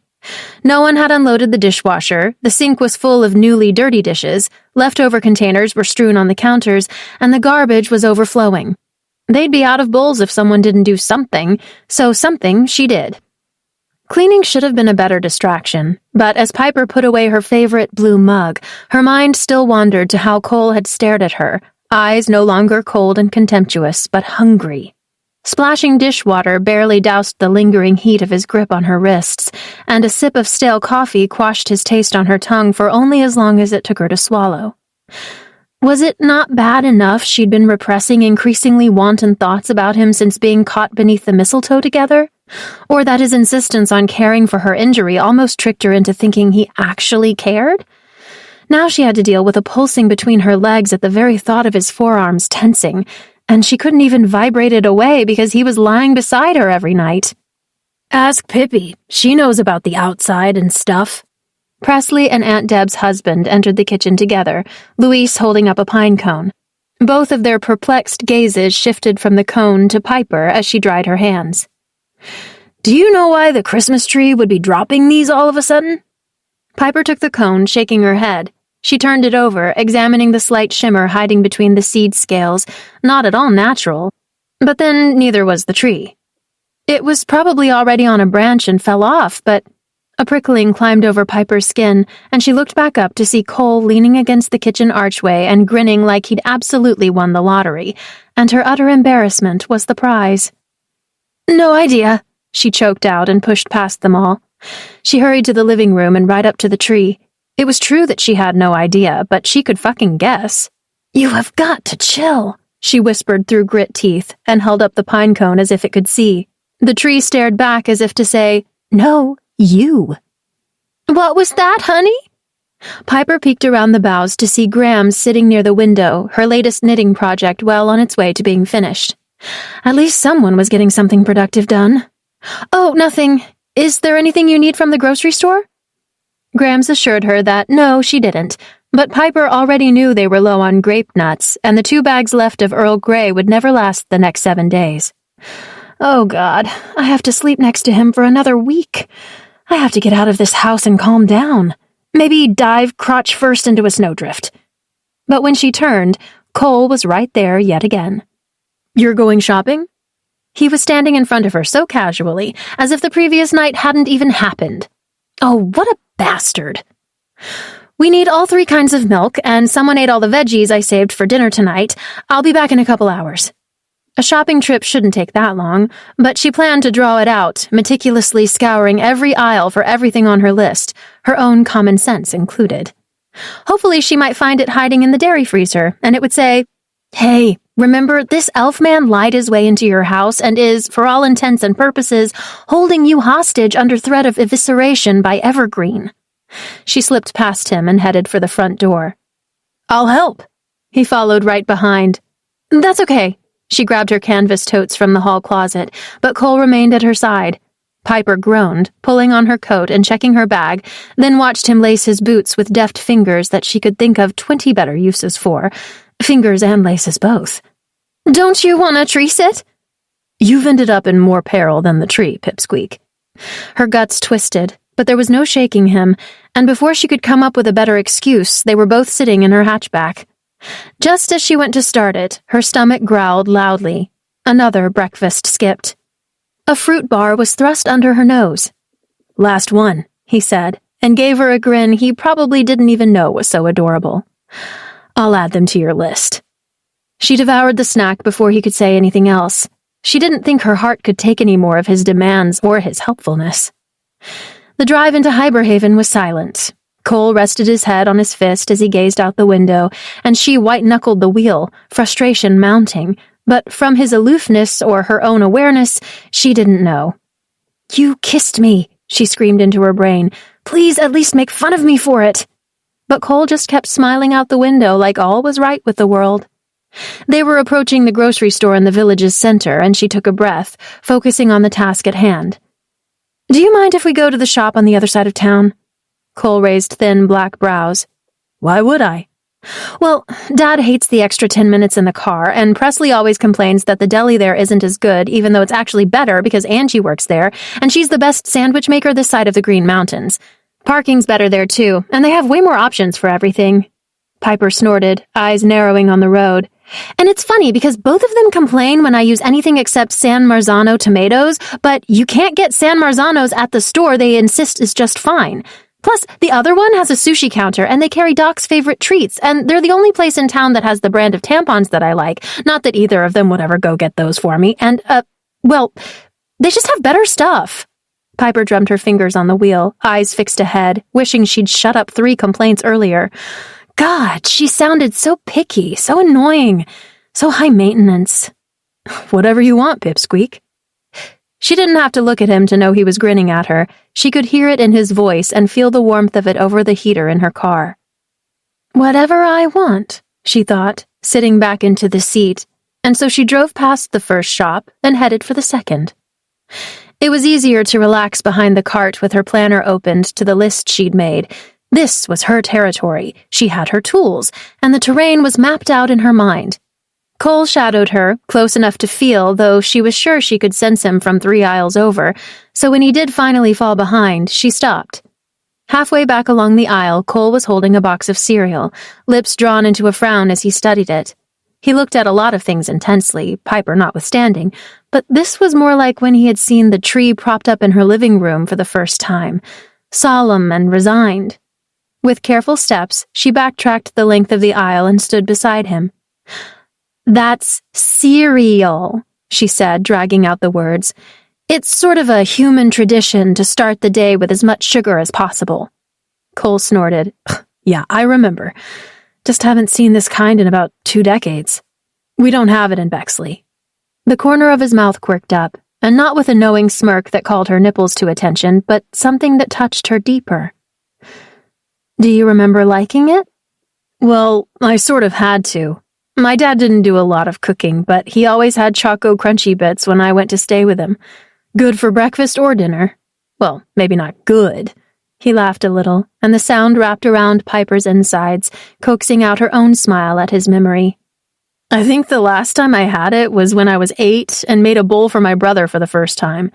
I thought 3-year-olds could handle spoons, but he ended up spilling it all over himself. His mom was pissed." Piper tipped her head up to him. "You have a brother?" 3 of them, half-siblings. Well, they're whole, actually, whole human, but they belong to my father and his wife. I've never actually met the youngest one, and I do not know why I'm telling you this." He blinked and scratched at his beanie, then moved to put the box back on the shelf. Piper picked the Choco Crunchy Bits right back up and dropped them into the cart. "You don't want that." Cole followed behind again as she pushed the cart down the aisle. "Yes, I do." "It's not on your list. It'll screw your whole plan up." Piper waved a hand behind her, trying her best to be flippant despite that it felt unnatural. What else haven't you had since you were 8? He let out a long breath. Soup from a can, bubble gum, a hug, ravioli, Piper spun. A hug? I'm kidding, Pipsqueak. He dropped a hand onto the top of her head and turned her back around. Get back to your list. My list just expanded, she said, and took them down the canned soup aisle. Piper knew how to be convincing when she needed to be, but it didn't take that much. Not after she insisted they hunt down every prepackaged and preservative-pumped meal he could remember from childhood. Cole was a little more reluctant to tell her about the weekends he spent with his father and how they stopped not too long after that fateful morning of spilled cereal, but then the truth was eventually coaxed out when she asked sweetly enough. As his brothers got older and asked about Cole's ears, his stepmother insisted hiding his identity was too dangerous for them. He had his own mother, though, and a whole life with her and her tribe. The long holidays and weekends with his father devolved into sporadic visits, a few hours here and there, separate from the normal human family he was raising elsewhere. Piper was careful to not ask too many questions, Cole only willing to give up information seemingly by accident. She would pick up a cup of pudding and ask, "When was the last time you had this?" "I was 11, he would respond with a wistful smile. "Got in a lot of trouble for getting it all over my shirt, but my dad bought me a new one with these anthropomorphic turtle warriors on it. I still have that, I think. Not that it fits." The details weren't quite enough to help her fill in the Cole page of her favorite things cheat sheet in her planner, but by the time they reached the checkout counter, Piper was grinning like an idiot, the cart full of things he'd sheepishly asked her not to get, and a little bittersweet story attached to each one. "You're gonna have a tummy ache after all this." "Oh, I'm sure if I complain enough, you'll find a way to fix it." "Careful, I just might rub it for you," she said, and then sprinted to the front of the cart to begin unloading before he could comment further. When they returned, Piper began putting the groceries away. She could hear the rest of the family playing board games in the dining room, the roll of dice and Aunt Deb shouting about cheaters. "I got this. You go play with the others," Cole said, pulling a box of mac and cheese out of her hands. "I'll even put everything on shelves low enough for you to reach." She let him take the box, but just unpacked more from the totes. "Aunt Deb's way too competitive. It makes me too anxious to be on her team, and it's even worse to play against her." "At least sit then," he urged, tugging a can of ravioli away from her. "Take a break." "Can't." She crossed the kitchen to the uppermost cabinet and tucked away the paper towels. "Won't," he corrected from just behind her. "Same difference." She turned, but his chest blocked her from retrieving more groceries. Cole boxed her into the counter. "You need someone to force you to stay still, don't you?" She pressed back, but wanted to press forward into him. "That actually sounds wonderful," came tumbling out before she could catch herself. The iciness in Cole's eyes darkened. His hands fell to the counter on either side of her. His body just grazed hers as he leaned in. "Is that what it's going to take? Pinning you down so you can't move?" Piper's heart skipped at the prospect of not having to choose, not having to think. "I'd fight you," she said, not sure if she meant it. He dropped his lips to her ear, and his hand circled her waist. "I'm sure you would," he rumbled, vibrations tickling her skin. "But not once I start licking your—" "And that's another win for Deb!" Her aunt's voice jolted into Piper's brain as the woman bustled into the kitchen, wrecking the fantasy of Cole kneeling between her legs. "Take Doc out," she said, pushing his chest so hard he stumbled backward, then added, "Please," before turning back to the counter and hiding her red face away. 13. Well, the song doesn't go this high, so... What in the nether was I thinking? Well, Cole wasn't thinking. He was just acting like a brainless, horny elf. He was quite good at the brainless and horny parts, or at least he had plenty of practice. So much, in fact, he'd sworn off of that life a year ago. And it had worked until he met Piper. Cole had been surprised with how easy it was to just not answer a call, especially when they came in the middle of the night. It was really only difficult when he sprawled out flat on his back and felt the full brunt of the emptiness that was his bed. but burying his face in a pillow and curling into a ball helped just enough to wait out the ringing until it stopped.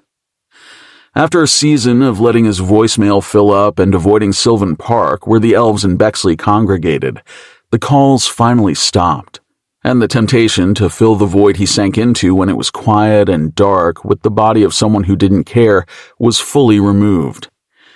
But now, Piper flashed him that smile of hers or offered even the slightest kindness, and everything in him opened up like petals searching for the sun. He never forgot he was two halves of an impossible whole when he was in an elf's bed. They never let him.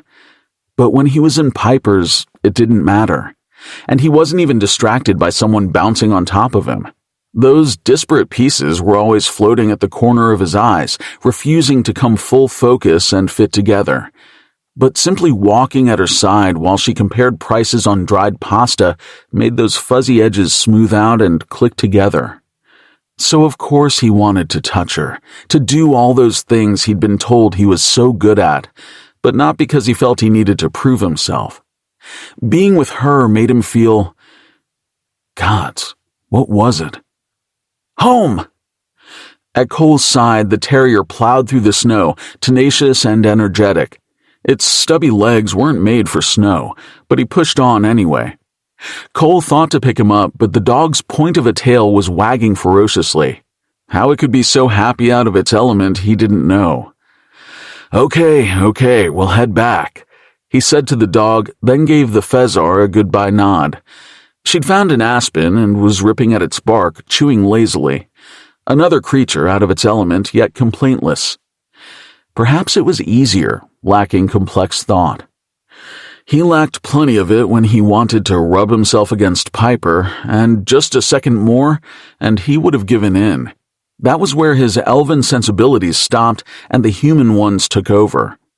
But Cole supposed he wasn't very good at being a human either, as it came with a whole different host of feelings and complexities that no one ever taught him to manage.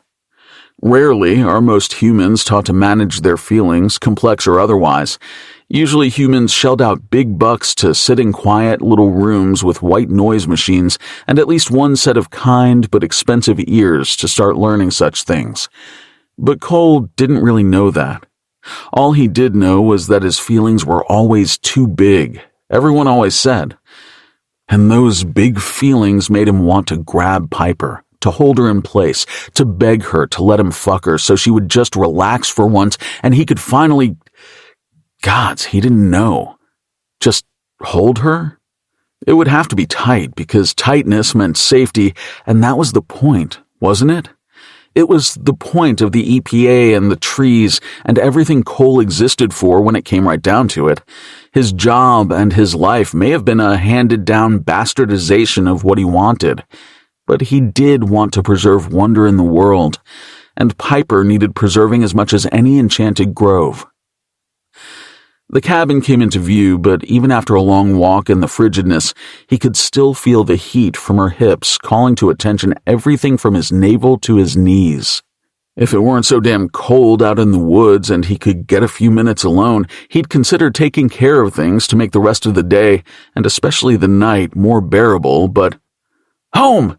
Doc yapped, and he picked up speed before plowing into a drift, only his tail left sticking out.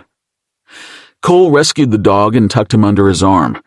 Almost there, he said, and Doc slobbered all over Cole's chin.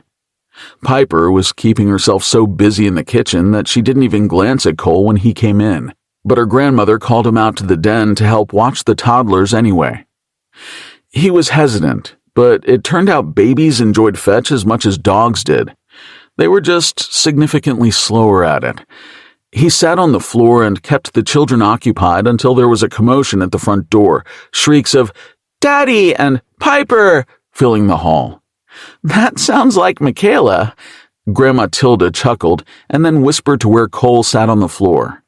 "Piper is her favorite cousin, and I think the feeling's mutual." Cole gave the littlest children a nervous look, but they were so worn out from chasing Doc's ball that they'd fallen asleep against the couch.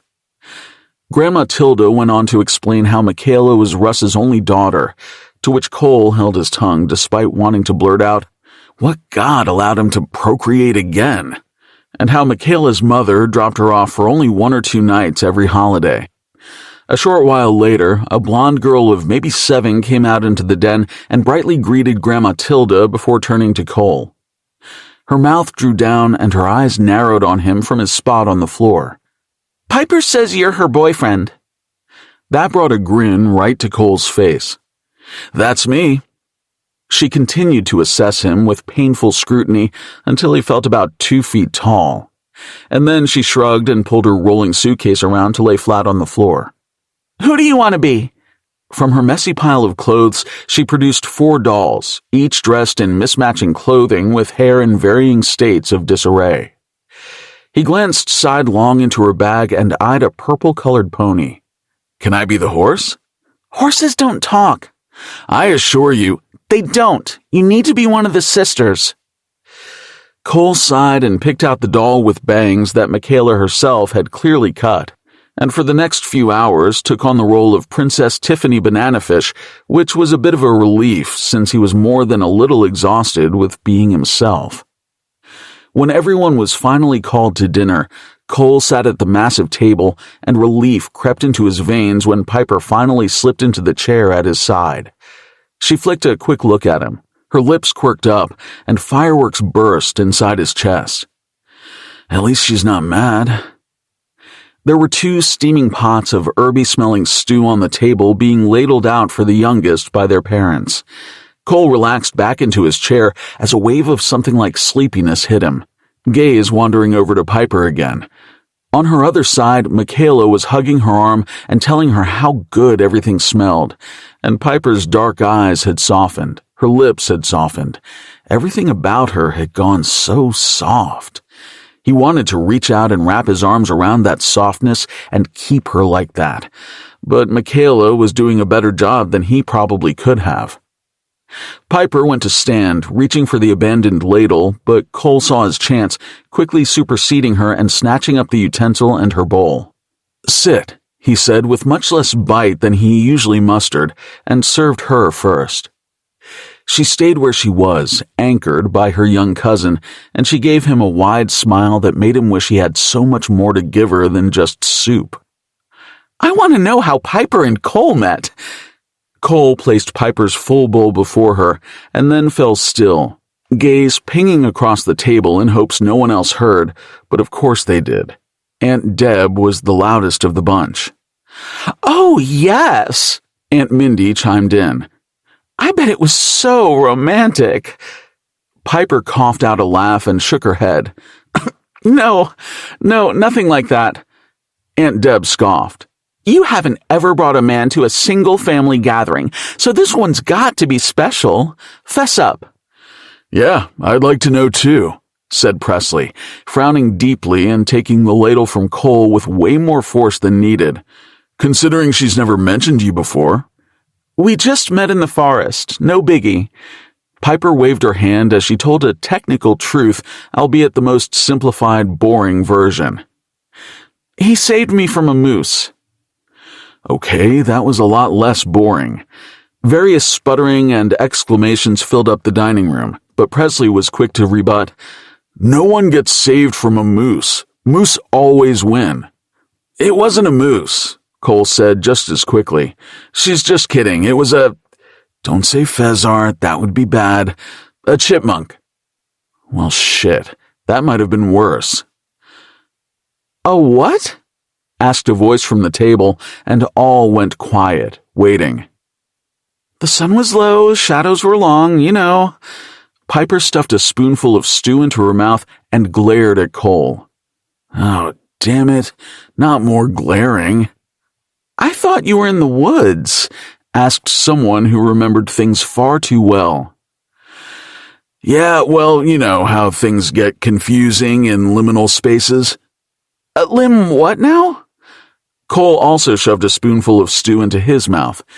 That was right. Humans didn't have those, or they rarely acknowledged them for what they were. "It's one of the trail names." Piper swallowed behind her napkin and then went on with more gusto. I was at work and he was out hiking and then we got into a huge argument about trees, so no, it wasn't romantic at all. As chuckles rose from the MacLeans, Cole watched Piper take another bite, this one with a finality to it. She might have just been adding in fictional bits, but there was enough truth in what she said, and he suddenly didn't want her to remember their meeting that way at all. I didn't know where I was, he told the table. Went for a hike, lost the trail, ended up near here. I wouldn't admit it and argued with her, but she was right. You crossed the border without getting caught? Luis screwed up his face. Did you get arrested? Border? Oh, yeah, no, I missed the Mounties, eh? Piper stifled a chuckle. Canadians end up in our woods all the time. It happens more often than you think. The point is, Cole said a bit louder, Piper knew just where we were, and despite my best efforts to be totally incompetent, she helped me anyway. Of course she did, her father said, voice filled with pride. That's what Pippi's best at, being helpful. Cole caught Piper tense beside him as she stared down at her stew. It's more than that. She's smart and meticulous and dedicated, and she really should have just left me out in the cold and let me suffer on my own. But she's too thoughtful for that. Piper chuckled lightly, gaze still focused on her lap. Sounds like something I'd say to get lucky, laughed Uncle Russ around a mouthful of food. You just let her think you were lost so that you could score some points before you asked her out. Cole felt his brow narrow, but kept the chill out of his voice. No, I was being an ass. You were just stressed, said Piper quietly. It was a tough situation. I was completely out of my element, he said, but Piper made me feel like I belonged. That's what she does for everyone, even when they don't deserve it. She glanced up at him from under her lashes, and Cole realized then that Piper's eyes weren't simply brown.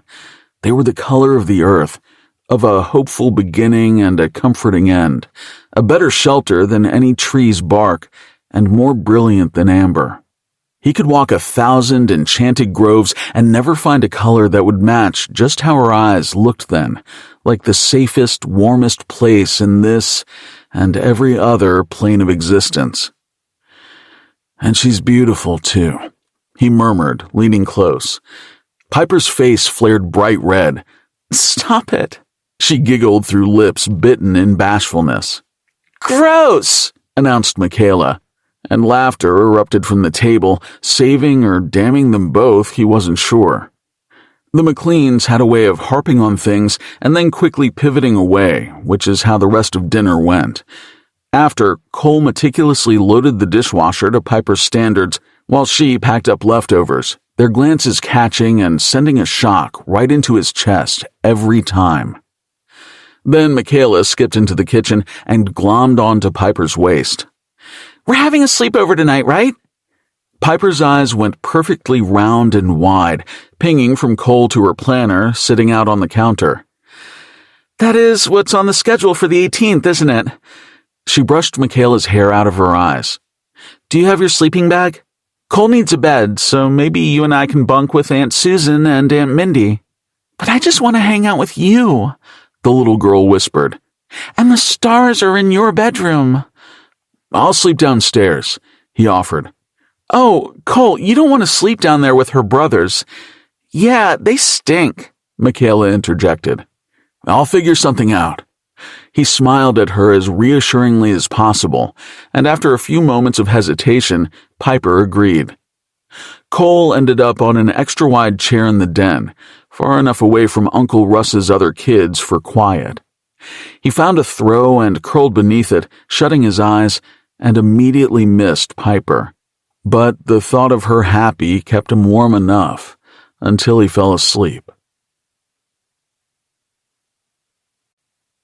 14. And my bow. Sit. Cole wasn't used to taking orders, but he wandered into the kitchen too stiff to argue. Piper stood bright-eyed at the counter, her hair tied off with colorful bands into many uneven braids, clearly Michaela's doing. He sat on the stool she pointed to and took note of the 2 empty bowls already waiting there. No Eggs Benedict or Belgian waffles this morning? Piper smiled from the side of her mouth as she returned from the refrigerator carrying a gallon of milk, and then she produced that damn box of Choco Crunchy Bits from under the counter. Oh no. He groaned but reached for the sugary cereal anyway. Piper pulled it away from his grasp, and in his groggy state she was much faster. She gave him a pointed look, then slowly filled his bowl. Her gaze was soft as she watched the crunchy bits fall and then served herself, her mouth looking even softer with a gentle, knowing grin. Next came the milk, another thing she did with ease and grace, and his insides went right to mush. Gods, Cole, get it together. It's just a bowl of cereal. You've got a big day ahead of you, she said, and that mushiness in his guts solidified. You need as much fuel as you can get. I don't love the sound of that. He accepted the spoon she offered. Piper just took a bite, dark brows rising playfully. If she didn't wish to divulge anything further, that was just fine so long as she kept leaning on the counter across from him and grinning around her spoon as she ate. The cereal tasted exactly as he expected, both nauseating and delightful, and he was immediately transported back to his father's galley kitchen on an early Sunday morning, but the seclusion he was used to never came. Instead, Piper was there, and for once Cole felt like he was exactly where he was meant to be. Ready to go? Cole jumped at the hand that fell onto his shoulder. He'd not even heard Presley enter the kitchen. Go where? He eyed the long black case Piper's brother was holding. We're gonna go shoot shit. Piper scoffed. Don't be a dick. Don't call your brother a dick, said her father as he too came into the room. And don't be a dick, Prez. It's only target shooting, Cole, nothing alive. Piper's brother gave Cole's shoulder a shove that surely looked like a friendly squeeze to everyone else. Probably not anyway. That's what we're doing today? Cole didn't remember seeing that in Piper's planner. That's what you're doing. The rest of us are making cookies. Piper cleared away the empty bowls. Why can't I make cookies too? Presley tugged him to his feet. Because men shoot shit. He shoved the case into Cole's hands. This feels sexist. He caught Piper's eye, awkwardly hugging the gun case to his chest. This is sexist, right? Oh, yeah, totally. Piper shrugged. But I also don't want to be around all the burping and farting, so I am very happy to stay here with the womenfolk and children. Cole wasn't convinced. Haven't I proven how good I am at taking directions? I can help you measure and mix things. Come on. Piper's father nudged Presley out of the way and put a friendlier hand on Cole's back. It won't be that bad. Cole swallowed but let the man lead him out of the kitchen, and before he realized he was sitting in the back of someone's van surrounded by Piper's male relatives, 6 of them in all. He assumed it might be a little easier with Luis there, who was Deb's husband, despite being the same age as Deb's son from her first marriage, Cody, but the 2 of them got along swimmingly, and Presley was even brave enough to bring up Formula One and listen to everything Luis had to say. That left crass Uncle Russ, his oldest son Holden, and Piper's father. Just call me Jim, he'd said, and Cole agreed with an uneasy flip in his gut. Why he should really care was beyond him, but this was Piper's father, and if playing at being her boyfriend were to be believable, he should be slightly nervous, shouldn't he? Especially when the man was carrying a rifle. It was just target practice, though, and Cole was thankfully not the target. So he attempted to make a good impression on his fake girlfriend's real father, fitting ear protection over his beanie so he wouldn't reveal the slight point to his ears, and listening intently as the instructor, who was a woman, but he didn't make the quip he wanted to about how they should have brought Piper and the others along, explained the rules. Cole had grown to have a firm grasp on magic, overcoming his slow start and proving he was at least half a Lucidii. But there were limits regardless. While the rifle he was handed had a walnut stock, manipulating that wood wouldn't affect any of the apparently much more important metal parts. Not to mention the walnut was long dead and had been lacquered to the nether and back. Magic required focus, and apparently so did shooting, but there was a lot less recoil with casting and a lot more will. Cole soon discovered that simply intending to hit the center of a target didn't mean that's where the bullet would go. So he missed. A lot. The sulfurous stench of the gunpowder was as unhelpful as the lack of a target worth hitting. He held no animosity for a printed bullseye. No fear a static piece of paper hanging at the end of a line would attack, and he had no one standing at his back to defend, so even finding the threads of magic in the air was arduous. The fact that the target used to be a tree certainly didn't help either. Nor did Presley or Russ or Cody or even Luis. Jim tried, but Cole did even worse under Piper's father's eye, so he took a break from missing and left the loudness of the range for the attached clubhouse. Cole had never cared about his masculinity before, one of the few benefits of being Elven, but it was truly being challenged, and it felt bad. He threw himself into a chair, spread his knees wide, and scowled as he pulled out his thaumatix, scrolling past the list of severing spells. Another failure, as he'd only whittled the ones that might work from 307 to 228. Piper's information hovered at the bottom of his screen, but his finger froze. He'd like to prove himself particularly masculine to her, if she were willing to let him. "Texting your other girlfriend?" Cole quickly flipped the device shut, then cringed at the cowardly move, probably only confirming Presley's suspicions. "Just checking on Piper." At least that wasn't entirely a lie. Presley fell into the chair beside him. Too close, he thought, and made a disbelieving noise. "Not doing very well in there, huh?" Cole grunted back. "So," said Presley with far too much gravity, "if you're from Canada, why don't you speak French?" "Because that's an idiotic assumption," would have been a perfectly fine answer, but instead, when Cole opened his mouth, a phrase in Elvish came tumbling out. Presley squinted, but it was apparent he knew Elvish as well as he knew any other language. No idea Cole had just told him, "Wisdom has long ears and a short tongue." "Okay, well, what's your favorite grade of maple syrup then?" Cole blinked. "A?" "Yeah, that's right." Presley looked annoyed, but for once it was with himself. "And who do you root for in hockey?" The Canadians?" "The Canadiens." Presley clicked his tongue. "Yeah, that makes sense." "Does it?" "So you met Piper out in the woods?" Cole ran a hand over his face, wiping away his mounting frustration. "We did establish that last night, yes.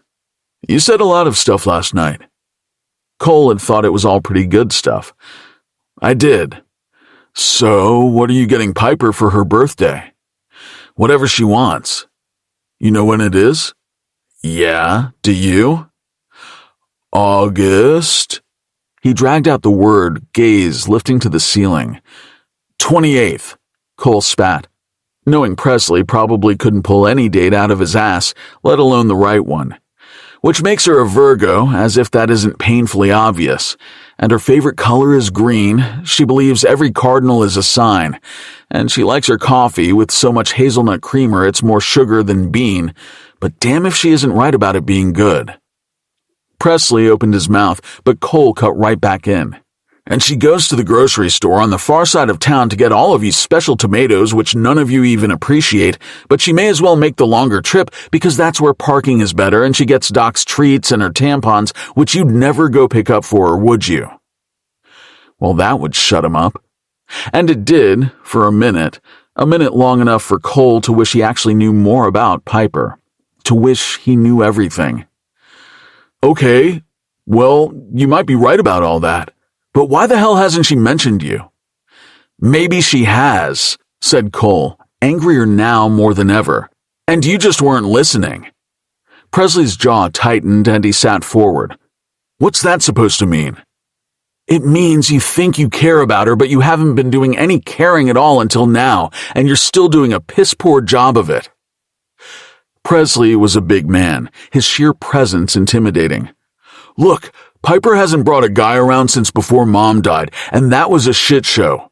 She's smart, but she makes stupid decisions, like letting you push her around and waiting on you hand and foot. She doesn't let me do anything. She never has. Presley snorted. You only think you love her, but she's been my sister my entire life. I actually do love her. Then act like it. Cole stood, anger pumping through every part of him. And would it kill you to find your mother's Christmas village and bring it upstairs? It's the only thing she's asked for. He swept away from Presley and back into the range. The sounds were muffled, even without ear protection on, blood rushing through his head, and he passed up the shooting stalls for the far wall where other ranged weapons were stored. In any other state, Cole would have absolutely cringed at himself for even considering it. But rage could really do a lot to a man and elf both, and he stomped up to the longbows at the rack's end. Before he knew it, he'd let fly 5 arrows, and each hit its mark, grouped up and buried into a bagged target at the end of the range.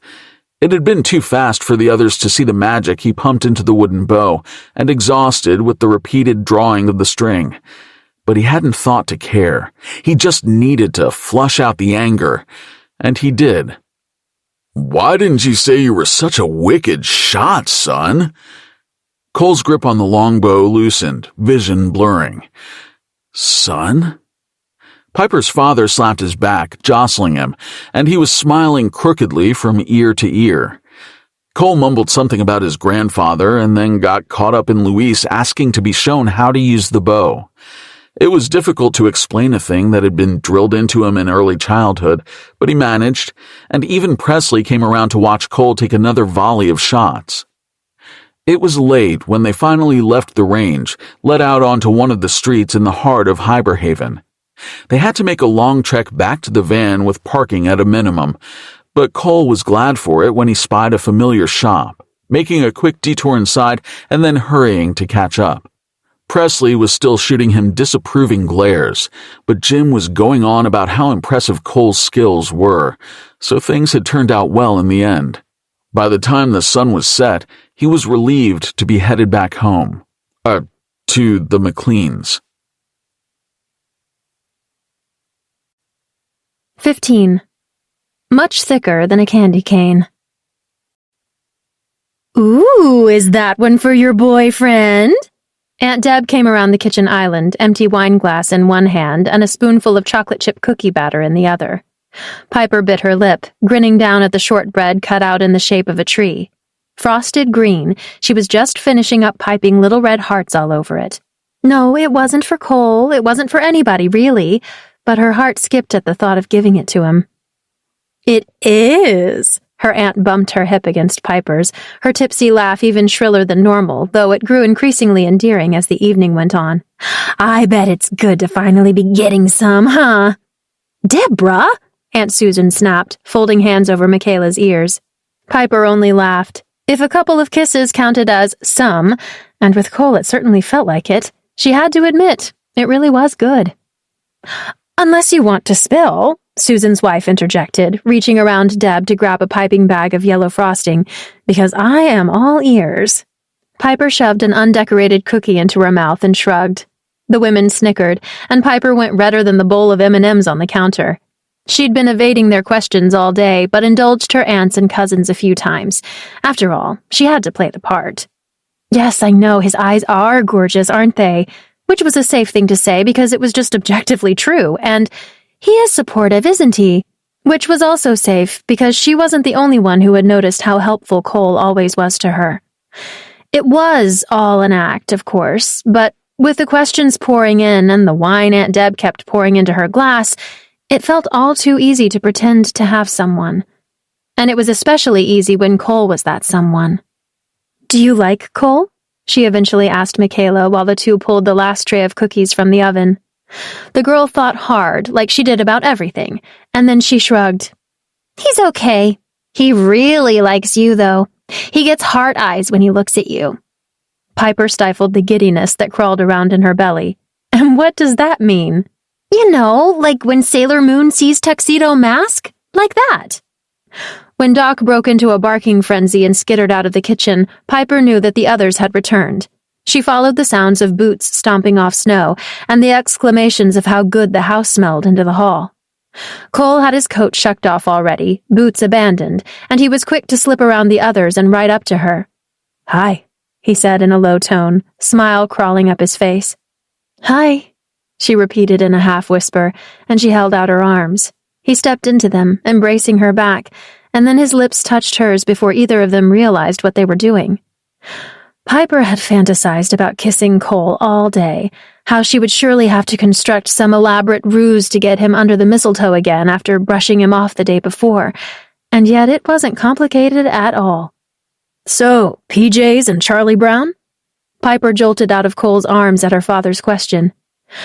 "Press, you know how to set that up, right? Cole should be able to help you move some furniture." She didn't wait for an answer before she scurried back into the kitchen, brain and lips buzzing. Piper grabbed Michaela to concoct hot cocoa while the others gathered their blankets and brought extra seats and pillows to the living room. Soon the kitchen was heady with bubbling chocolate, extra heat Piper probably didn't need, but she loaded up a tray full of mugs anyway and delivered them to the others.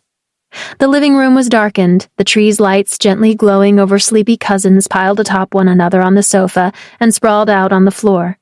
Michaela jumped atop her half-brothers, who cried out with complaints, and then she cuddled up next to her father. Piper passed the tray away and stood at the back wall until Cole gestured to her from the corner. He'd managed to snag one of the bigger armchairs, though it was angled behind the others and tucked into the shadows. Plunky piano played and animated snow fell on the television screen as she made her way over to settle on the thick arm of his seat. "You're not going to sit there the whole time," Cole whispered. "Oh, sorry, I'll sit on the floor," she mumbled, standing again. "Not what I meant." Piper gasped as she was tugged backward onto Cole's lap. "Oh, this can't be what he meant either." He kept an arm around her waist, the other pulling a blanket over them. "Or maybe it is?" She sat up stiffly until he nudged her stomach with his hand.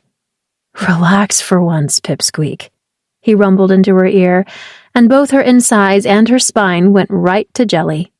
Piper sank backward, testing where she could lay herself as she tried to angle her weight off of him, but Cole had another idea, scooping her up under the knees and tucking her feet in beside him. "Is that comfortable?" "Way too fucking comfortable." She looked about, but no one else was paying them any mind, and then she peeked over at him, the glow of the television cool over his skin despite how warm he felt. "Uh-huh." "Really?" He cocked a black brow. "Last two, and look what I found!" Aunt Deb appeared at their side and offered them mugs along with a bottle, her father's best barrel-aged rum. Piper was quick to accept, measuring with her heart into her mug, though Cole declined. The spiked hot chocolate and Charlie Brown's moping on screen worked their way into Piper's veins. There was such a familiar comfort in the scratchy sounds of the voices and music that soon enough she really was relaxing on Cole's chest, each of his slow breaths rising and falling against her back. She was so relaxed that she almost didn't notice his thumb rubbing across her thigh as his arm rested around her. That was just friendly, affectionate maybe, but nothing more. Even though he had called her thoughtful and smart and beautiful, and he'd kissed her as soon as he came home. Cocoa drained, she pulled her knees in a bit more just to see how cozy he would let her get. Cole's gaze fell to hers as she peeked up at him, and he grinned, his hand squeezing her knee. She turned away quickly, but couldn't help the giggle that bubbled up out of her. She focused hard on the movie then, watching Charlie and Linus at the tree lot, tromping around the artificial pink trees, but her giggle came right back when they found the little stick of a dying branch. "That's you," Piper whispered into Cole's ear, pointing out Charlie as he lifted the saddest tree in the lot and half of its needles fell off. Cole narrowed icy eyes at her, and then his hands found her waist, fingers tickling at her sides. Piper squeezed the blanket against her face and muffled the shriek that wanted to come out. "Stop, please, I take it back," she hissed. "You have much nicer hair." She threw an arm around his shoulders and slid fingers along the back of his head and up under his hat. "At least I think so. You never take this off." Cole cleared his throat lowly. "Better to not invite questions." His hands rested more firmly on her, one around her hips and the other gripping her thighs. Somehow her other hand wound up on his chest as she leaned fully against him, playing with the buttons on his flannel, tracing around one and then down to the next and the next. Piper's other set of fingers had slipped around the back of his head, scratching lightly at his scalp until her touch discovered his hidden ear. Tracing the lobe, she drew a shiver out of him. Piper pretended not to notice, but she nuzzled deeper into his lap, hiding her grin away.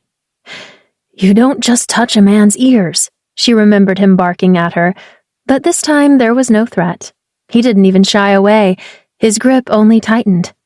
Then, every alarm bell in Piper's body went off as a touch skimmed up the underside of her thigh to the back of her knee. Breath shortening, her nipples tightened, and she squeezed her thighs together. Not fair, she thought, but kept her eyes intent on the screen and Charlie Brown berating himself over killing his tree with a single ornament. Piper drew her nails along Cole's ear again, with increasing pressure, other hand walking itself down his chest beneath the blankets. She shifted her hips and brushed up against something hard. That's not a candy cane he's smuggling away in his pocket. With carefully masked intent, Piper sighed and shifted again, thigh rubbing against him. She grinned, silently thanking whoever invented sweatpants, and let her hand fall to her own hip, grazing against his length. She never looked away from the television, watching Linus prop up the tree on screen, and, as was tradition, her whole family recited aloud, "It just needs a little love." Cole jolted against her, and she snickered. "Careful," his voice rumbled into her ear as his fingers dug into her skin. "You give that any more love, and you'll be able to hang whatever you want off of it, including yourself." Piper sucked in a sharp breath, falling perfectly still, and then she devolved into another fit of giggles that she stifled against his chest.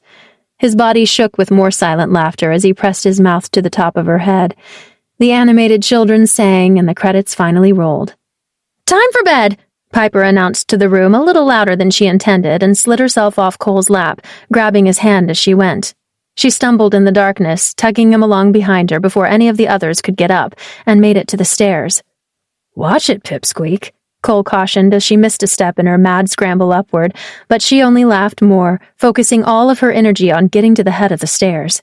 The noise of the others rose to meet them over the balcony above, but Piper quickly diverted into her bedroom and yanked him inside. "Piper, what are you—" She didn't let him finish, shoving Cole up against the closed door and crushing her mouth to his. 16. Beating out a confession. Piper was maybe the messiest kisser Cole had ever endured, but he didn't care. He wanted nothing more than to practice with her for as long as it took to get her on track, and then longer still. She was attempting to climb him, another thing he was perfectly fine with despite its strangeness. He'd thought every wiggle and brush during the movie an accident at first. A torture well-deserved for pulling her onto his lap because he selfishly wanted to be close after a day spent apart. And surely she had no idea touching the tips of his ears would send a jolt straight to his cock. But then she hadn't stopped when he'd whispered a warning against the back of her head. As her leg hooked over his hip and she tried to find purchase around his neck to get their groins level, he needed no more hints. Whatever happened when he was gone had flipped some switch, turned off her self-imposed, overthinking, reluctant brain, and made her go absolutely wild. Oh, shit. "How much?" He evaded one of her bites. "Of that spiked cocoa?" She stole a kiss that he gave back before pulling away again. "Did you have?" With the strength of a much bigger being, Piper wrenched him away from the door and tossed him on the bed before throwing herself down atop him. "Just one mug," she said breathlessly. Cole gripped her shoulders and held her at arm's length for a long moment. Her dark hair had fallen out of its ponytail to cascade alongside her reddened cheeks. Her lips were swollen and parted, and her eyes shimmered in the dim twinkle lights of the bedroom. Gods, she was beautiful. Cole dragged her down and devoured her mouth. She squealed against his lips, fingers struggling to make sense of the buttons on his flannel. He suffered under that same eagerness because being away from her had made him mad too. His touch roved up under her sweater, hands finding lacy material pulled taut over full breasts. Then she suddenly sat up, giggling as she straddled his hips. He caught his breath, lips given a momentary reprieve from her feverish kisses, but she settled all her weight right onto his cock, and he knew he'd never have relief again until he was inside her. "You're awfully ticklish." He trailed his fingers down her ribs, reveling in the way she wiggled atop him. "No, it's just," she snorted. "You were grabbing my boobs." Cole's hands fell still on her waist. "You're sure you didn't sneak some extra rum?" "Nuh-uh," she said with all the sweetness of unspiked hot chocolate. He wanted to believe her despite the glassiness of her eyes and the clumsiness of her pawing, especially when she rolled her hips to grind the heat between her legs along the length of his cock. The cock he hadn't touched in 6 days while sleeping beside her every night. "I did have a glass of wine, though." And then she finally found the hem of his shirt and ran her hands along his bare skin as she sloppily pressed her mouth to his neck. Even though the feel of Piper's tongue on his pulse and her soft fingers on his stomach were so close to exactly what he wanted, they were also miles away from how he wanted it. Cole regrettably took her by the waist and in one quick move rolled her onto her back. Piper's breathless gasp as she hit the bed was another torment, her massive eyes momentarily frightened like a small creature surprised out in the wood. But then she devolved into another squealing giggle. "Just one glass?" he asked, dodging another kiss as he hovered over her. "Just one." Piper set her face stony, the lights glinting in her massive dark pupils.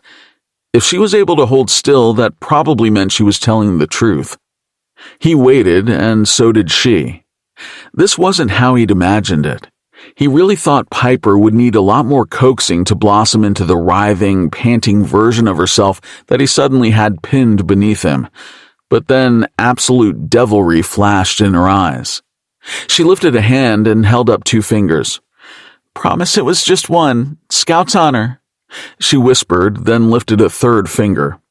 "Or is this how you do it?" A growl rumbled up through Cole's throat. "However many you can take." He buried his face into her neck and she moaned, arching against him. But as he ran his tongue up to her ear, she snorted again and her hands got even clumsier, slapping at his sides. When he pulled back, he took a deep breath, the boozy smell on her breath unmistakable, and now it was on his too. "Piper!" She gasped at the bite in his voice and clamped her mouth shut, innocence injected into the doe-eyed stare she gave him. He waited because he knew, and then she sighed with a hefty roll to her eyes. "Aunt Deb might have refilled that one glass 3 or 4 times. "What is that, a whole bottle?" "Probably with the way Deb pours." "Fuck! Why didn't I realize it when you kissed me at the door?" He'd never felt stupider, throwing his head back and groaning up at the moonlight through the slanted window. She was tipsy at the very least, and he was an asshole. He slid off of her and onto his back. "This isn't a good idea." "What?" She pushed up onto her elbow, then slid face first into the duvet before properly propping herself up. "Yes, it is. I can tell you think so too." She reached downward, but he snatched her wrist before she could grab the bulge in his sweatpants. "Cole." She dragged out his name, leaning right up against the side of his face, his hat lost in the frenzy, leaving him totally exposed. "It's not a big deal." "Please don't use that voice, Piper." But of course she did, whining long and low as her breath brushed over every crevice and mound of his ear. Her hand floundered in his grip, inches from his erection. Come on, let me see. I just want to know if your you-know-what is different, like your ears. Different. Anger flared in Cole's chest, searing the edges of his desire. He was different, and he could hear it being explained to him all over again by the elf he thought would change everything. He'd finally worked up the courage to tell her what he wanted, and it was simple. A real partner. But then she broke it to him, the thing he'd known but never wanted to admit to himself, that she slept with him because she'd been told by the other elves that he was doting and attentive and emotional in bed, which was certainly fun for a short time, but it wasn't what she wanted in a lifelong partner, not for the length of her life or even for the much shorter length of his. That had been the last time, with an elf or with anyone. Though it was the human part that made elves seek him out and then toss him aside, he'd sworn off being used like that.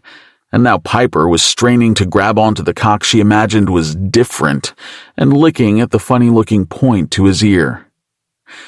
But Piper didn't use people, did she?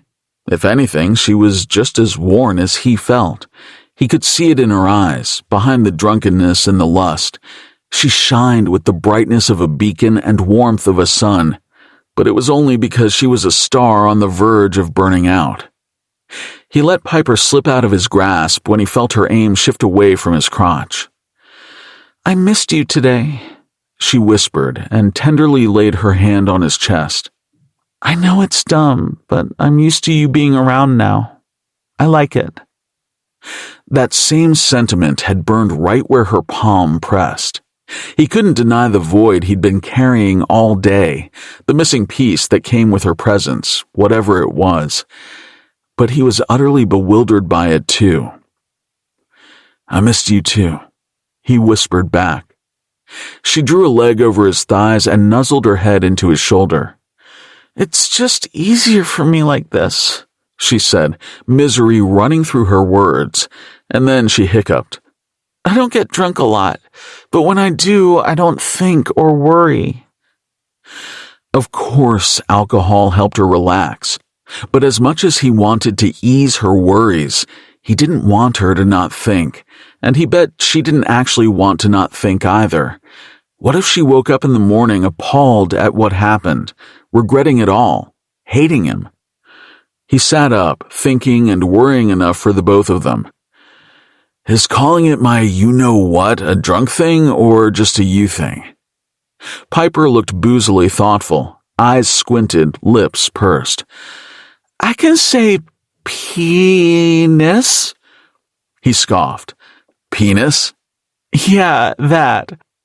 "Dick?" he asked, eyeing her. "Cock?"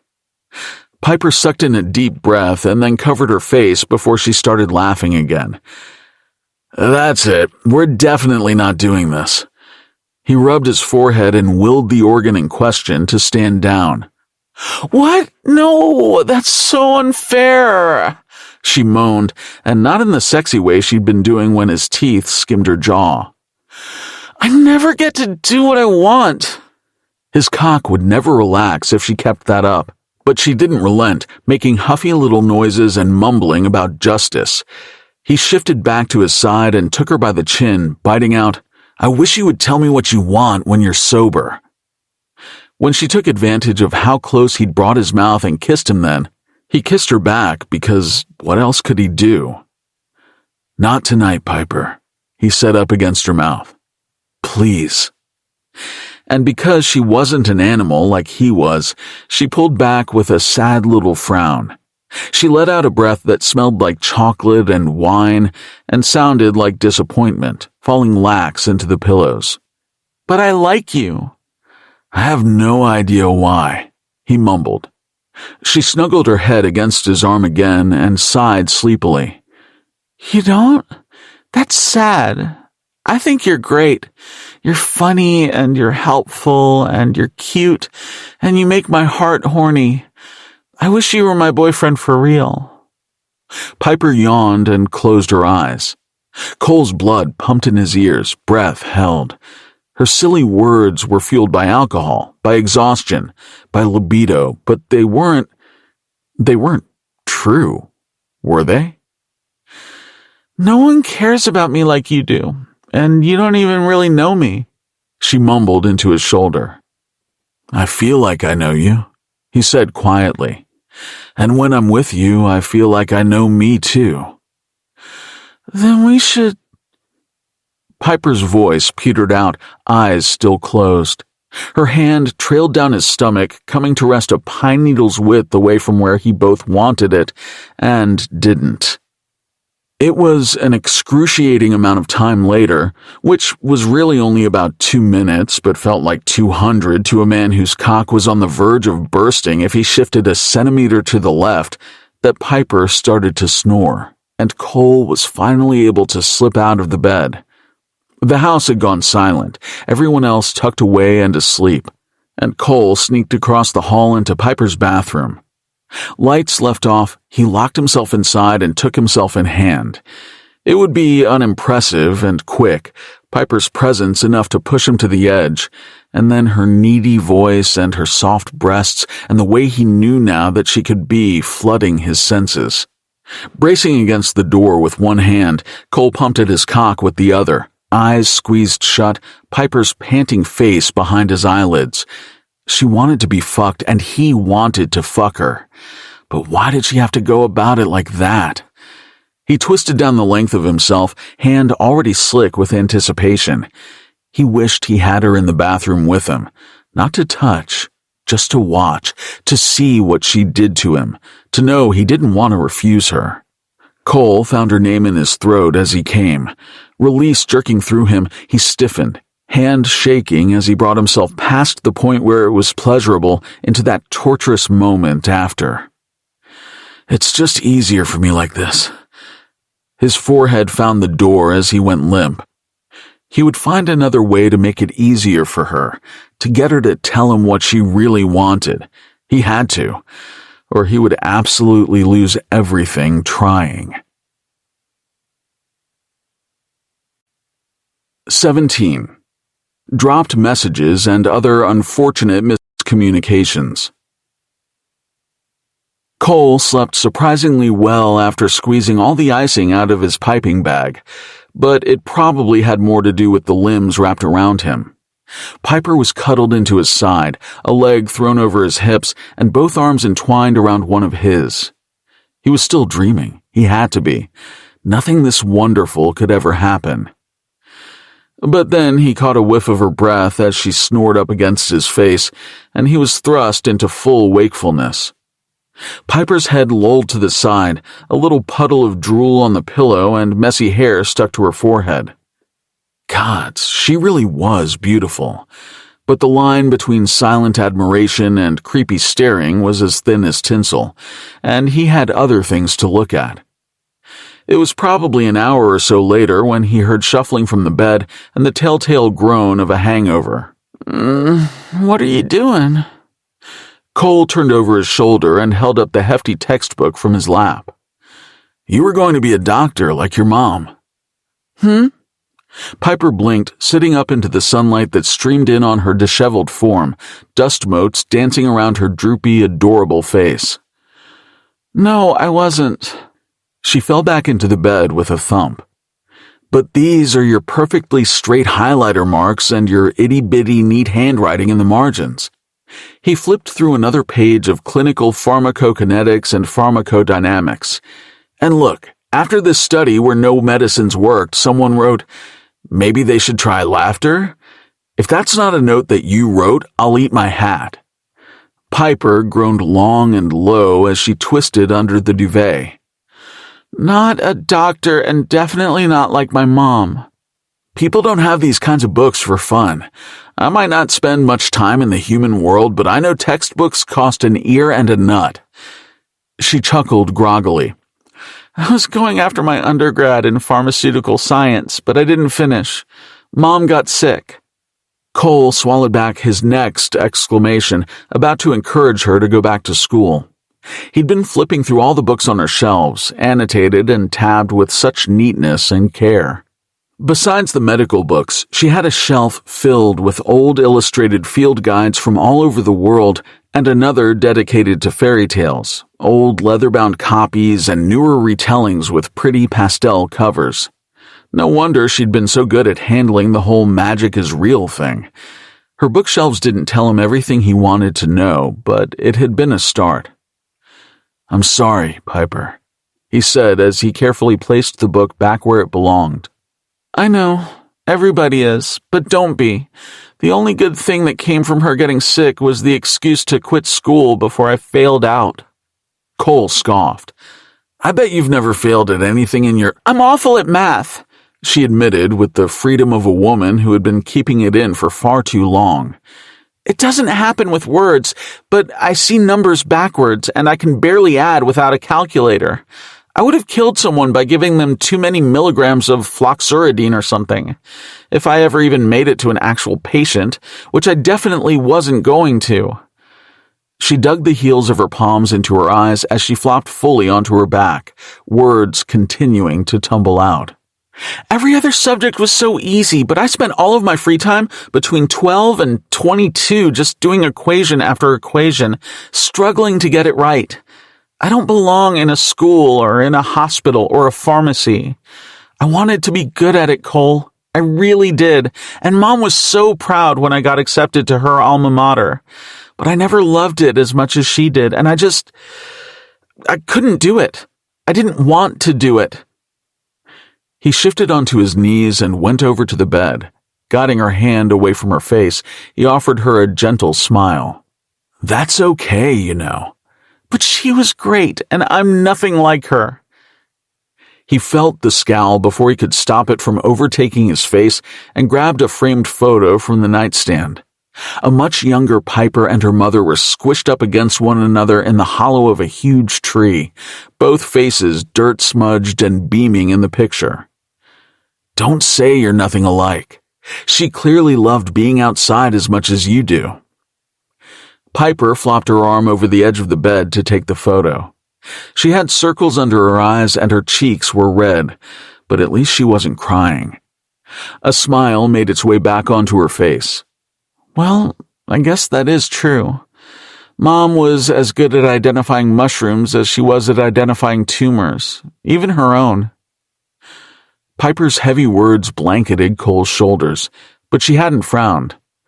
"She actually did, you know. She was forgetting stuff, so she gave herself a brain scan. She said once, 'This is what I get for specializing in dermatological oncology.'"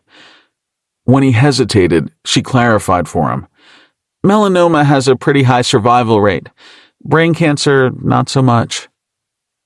Piper studied the photo, then actually started to laugh. "Well, you can't really give yourself an MRI.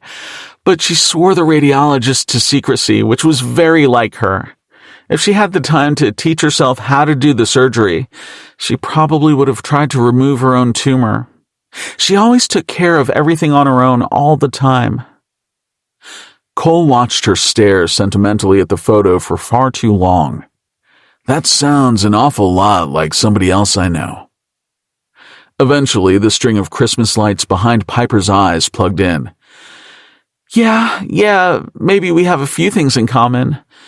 She put the photo back and groaned. But you don't have to remind me. My brain's already fuzzy enough from last night, and... Oh my God." Her eyes had gone wide, her body stiff. "What?"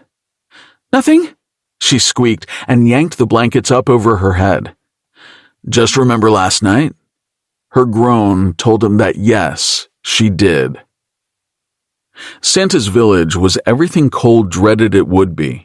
Overrun with humans, children especially, and filled with depictions of elves that should have had Piper laughing and needling him. But she hadn't really brightened since that morning. She was embarrassed, sure, but there was something else making her exceptionally glum, and it didn't help that Michaela's mother came to pick her up and the little girl hugged Piper for far too long with a tearful goodbye. All of the MacLeans loaded up and traveled to Hyberhaven's downtown to visit a few streets and a massive farmer's field that had been transformed into a makeshift North Pole. Buildings were covered in twinkling lights, facades converted to look like toy shops and reindeer stables and hot cocoa stands. Cole asked if she'd like to get some spiked in hopes that would coax out Piper's smile, but it did not. He tried to hold her hand as they strolled down one of the residential roads, equally packed with tourists, but she slipped hers into her pocket. He offered her the extra bag of granola he had taken to carrying around, but she declined, eyes cast down and sad. I did that, he thought. But short of taking her behind the reindeer stables and burying his face between her thighs, he wasn't sure how he was supposed to cheer her up. He knew how rejection stung, and they hadn't even had a chance to talk about it as she had busied herself with catering to her family all day, insisting she was fine. No discussion needed. As they walked down one of the busiest streets, a feminine voice called Piper's name from somewhere ahead of them. She lifted her head, big eyes bewildered, and then they fell like a homing wyvern on a young woman barreling through the crowd. A smile finally broke out on Piper's face. "Lacey!" The two met in a tight embrace. The stranger was Piper's age with pin-straight blonde hair and a white pea coat, and as she hugged Piper, she squeezed her eyes shut and shrieked happily. There was a man who had to dodge the crowd to catch up with Lacey, and he offered Cole a polite nod, which he returned because that was what the partners of squealing women did, even if they were only playing the role of said partner. "I didn't know you were coming." Piper pulled back, but grinned so wide her eyes watered. "Neither did I, but you know how Mom is. She just decided at the last minute we were making the 2-hour drive, which my bladder was not happy about." She laughed and rubbed her belly. "I didn't realize you were so far along." Piper's mouth hung open at the swell of Lacey's stomach that had been hidden by her thick coat. "You did this," she said, scrunching up her nose and shooting a glare at the man. "Guilty," he said, and then all three laughed. "And who's this?" Lacey had turned her eyes on Cole, friendly and open, but he wished he could sink into the shadows and be unseen. Piper's face blanched and she made rushed introductions. Lacey was her friend from high school. "I'm your best friend," the woman corrected, and Ethan was Lacey's husband of 3 years. "And this is Cole," said Piper, touching his arm. "Your—" Lacey's gaze drilled into Piper, unblinking. "Boyfriend." Piper's touch turned into a grip, and she tugged him toward her. He lost balance only for a moment, and even with the strained way she said it, he grinned like a kid who had just found out he was definitively on Santa's nice list despite all the naughty things he'd done. "Well, hello, Cole, the boyfriend that Piper completely failed to mention, and now I don't even get to interrogate because we're about to leave." Lacey shook his hand and then dug around in her purse until she pulled out her phone. "You know, I actually did text you on the way. Ugh, stupid mountains." She showed Piper the screen. "It never sent because I have 0 reception here. I'm sorry, but I thought you were just ignoring me. Again. We gotta hang out, okay? My window of freedom is shrinking." Piper laughed guiltily. "Yes, definitely. I'll actually text you this time. Promise." They hugged again, and Cole keenly watched Piper's face, the way her smile moved around with sincerity and solemnity at once, how she sank into the hug, and how Lacey squeezed her back. It lasted a long time as crowds passed them on either side, and Lacey said something into Piper's ear that made Piper nod and squeeze her eyes shut tight. When they finally released one another, Lacey reminded her again to call and announced she needed to use the bathroom before they loaded into the car. Piper watched her friend walk away, arm linked with Ethan's, and then she was quick to turn and hustle the other way. "Hey, wait up!" Cole hurried after, but Piper was as quick as a jackalope, surprising when her legs were so much shorter than his. "What's wrong?" "Nothing," she said, a lie if he had ever heard one. Head down, she made her way to the end of the residential street, expertly maneuvering around the tourists. "Something is wrong," he called, catching up. "Did she say something shitty to you?" He glanced over his shoulder at the crowd, never considering that he'd want to fight a pregnant lady. But if she'd said something nasty to Piper— "No, not at all. Lacey really is my best friend. I just didn't think I was hers anymore because I've been so—" Piper rubbed at her face. "I'm fine. Let's go this way." She didn't wait for his answer, diverting off onto a lighted path that ran into the woods. There were far fewer people on the trail that snaked through the trees, but Piper was still moving fast. The sun set early in winter, and despite it only being late afternoon, it was dark enough for the Christmas lights to be needed. The snow sparkled under the rainbows they cast, and other couples passed leisurely arm in arm. But Piper kept pace a few steps ahead of Cole, then swerved off the path and into a more thickly wooded area. "Where are you going?" "The field," she said flippantly, and Cole realized he should trust her, but worry settled like regifted fruitcake in his gut. "Can you slow down, please?" She said nothing, but it was only a few moments until they broke out of the tree line and were indeed in a field, secluded and private. Untouched snow stretched for at least an acre, dull and smooth under a sky heavy with clouds blotting out the last of the sun. All the magic and glittering lights of Santa's village were left behind, and a light fog hovered in the nearest trees. "All right, Pipsqueak, will you finally tell me what's wrong?" "What's wrong?" She turned swiftly back to him. "What's wrong is that I'm a fraud. I'm lying to my entire family, even to my best friend, for the split second I actually got to see her. About you." Cole felt that "you" stab him right in the chest, but how he could be the source of her problems despite trying to find her solutions, he didn't know. It was every other asshole in her life that caused her misery after misery. "So what? You want to break off our deal?" "I didn't say that." Piper's gloved hands clenched at her sides. "It's just going to be harder now because of Lacey. She knows me and she's going to know—" "She'll know what?" Piper glared at the snow around her boots, lip bitten in frustration. "That you're faking it?" Cole pushed. She shook her head, crossing her arms over her chest. "She always knows when I'm not actually fine, and when you're gone—" Cole waited, but the rest of the words wouldn't come. It had seemed so easy for her the night before, but she might not even remembered any of that. Or she did, but the clarity of the morning made her realize she felt differently. That would certainly explain how cold she'd been all day. Cole sighed. "Well, when all this is over, I'm sure you'll be able to fake being sad about a fake breakup as well as you fake being happy about a fake relationship." Her eyes flashed with anger as they snapped up to his.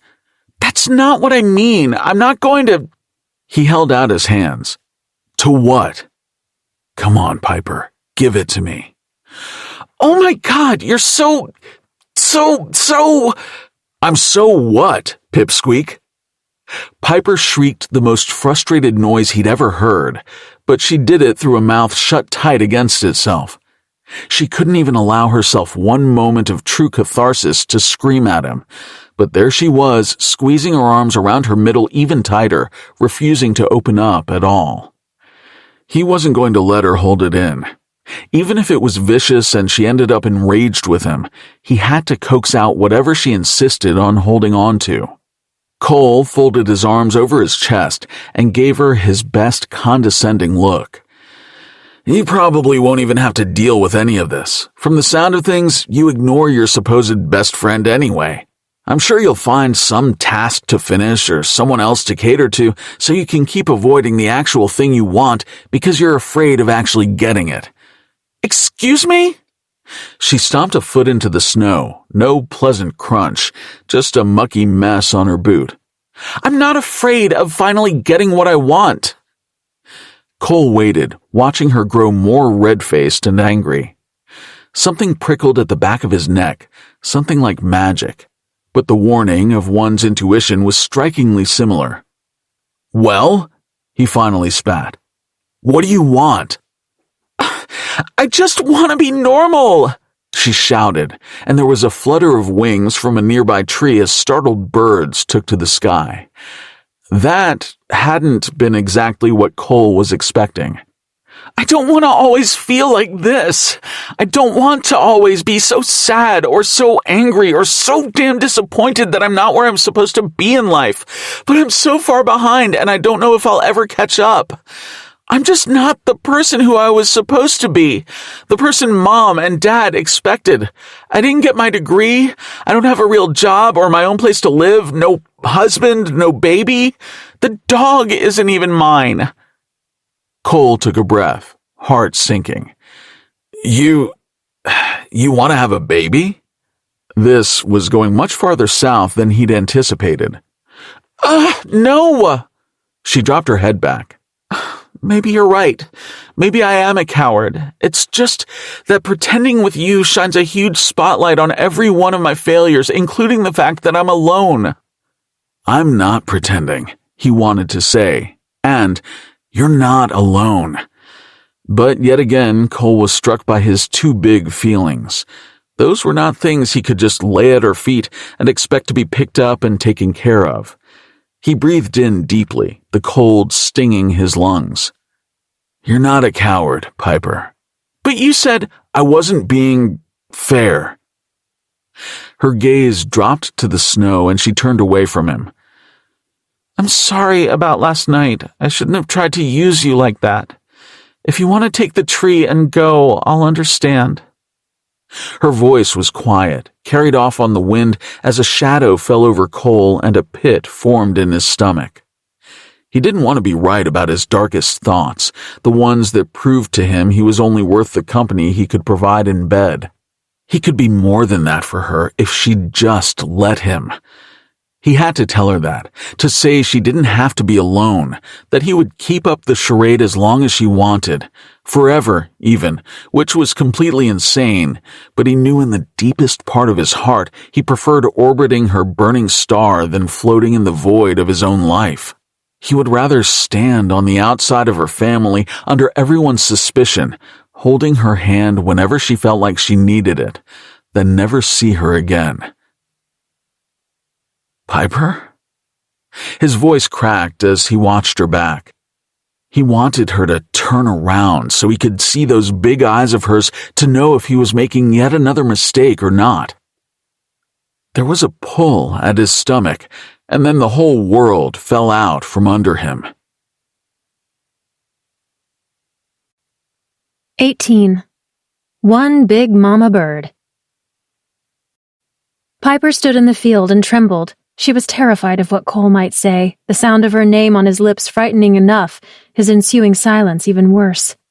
She turned slowly back, and then her heart sank right to the bottom of her boots. I didn't really mean I wanted you to go. Put me the fuck down! Head snapping skyward, Piper's breath caught, and she nearly fell backward right into the snow. There Cole was, or rather, there he went, being carried off by a... Raving Rudolph, what was that? The biggest bird Piper had ever seen, but also somehow didn't see, streaked straight upward, Cole in its talons, white wings spread as it soared away and flickered? Cole! Piper sprinted across the field, or at least she tried. She raised her knees and crashed back into the snowy depths, head tracking the absconder between each deepening step. The way he thrashed around in its talons told her he hadn't called it up to come and get him. What the hell she was going to do, she had no idea, but if she lost him, she could do nothing. Piper would have thought it an owl if it weren't so huge, but it might as well have been. No bird was that big. But geese didn't have fangs, and trees weren't 7,000 years old, and pixies only existed in fairy tales, so it might as well have been a snowy owl 10 times too big tearing away over the field. She called after Cole again as the beast's existence continued to flicker incomprehensibly, and then both were lost over the trees. Piper kept up her belabored slog until she reached a dent in the otherwise untouched snow just before the far end of the field. That tablet of Cole's lay in a divot, fallen through the sky and caught in the thick powder, so she scooped it up and darted into the darkened forest. It only took her a moment to find the bird again, its wings massive when they fully formed beyond the sticky branches. She trained her eyes on the sky where she could, stumbling as she went. She only hit the ground once, pain bursting through her forearms as she caught herself on the frozen earth, but she was up again in seconds, injury quickly forgotten. Yet try as she might, the bird was simply faster, and soon Cole was no more. Panic stabbed at her brain as Cole's name echoed back at her fruitlessly when she called it into the cold. Her heart hammered in her chest, and she squeezed the tablet against it to silence the noise and think. The tablet! Piper flipped the Thama-Wetsit over in her hands, smooth and black, and giving her absolutely nothing to work with. She ripped off her gloves to feel the rectangle's edges. It was warm, but there were no buttons or seams to turn it on or fold it open. She'd seen Cole do all sorts of things with it using a glowing touch, but that was it, she supposed. It took magic. And magic Piper did not have, especially now that Cole was gone. She grunted and glanced around, but the world was white and brown, devoid of the lights and colors she'd seen him produce. What she needed was someone else with magic, someone who knew everything Cole did, who was familiar with mythological beasts and enchanted ingredients and forests teeming with otherworldly fowl. But she knew no one like that, only Cole, and he was only half because his mother... His mother! Piper gripped Cole's device in two hands, staring down at it, willing it to turn on. She squinted and huffed and nearly burst a blood vessel, but more nothing kept happening, or not happening. Then finally she took a deep breath, put as much bass into her voice as possible, and shouted, "Call Mom!" The screen lit up. Calling Mother. "Oh, I can't believe that worked," she whispered. But of course it did, because it had to, for the plot. "Calariel, this is not our scheduled bilunar communion. Is this a pleasure I should take satisfaction in, or am I to assume disquiet or ailment has befallen you?" In Piper's panic, most of the words didn't compute, but it hardly mattered. "Hello, Mrs. Fuck. She didn't know his last name, or if elves even had them. Mrs. Cole's mom? You do not sound like Calariel. This truly must be emergent." The voice was smooth and calm, and it settled Piper's nerves enough to take a full breath. "Yes, it's that." She gripped she guessed it was a phone, and she spoke into the light it produced. "Cole's been bird-napped." "Bird," the voice said very slowly. "Napped?" "Well, elf-napped, I guess. A bird stole him, but a big bird, a huge one. I mean, obviously, how else would it... Oh my God, he said there would be birds if I kept the tree, and then he was taken by one." It hit her all at once. It was all her fault. And she fell back hard against a maple, loosening snow that fell onto her head. The voice made a ponderous sound that would have been pleasant if things weren't so dire, but as it stood, things were, and frustration mounted in Piper's chest at the woman's lack of urgency. "Troubling," she finally said. "Yeah, that's one word for it, but they're gone now, and that thing was so big it could be miles away." "Miles?" She made another sound far too mild for having just learned her son was dangling by talons 100 feet off the ground. "This Avis, can you further define it?" "Basically like an owl, but the size of a bus, and it was sort of disappearing and reappearing over and over." "Surely you do not mean a Kaliach?" "No clue. I don't know anything about magic. I don't even know how I got his phone to work. I just really need your help," she admitted, voice going raw. "Oh dear, well, do you happen to be near a tree?" "Yes!" Hope flourished in Piper's chest. "Allow me a few moments to access your location." The small screen of Cole's tablet whirred, constellations and numbers spinning over what had simply been a blue screen pulsing with a white dot.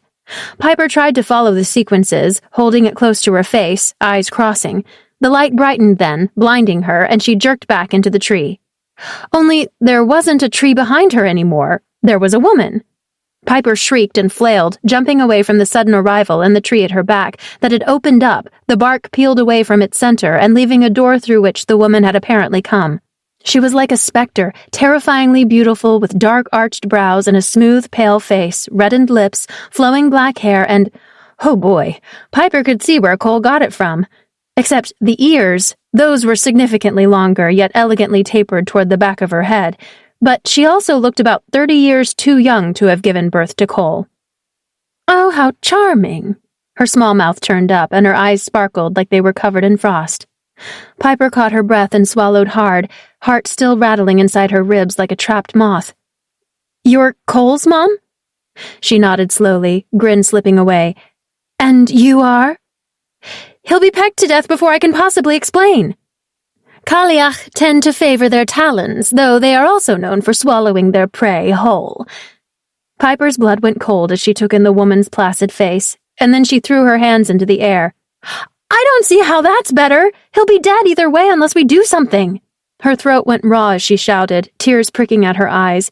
"It's all my fault, and I yelled at him, and I told him he could go, but I didn't really want him to go. I want him to stay, but I especially don't want him to die. Please, please tell me you can help me get him back."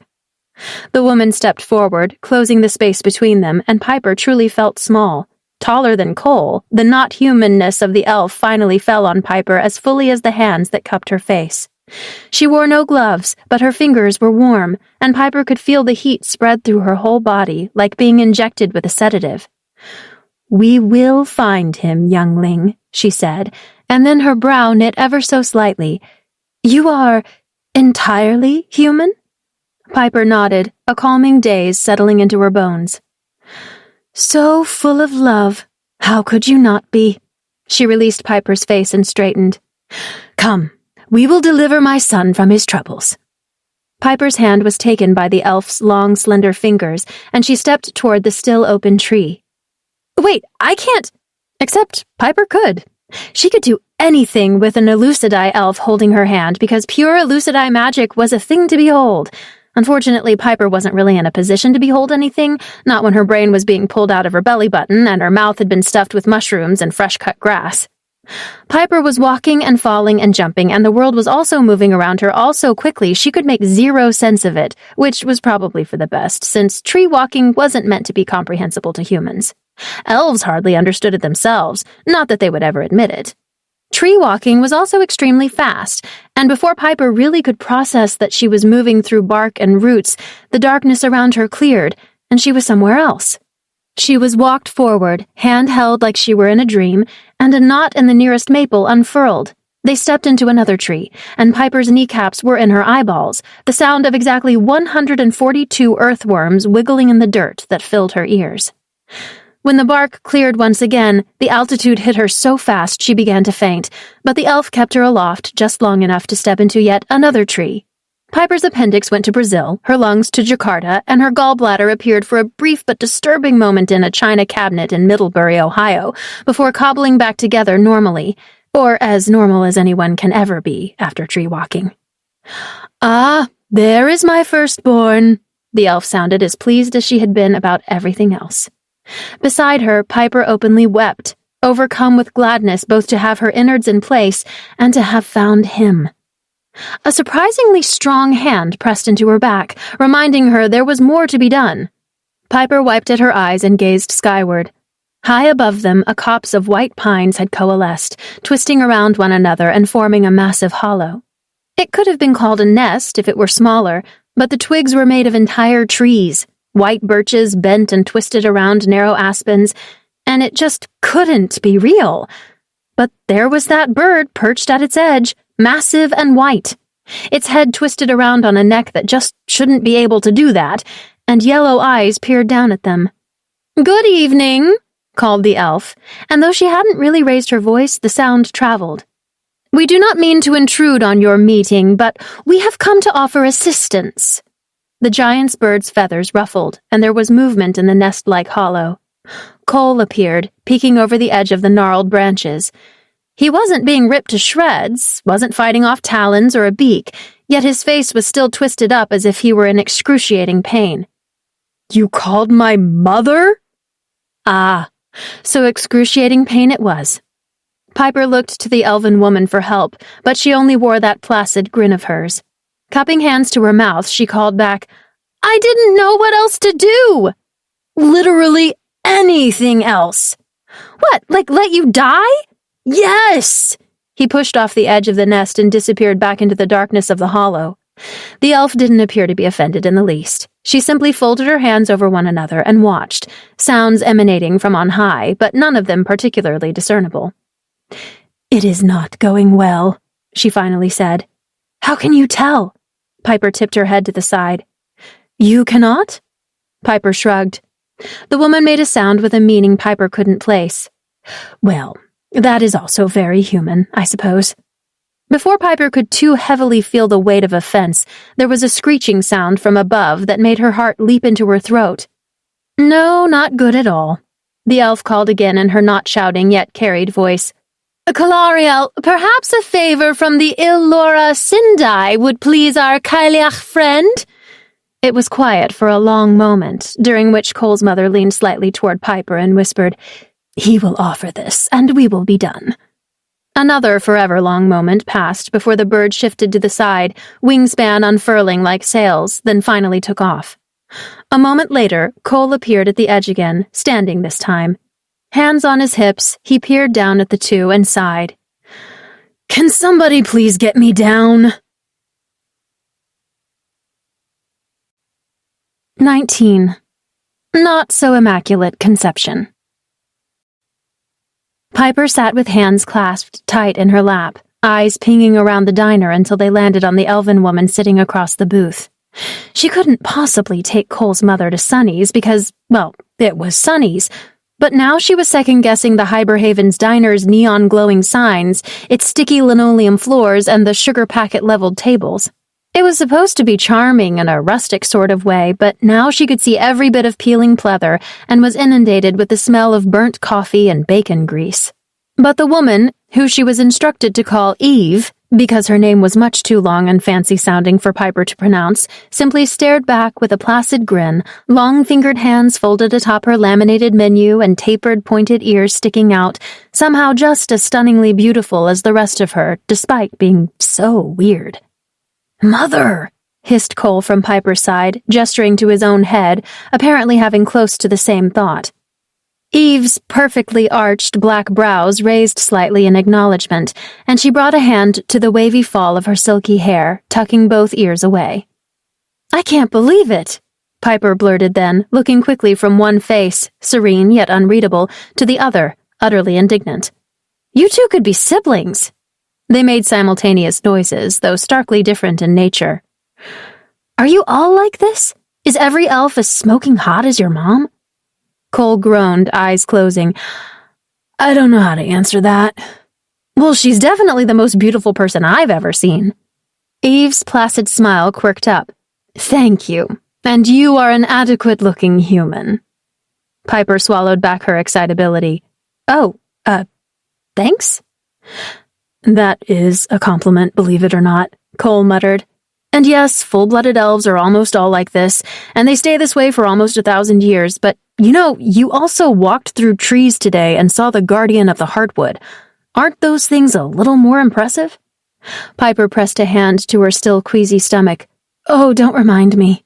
Maybe she would be impressed tomorrow, but for today, she was just overwhelmed by the fact an owl the size of an elephant, the forest's so-called guardian, had intended to punish Cole for her crimes. She bit her lip and squinted at him. "Are you sure you're okay?" Cole shrugged, squeezing one of his shoulders like he just remembered that it hurt. "I don't think the K.Caggiano would have really dropped me off a cliff, but now the Elucidai owe it." His gaze shifted to his mother, blue eyes as steely and annoyed as when he and Piper had first met. "It is of no more trouble than anything else, my son. I am glad for the opportunity to open communication with this region's guardian, and I will take care of this favor." Eve didn't seem upset, but Cole did not appear to be buying it. "You mean your father will take care of the favor?" "Your grandfather," she corrected with the slightest inflection, "will indeed be granting the K.Caggiano the favor, but he will do it because I ask. Details will not be necessary, nor will they be offered." "He's going to know it's because of me," Cole groused as the waitress hustled up to their table. Before anyone could ask for anything different, he ordered strawberry milkshakes and chili fries for all three of them, cutting off all of the waitress's pleasantries and practically shooing her away. "A little worried about interacting with the locals, huh?" Piper nudged him with her elbow. He mumbled an apology and stared down at his lap. "She only ever has to deal with humans because of me, so I try to make it easier." Piper waited, but when it was apparent he had no more to say, she smiled back at Eve. "So, how did you meet Cole's dad?" The half-elf growled. "Son of a... Oh, that is a wonderful tale of circumstance and affection and forville erstid." Eve's eyes caught the neon light's reflection, sparkling as she leaned in ever so slightly. Her strange language was beautiful but incomprehensible, and Piper looked to Cole for a translation. He shook his head, so she stumbled through the question on her own, making him groan again. "What is that forval erstid thing?" The Forville Erstid is an elven tradition rooted in organic compulsion. For the Elucidae tribe, from which I hail, it begins in our 444th season, in which we are encouraged to explore the world and its many material indulgences. Piper sheepishly looked at Cole once more. He waved a hand. When they turn 111, they just go nuts. Other elven tribes have their own traditions, Eve went on. Some of our kin are of a Sylvidae tribe, who spend nearly their entire lives in this state. Cole blew out a breath, and it does not make them very good record keepers. We cannot fault them, it can be a difficult time, said Eve, and she chuckled lightly. Calariel has, I believe, just concluded his own Forville Erstid. Cole's eyes went wide and he shook his head. No, I didn't have one, it's at least not the same for me. He carefully met Piper's intense gaze and then sighed. The human equivalent is like going to college and, experimenting in your early 20s. 20, Eve said with a dreamy sigh. Human aging is a wonder. An elf that is 20 seasons or 20 years is still so very young, yet Calariel has been of age for quite some time. Piper tried to stifle her grin. Calariel, she repeated slowly, savoring the name on her tongue and being sure to pronounce it just as she'd heard it. I like that. We're not talking about me, he mumbled. Yes, of course, we were discussing Calariel's father and the Forville Erstid, which brought us together. Eve hummed, lips twitching almost imperceptibly. A harsh winter had just come to a close. I had grown weary of hallucinogens and mating with the same elven troop. At this, Cole gagged, and I longed for something more exotic. And Cole gagged again, so I endeavored to journey southward until I arrived in the realm of Kun. Piper scooted to the edge of the booth seat at the mention of a mystical far-off land. Ooh, is that like the North Pole? Does it have dragons and castles and fairies? She just means Cancun, Cole grumbled. Piper broke into laughter. Like for spring break? Indeed, it was during the vernal equinox. Eve's face brightened with an excitement that wouldn't have been noticeable on another, which also happened to correlate with my first ever truly fertile season. Cole dropped his head to the table. Oh, gods. Eve was terribly good at ignoring her son. Elves are only meant to become fertile once or twice in their lifetimes, with quite a bit more warning, but the enchantments of Kun were so great that I was completely unaware, believing instead I was bewitched simply by the warmth of the sun and the rhythmic ebb and flow of the coast. It was there, of course, that I met the most handsome, charming, virile human I have ever laid eyes upon. Aw, that's your dad. Piper nudged Cole's shoulder, but he remained with his head firmly on the table. No, that was Cole's father's brother, but he introduced me to Samuel, who was, in true human form, quite the passionate being. I could not resist Samuel, and apparently neither could my womb. Mother, please, Cole groaned into the table. I will spare you additional details, Eve went on with a light chuckle. Except to say that it is almost unheard of for elves to breed outside of our own kind, regardless of our fertile seasons. And yet, Calariel came into being. Piper pressed a hand to her chest, seeing the pride in Eve's otherwise stoic features. Wow, you're like a rainbow baby. More like a mule. Piper clicked her tongue and placed her hand on his back, rubbing it. Well, maybe, but mules are strong and smart and hard-working, right? He remained face down on the table, so she looked to Eve for help.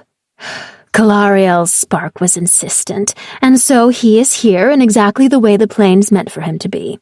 His mother reached out slender fingers and hesitantly pat the back of his head. The touch was light, but Piper could see affection in it even as she pulled back.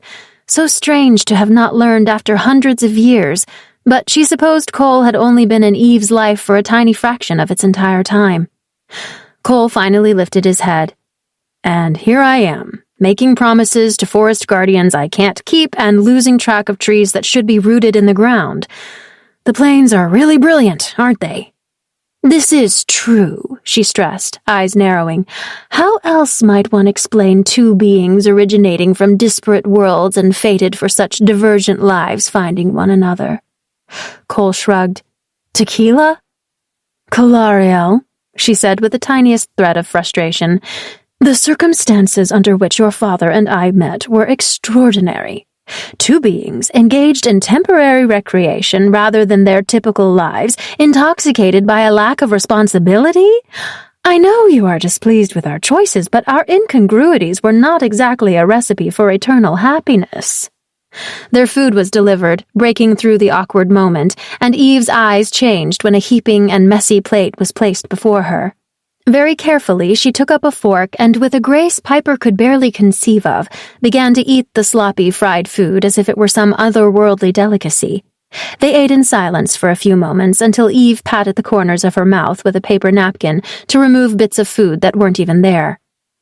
I must, of course, inquire, Calariel, what is it that called you to this human village during your winter holiday?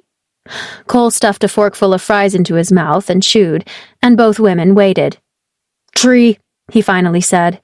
His mother sipped at her milkshake, unblinking eyes never leaving him. Cole hefted a sigh. Okay, so somehow I overlooked Everroot Grove's Alcyon spruce count. Jeb and the others didn't turn it in, and they're already done for the year, so I came to do it myself. Found out one of the trees accidentally bonded to this one. He jerked his head toward Piper. And I've been trying to figure out how to sever that so I can turn in my numbers with everything accounted for. Piper chewed her straw, eyes darting between the two. It wasn't the whole story, but she could tell from Cole's tight jaw that she wasn't supposed to say anything more. That is all? That's it. Eve's lips drew down slightly. Well, if you would like me to sever the bond while I am here, I'll do it myself. Cole cut through the air with a French fry, chili dripping off it. When I figure out which spell to use. She nodded, took a dainty sip, and then leaned in. Number 116 should do it, but be sure to replace the ruby nightshade with sapphire. His jaw tightened further, but he eked out a believable, thank you. Anyway. Piper sat uncomfortably in the tension for a long moment, and then grabbed onto Cole's arm. Cole rescued me from a flock of hell geese. Eve's eyes slid from one of them to the other, and then Piper dove into perhaps slightly embellished details about how brave, how skilled, and ultimately how kind to their aggressors Cole had been, and under her hand she could feel his muscles relaxing. He interjected more factual details, but Piper brushed them off, focusing instead on how frightening the pixies had been until he saved the day. It was a little easier then to speak, and Eve asked Piper polite, if sometimes odd, questions about herself and her family. Piper laughed through most of them, especially Eve's wonder that there are humans who devote their whole lives to studying trees. Arborists, she said with a reverence and a smile, until it led to the inevitable, so you are 110 seasons old, a third of your life, Eve confirmed, nodding to herself, but you do not have a mate? As Piper tried to find a tactful way to explain, Cole broke in, Mother, humans don't say things like that to one another. Actually, they do, a lot, Piper muttered. I am only clarifying that she is, in fact, an adult human, and she is not mated, Calariel. The two stared at one another for a long moment, piercing eye meeting piercing eye. Cole snapped a few words in Elvish, and Eve responded just as quickly, and then Cole announced that dinner was over and they needed to return to Piper's family. They said a stilted farewell to Eve at a tree behind the diner, during which the elven woman looked to want to do more but only took one of Cole's hands between her own and said something else in her dreamy language. Cole nodded, face going red, and he hurried her off before anyone could see the woman stepping into a tree. Piper and Cole met up with the MacLeans just at the edge of Santa's village as they were preparing to leave. Cole wasn't very talkative, but Piper kept herself nudged up against him when she could, and he seemed better for it. When they were finally in her room a few hours later, washed and ready for bed, Piper ventured, I like your mom. Cole flopped down onto the bed and covered his face with his hands. Of course you do. She snorted, looking down at him, places switched since just that morning. I can tell she loves you in her weird, alien way. Yes, I know. She loves me so much that she... how would she put it, lowers herself to the basest of human emotions to show me affection. He let his arms fall to either side as he stared up blankly at the ceiling. He was wearing a t-shirt that fit him too well, a faded insignia on the chest of a stylized flower with fanciful script running in a circle around it. More Elvish, she had to guess, since she couldn't read it. Piper chewed her lip and eased herself to sit on the bed beside him. She seemed to like human emotion, though. She's just not very good at it yet. But she was definitely proud of you. Even I could understand that. You're her special little guy. She offered him a wide, goofy grin. Yeah, so special and exotic. Cole rubbed at his face, catching his hat and pulling it off. Something everyone wants to try once or twice, just to say they did. Piper's hand was brushing his hair before she really knew what she was doing. She laced fingers through the strands and ran nails along his scalp because it felt right in the moment to offer what little physical affection she could. His eyes closed and his chest sank with a sigh that was, for once, not full of disdain, but relief. I'm sorry I called her, she said quietly, but I really did think you were in danger. Oh, I was. The corner of Cole's mouth quirked up. So I should be thanking you for not letting me die. A jolt ran through Piper's chest despite his flippancy. I'm not like either of you, she said, guiding dark strands away from one of his slightly pointed ears. There was nothing I could do to help you. It all worked out, he said, voice sleepy as she continued to stroke his hair. Dread sank into Piper's belly. Nothing. She was human, a thing she'd never really pondered before, but it suddenly felt like the most helpless existence on the planet. She looked down at Cole, overwhelmed with the need to wrap herself around him. She lay at his side and placed her hand on his chest, curling up as close as she could get. She'd gotten so used to his presence that the thought of him being gone broke through her like a stone dropped into a frozen pond, and she wrapped her other arm around his like she could somehow keep him there. Then a flash of the night before played in her mind. Kissing him, sitting atop him, coercing him, being told no. Piper cleared her throat. I'm not trying to do what I did last night. Cole snorted. I know. She pat his chest and went to pull her hand back, but Cole dropped his atop it and held it there. Beneath was warm, his heart thumping.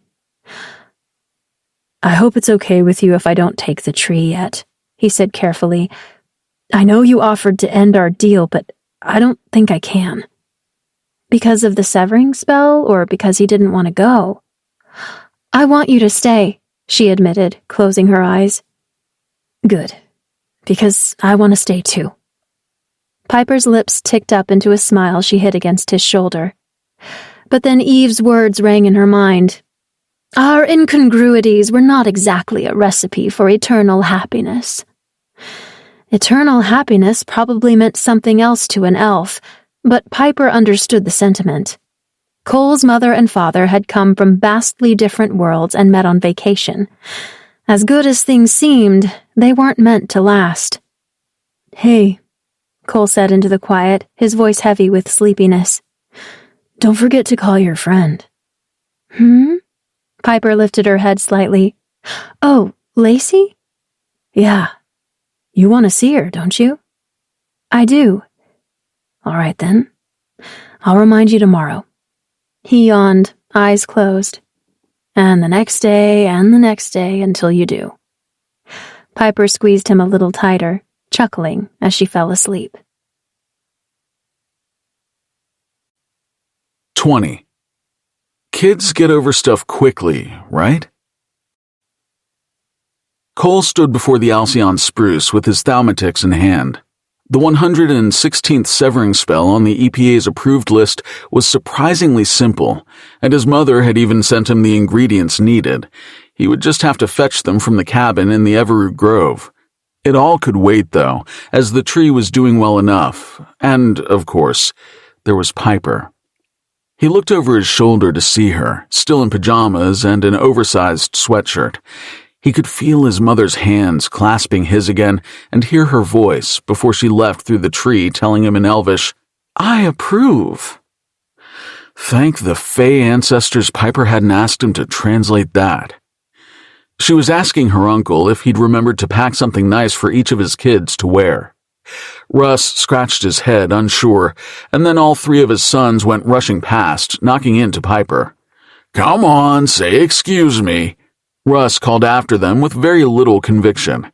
They mumbled something that definitely wasn't polite as they grabbed their coats and fled outside. Piper brushed it off, swallowing down the passing annoyance and grinning at Russ. "I'll check with Presley for backup options," she said and headed for the stairs. "Little shits." Cole jolted, Grandma Tilda passing by him as silent as an Arctic marmot. She made it to her chair and picked up her knitting needles, peering at him over the rim of her glasses. "Hey," he finally mustered, "can I get you some tea?" He could feel she wanted something, but she wasn't going to say. No, Russ will be getting me that." She winked at him. "You have other things to do, I reckon." Cole watched her nod at the front door and then settle in, done with him. He folded away his thaumatic and went for his own coat. As he dressed for the snow, he eyed the plastic grin of that smarmy, stuffed elf and snatched him before he went outside.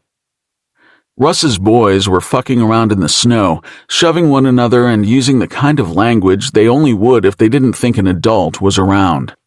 Cole slipped unseen into the woods where he sat the ugly little elf on a fallen log and did some of his own fucking around. Plants couldn't really make snowballs or throw them, but once bark and vines wrapped themselves around something that was meant to be an arm with a hand and fingers and was then pumped full of magic, plants ended up nearly as good as Piper at forming snow into balls. Cole watched his plant abomination practice once more before setting it loose. It trudged through the woods in the shape of the elf, no longer confined to a shelf, but was even taller than Cole, limbs still twiggy in their circumference and now in their makeup as well. The plant matter had molded around the doll and expanded, taking on its form, including the terror of its soulless grin, still recognizable but wrong. Well, wronger than it already was, which was exceptionally wrong to begin with. Cole pressed his back against a tree and listened to the soft plop of snow as the not elf attempted to get their attention.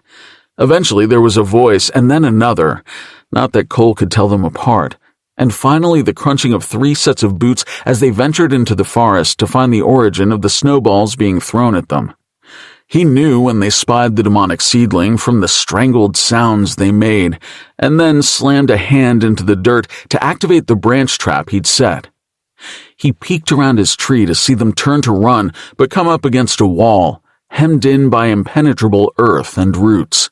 The 3 couldn't flee back the way they'd come, and the giant faux fur elf blocked off escape deeper into the woods. They screamed, of course, because that's what kids did. But Cole wasn't worried since that's all these ones did. No one would expect something was wrong and no one was coming for them. "Shut up!" Cole growled into an enchanted leaf that was attached to all the deteriorating detritus in his creation's guts. A horrific rendition of his own voice projected from the creepy creature with a rattling rasp. Immediately, the 3 fell into silence, and Cole lamented not being able to have this power all the time. But it was most definitely fleeting, and he had to make use of it now.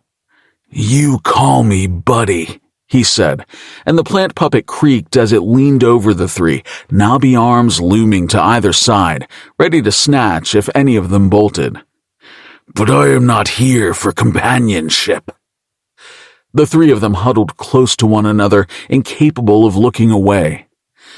"Your behavior has been unacceptable, and I have been sent in my true form to punish you by dragging you into the depths of the earth from whence my kind comes." You're from underground?" said the middle one, and the other 2 reeled back. "I am, but I used to be like you, a little snot-nosed bastard of a human who was a complete asshole to everyone around me. And now, look at what I've become." Cole grinned, particularly proud of that little bit of mythology he'd made up. "I don't want to be an elf." Oh, if only we had a choice, kid. It doesn't matter what you want. He spat into the leaf. It only matters what I allow, and on this day I am feeling generous. Cole took a deep breath, and he listened to his creation creak and bend as its twiggy chest expanded. Your family. They deserve better. All of them, but especially your cousin. Presley? Cody? Gracie? No, I'm talking about Piper, obviously. Cole wanted to step out from behind the tree and throttle them himself, his anger flaring. But his grasp on the magic that was holding the doll together faltered. You have no idea how much she loves and cares for each of you, for your entire family, especially when you don't even deserve it. But now you will be kind to her. You will do everything she asks of you without question or complaint. And you will tell her just how wonderful she is, or so help me. I will come back, and there will be no second chances. I will turn you into living manure, and your souls will be trapped in awful felt dolls for eternity. The children clung to one another, staring back wide-eyed. Do you understand? Shrieks of confirmation echoed through the forest, and Cole lifted his hand from the snowy ground, the wall of deadened trees at their backs collapsing. The three sprinted away back for the house, and Cole kept growling into the enchanted leaf, the last of his magic flaring as a terrible sound echoed through the forest. Then he laughed, the plant life crumbling back into the ground, leaving only the little red figure grinning up at him from the forest floor. Perhaps that had been a little mean, but what was Christmas if not a time for a little trauma? Cole returned to the cabin as stealthily as he'd slipped outside, just as Piper was coming downstairs carrying a full laundry basket. Her young cousins met her before she could even reach the floor, and the three pounced with hugs and apologies so cobbled together none of it made sense. Bewildered, she looked up and met Cole's gaze. "What's going on?" she mouthed at him. He shrugged but held up the elf, brushing a dead leaf off of it. Ask him. Piper didn't ask. She only handed off the basket to Holden and instructed the boys to find their dressiest clothes. They obliged her immediately. She gave Cole a long, suspicious look, but her duty won out. "You need to find something nice to wear, too. We're going to Brookhampton tonight to see A Christmas Carol." We are? He tucked the elf up on top of the coat rack. All of us? I always get a few extra tickets in case there are more people than I expect, like all of Russ's kids. And now, you too. She gave him a smile that warmed the cold right out of his chest, thoughtful and just too damn well organized. How do you think of everything? I just channel Mom's energy. And then she was off again, hurrying after everyone and keeping them to her schedule, organizing a babysitter for the littlest ones and double-checking that every vehicle was gassed up. Cole followed after, helping where he could until their departure time loomed. Piper couldn't get to everything, a pile of pans left in the sink, so after Cole changed, he started in on them, but then Doc scratched at his leg and yapped a request for outside. Cole returned from the pee and visit the Fezar break just as they were scheduled to leave. He slipped into the hall bathroom and pulled off his hat, running hands through his hair and straightening the knot at the nape of his neck. The whole point of keeping his hair long was for something like this, so he tucked the tips of his ears into the black strands and shoved his beanie into his coat pocket. When he stepped back out into the hall, the others were gathering around the front door, so he leaned into the corner and waited. "We'll be running late if we don't leave in the next 7.5 minutes, so I hope everyone's ready." Piper came down the stairs with a quickness, and Cole wasn't quite sure he'd ever seen so much of her at once. She was clad in sheer black tights that sculpted her legs all the way up to the hem of her skirt as it swept over her thighs. Dark plaid, the fabric moved with each of her harried steps, but was pulled tight over rounded hips. Her sweater clung to her, form-fitting and black, and though he missed the way her baggy ones often exposed the gentle curve of a shoulder, Every curve of Piper's body highlighted in taut fabric more than made up for the lack of skin. She reached the foot of the stairs and went right to him, thrusting her bag into his hands and tossing a wool coat over his shoulder before he realized she even knew he still existed. Hold these, please, she said as she gripped onto his arm for balance and slipped a tight-covered foot into one of her knee-high boots, so unlike the scuffed-up hiking ones she always wore. Piper wobbled slightly as she put on the other. Cole held himself steady, watching as she bent at the waist, as she pointed her toe, as her fingers squeezed his arm. She zipped the boot and tipped her head up to him, wearing one of those smiles he always had to work so hard for. Ready to go? Cole was ready to carry her back upstairs and meticulously peel off every stitch she'd put on until he finally had those curves completely exposed and could run his tongue over each one. I've been ready for hours, called Grandma Tilda, and then it was a rush through the door and out into the many vehicles they would need to traverse the hour and a half to the theater. Piper sat beside Cole, and with nothing to do in the car, she nestled herself into the back seat, grinning out at the brightly decorated homes they passed. She pointed out her favorites, naming the owners she knew, but Cole was taken by how the light's reflection danced over her face, pale in comparison to the brilliance of her smile. "You're excited," he finally said, unable to tear his eyes away. "You're actually having fun." Her giddy face reddened. Well, I guess it's okay every once in a while. They parked in a lot a few blocks from the theater, and Piper herded everyone along the sidewalk, doing a head count twice as they went and then when they reached the entry.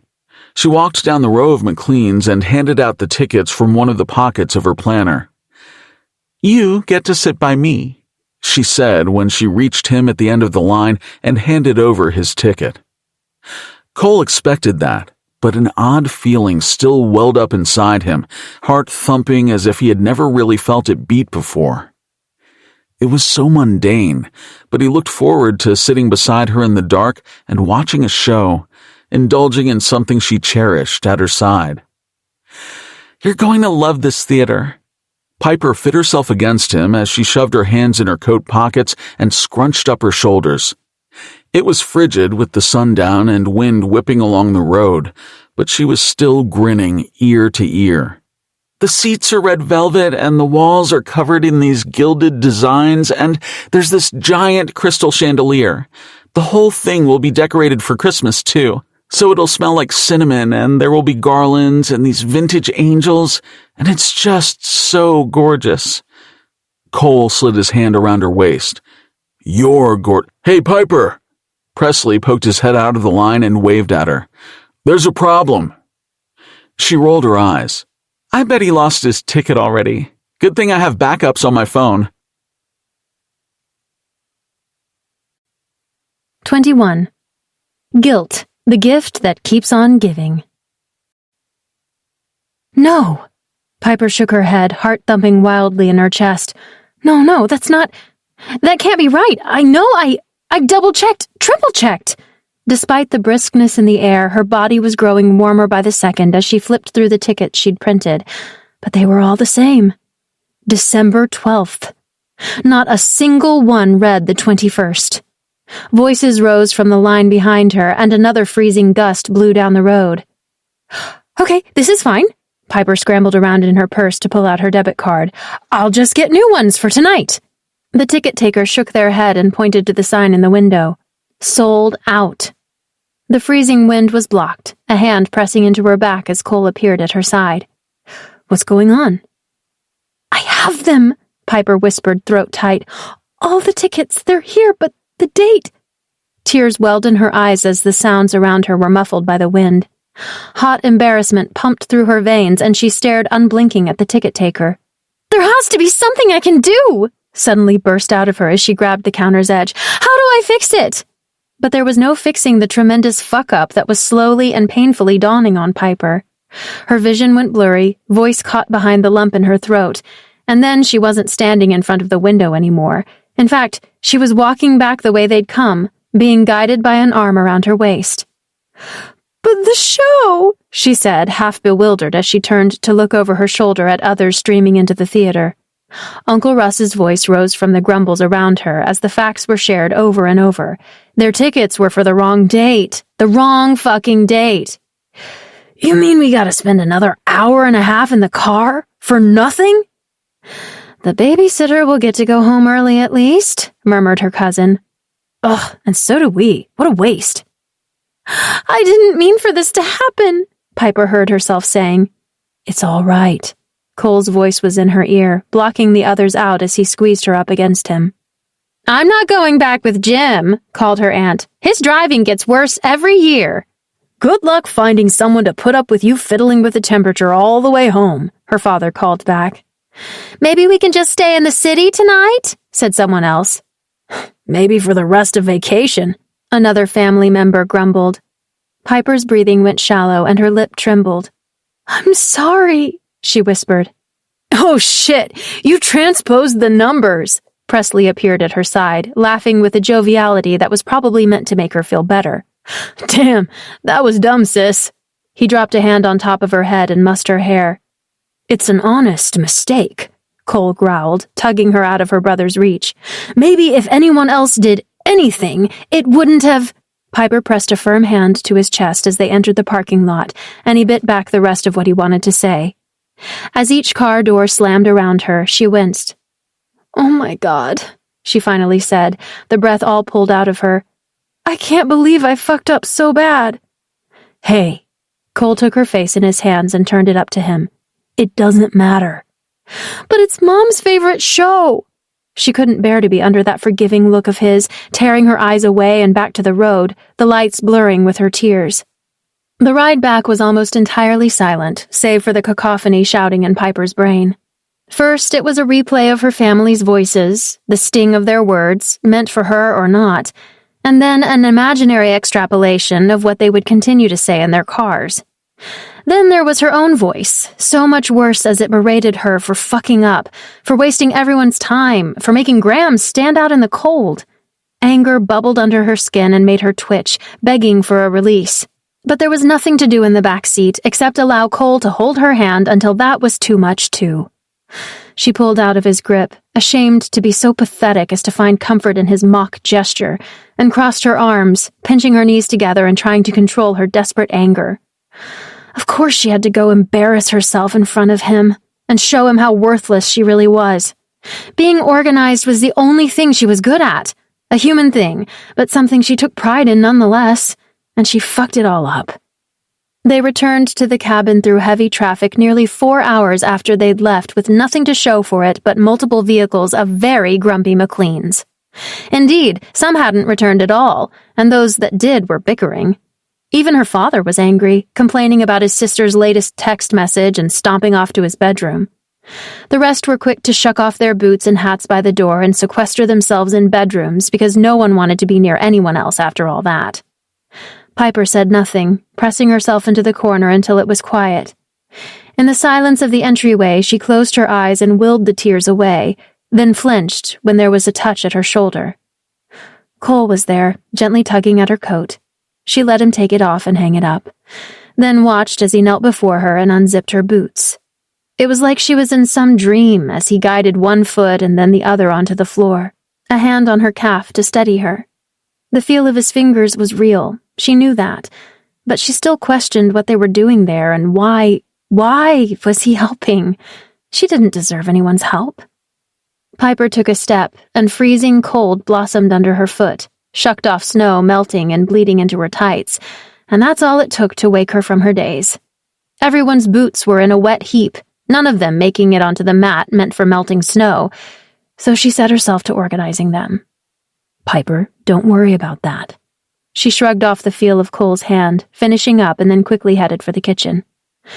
Where are you going? She maneuvered around him without catching his eye and made a beeline for the sink filled with a mess that she actually could fix. She slammed on the faucet to its hottest temperature and immediately started scrubbing. The non-stick coating didn't stand a chance. Piper, you have to relax. You're going to hurt yourself. Cole's voice was in the kitchen with her, but she scrubbed harder to drown it out. I'll be fine, she mumbled, steam rising up from the running water. You don't need to punish yourself for one little mistake. His voice came closer. One little mistake? She blew out an angry breath. It was a huge mistake, and an expensive one. Why am I so fucking stupid? Don't talk about yourself like that, he snapped. She scrubbed even harder, hands burning. But it's true! And now half my family is gone, and the rest will probably leave in the morning before Christmas even happens.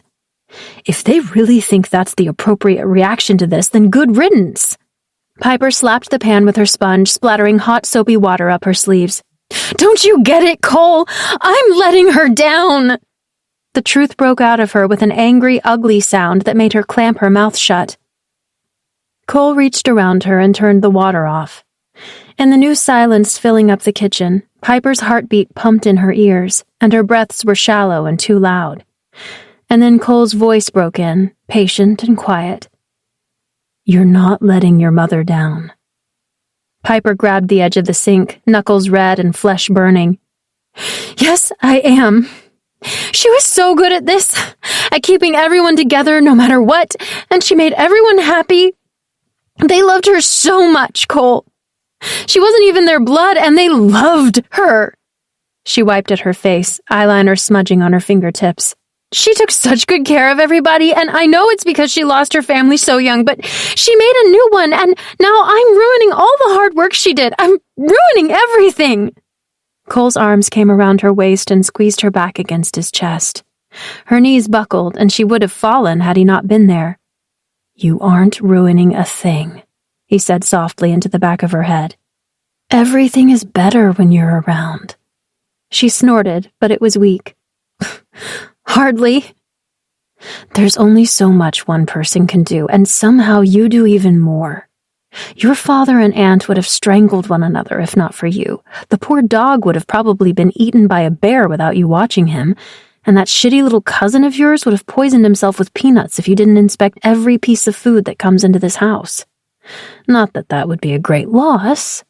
Cole, she chastised lightly. I'm sorry, I'm not good at this. She could hear him swallow against her ear as he readjusted his arms to pull her tighter against him. But the only way you're letting your mother down is by not taking care of yourself. You take care of everyone else. You even take care of me. But she wouldn't want to see you suffer like this, Piper. You have to know that that's the truth. The truth? The truth was that none of it mattered when they still left in the end, just like he would. What if they're done? What if they don't come back? Then they don't, he said. But there's nothing you can do about it tonight. His answer didn't calm her, body still tense, urging her to do something. I could make cinnamon rolls and... She reached for the nearest cabinet, but Cole snatched her wrist. No, he said sharply. You deserve to relax. I can't. Well, you need to. He released her hand, returning his arm to her waist. Do you want to go on a walk? It's too dark and cold and we'll just drag in more snow. Piper flexed her fingers, but it felt all wrong. She shook out her hands and sighed, but her chest just tightened. Do you want me to run you a bath? The tub is too dirty. Maybe if I scrub it, Piper. You need to turn off the part of your brain that makes excuses and won't let you rest. But I can't, she stressed. Stop saying that, His grip loosened. You really can't, can you? Piper shook her head, staring down at the soapy water. A bubble popped, and a cluster of smaller ones took up its place.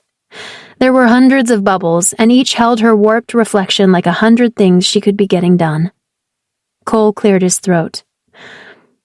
You can't accept my help, but maybe you need more than just an offer. Maybe I can make you take it. His hands slid away from one another, traveling over her middle, one running over her ribs, the other to her hip. Would you like that? Piper melted backward, his thumb caressing just under her breast. She stuttered out a sigh, closing her eyes, thankful he couldn't see her face. But he could still hear her, and she tightened her throat. No way was she letting the next sound escape as he caressed her hip. Tell me, he said, hands creeping ever farther from the innocently affectionate places. Everything in her mind went quiet at the brush of his fingers over the top of her thigh. His rising chest against her back was slow and warm, and she let her head tip and rest against him. Behind her closed eyelids, there was only darkness, not a rolling list of tasks and worries, and instead of a jittery need to go, go, go pumping in her veins, her heart thumped curiously. It was finally thumping for her. Piper. He drew out her name in warning, just as he drew fingers away from her most sensitive spots. Yes, she answered, eyes flying open. Had that really been her voice? So sure, so demanding? And then his hands were off of her completely. Go upstairs. Piper couldn't move, as if the loss of his touch had allowed every worry to flow back into her. Was it selfish to ask him for this? Did he really want to? What was she even asking for? Go upstairs. The punctuation of each word struck the back of her ear with his breath, and her eyes flew open. She didn't turn to him, didn't say a word, just slipped out from between his body and the sink, and she left the kitchen behind. 22. Probably not what they meant by a milking. Piper did exactly as Cole said. She didn't double-check they had the ingredients for a full breakfast, didn't fuss over the coats left on the banister. She just went upstairs. Her footsteps were soft and measured, tight, slippery on the hardwoods, hands skimming the banister.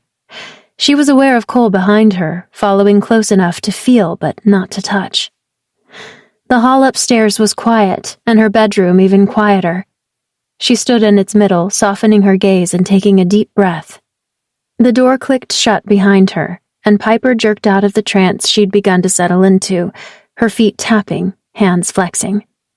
Stand still. She balled her fists and planted her feet firmly on the ground, straightening her back. Cole made a sound of displeasure, and she felt it all the way into her bones. Her shoulders sank. Better, he said, and then he was there, hands on her hips again, though no press of his front to her back. Breathe. She was breathing, wasn't she? Piper checked, but no, she had been holding it, so she started up again. Deeper. One of his hands slid up to the middle of her belly. Move my hand. She filled her stomach with an inhale and then let it out with a shudder. Good. I don't want you overthinking this time. His body lingered closer behind her. But are you still sure? Piper nodded without hesitation, lips parted and mouth dry. Fingers skimmed along the hem of her sweater, and then it was slowly peeled upward over her head. The air was cool against her bare skin, but then Cole pressed himself to her back as he tossed away her top, warm hands returning to her lower ribs. His touch roved over her skin, but no laughter poured out of her this time, just a quiet sigh as her eyes fluttered closed once again. Cole's fingers crawled up over one of her covered breasts, and his thumbs circled her nipple already at attention. She cursed the fabric between them. Wait, was she supposed to tell him he could take her bra off? Or was she supposed to take it off herself? Relax, Cole whispered, as if he could hear the voice in her mind. The reach of his other hand was scratching at the top of her thigh, and she blinked her eyes open to see he was slowly gathering up her skirt. Her knees started bouncing. Stop? He released her and froze. No. She heard herself mumbling as she leaned into him completely, bringing up a hand to his and pressing it back to her chest. Cole chuckled, deep and rumbling, but she didn't care how eager she knew that was. If he wanted her to relax, he had to be touching her. It was the only way. As he cupped her breast again, his other hand slid up under her skirt. More layers. Damn it. Spread your legs for me. Piper inched her thighs apart. More, he growled, and she felt his foot between hers, giving one of them a nudge. She gasped, quick to resettle her feet much wider, and then her legs shook as his fingers dipped between her thighs. His touch was light, the relief she wanted blunted by her tights. Piper swallowed. Should I? No. He swept the hair away from her neck to press his lips against her flying pulse. Don't do anything." His words vibrated into her skin, and she wasn't sure how much longer she'd be able to keep herself upright, head lolling to the side, flesh waking up but bones liquefying. His touch ghosted between her legs as his lips trailed down her neck, one feather-soft stroke after another, slow, methodical, intent. He gently swayed, moving her body with his as it loosened. Slowly and indulgently wasn't how Piper did things, not with herself or anyone else. But Cole was determined to take his time, pressure building deep within her even as his touch continued to only trail the surface. But Piper was never a passive participant. "Do you want me to do nothing?" He droned against her skin, lips pressing to her earlobe, fingers still teasing, no sign of fatigue. She hummed. Such a nice sentiment, though no one ever really meant it, and she slid her own hand between them. Piper found the hardness of his length and wrapped fingers around it. "What did I just say?" His touch was then gone completely, and he snatched her wrist, pinning her hand against the small of her back. Piper yelped, though his firm grip was painless. God, if he'd just used that pressure other places. She tensed but moaned, a thrill running through her at the rough handling, and then she was immediately embarrassed and turned to him. "Don't you want me to—" Cole grabbed the back of her neck and dragged her into a kiss, and wants melted away into needs. His hands were in her hair and his lips trailed away from her mouth, leaving her breathless as he worked his way down her jaw with the edge of his teeth. Piper sucked in a cold breath as he peppered kisses along her sternum, sinking to his knees. His hands went under her skirt again, but not where she wanted them. Instead, he hooked thumbs into her tights, only her tights, and began to slide them down. Cole's eyes roved up to her face, piercing gaze catching hers. Another achingly slow process ensued as he stripped her, skin sizzling as it was freed from its tight confines. She shivered, tipping her head back and squeezing her eyes shut. Teeth dragged along her bare thigh, following the material as it rolled to her knees, and then he nipped her, pain briefly zinging up to her center and then blossoming into a pulsing ache. There, he lingered, fingers tracing the dip at the back of her knees. Fuck, she was going to collapse. When she felt him reach her shins, it should have been over, but Cole continued to take his time. Piper counted silently in her head as inch by inch he undressed her, missing his touch under her skirt, but with no idea how to tell him. Her body stiffened, empty hands pawing for something to do, until he finally reached the floor. "Now that we've got these off," he said, slipping her feet out of her tights, "you're going to keep your legs apart." "I am," she muttered, unsure if it was a question or an agreement. With the tight fabric removed, there was another chill that ran itself over her body, and then the acute realization that her arousal was about to be on full display. Cole's hands came around the back of her thighs and held her in place even as her knees wobbled. She still had on plenty of clothing, but felt completely exposed as he lifted her skirt, tongue teasing over her skin. She squirmed, not wanting him to see the soaked mess she'd already made, and she clammed her legs together again. Cole pulled his mouth away from her thigh and grunted. "Uh-oh." Piper's heart hammered at her chest as his eyes lifted, narrowing on her. Then everything was movement as hands slid up to her ass and lifted her. There was a clatter as she was unceremoniously deposited atop her dresser, knocking askew the things set neatly atop it. "Too loud," she hissed, reaching for a tube of mascara rolling toward the dresser's edge, but he stopped her, pulling her wrists inward and sliding his hips between hers. That was certainly one way to keep her from closing her legs. "You can't start worrying about noise now, Pipsqueak." Cole took her by the low back and dragged her to the dresser's edge, right up against him. She sucked in a breath at the feel of his length exactly where she wanted it, and she bucked against his cock as he kissed her. "Tell me what you want," he mumbled into her mouth. "You," she said, a bizarre ache in her chest at the simple answer. She pulled back from his next kiss, and her eyes refocused in the dark. "Just you." "You're thinking too hard," he chuckled, and his hand slid up under her skirt again. She had to steady herself against the dresser's top, gazing down as he once more knelt. His fingers curled into the waistband of her underwear, her skirt pushed up, but instead of removing them, he just tugged them upward, pulling them tight against her. There was no clenching her thighs together, not with his head right there, though, God, why would she now? Yes, she felt utterly indecent, splayed out and showing him just how full of need she was. But then Cole kissed along the inner edge of her thigh, and all that worry blotted itself out. His mouth skimmed upward until it pressed right to the apex between her legs. She throbbed under the too light brush of his lips, fabric still separating their skin.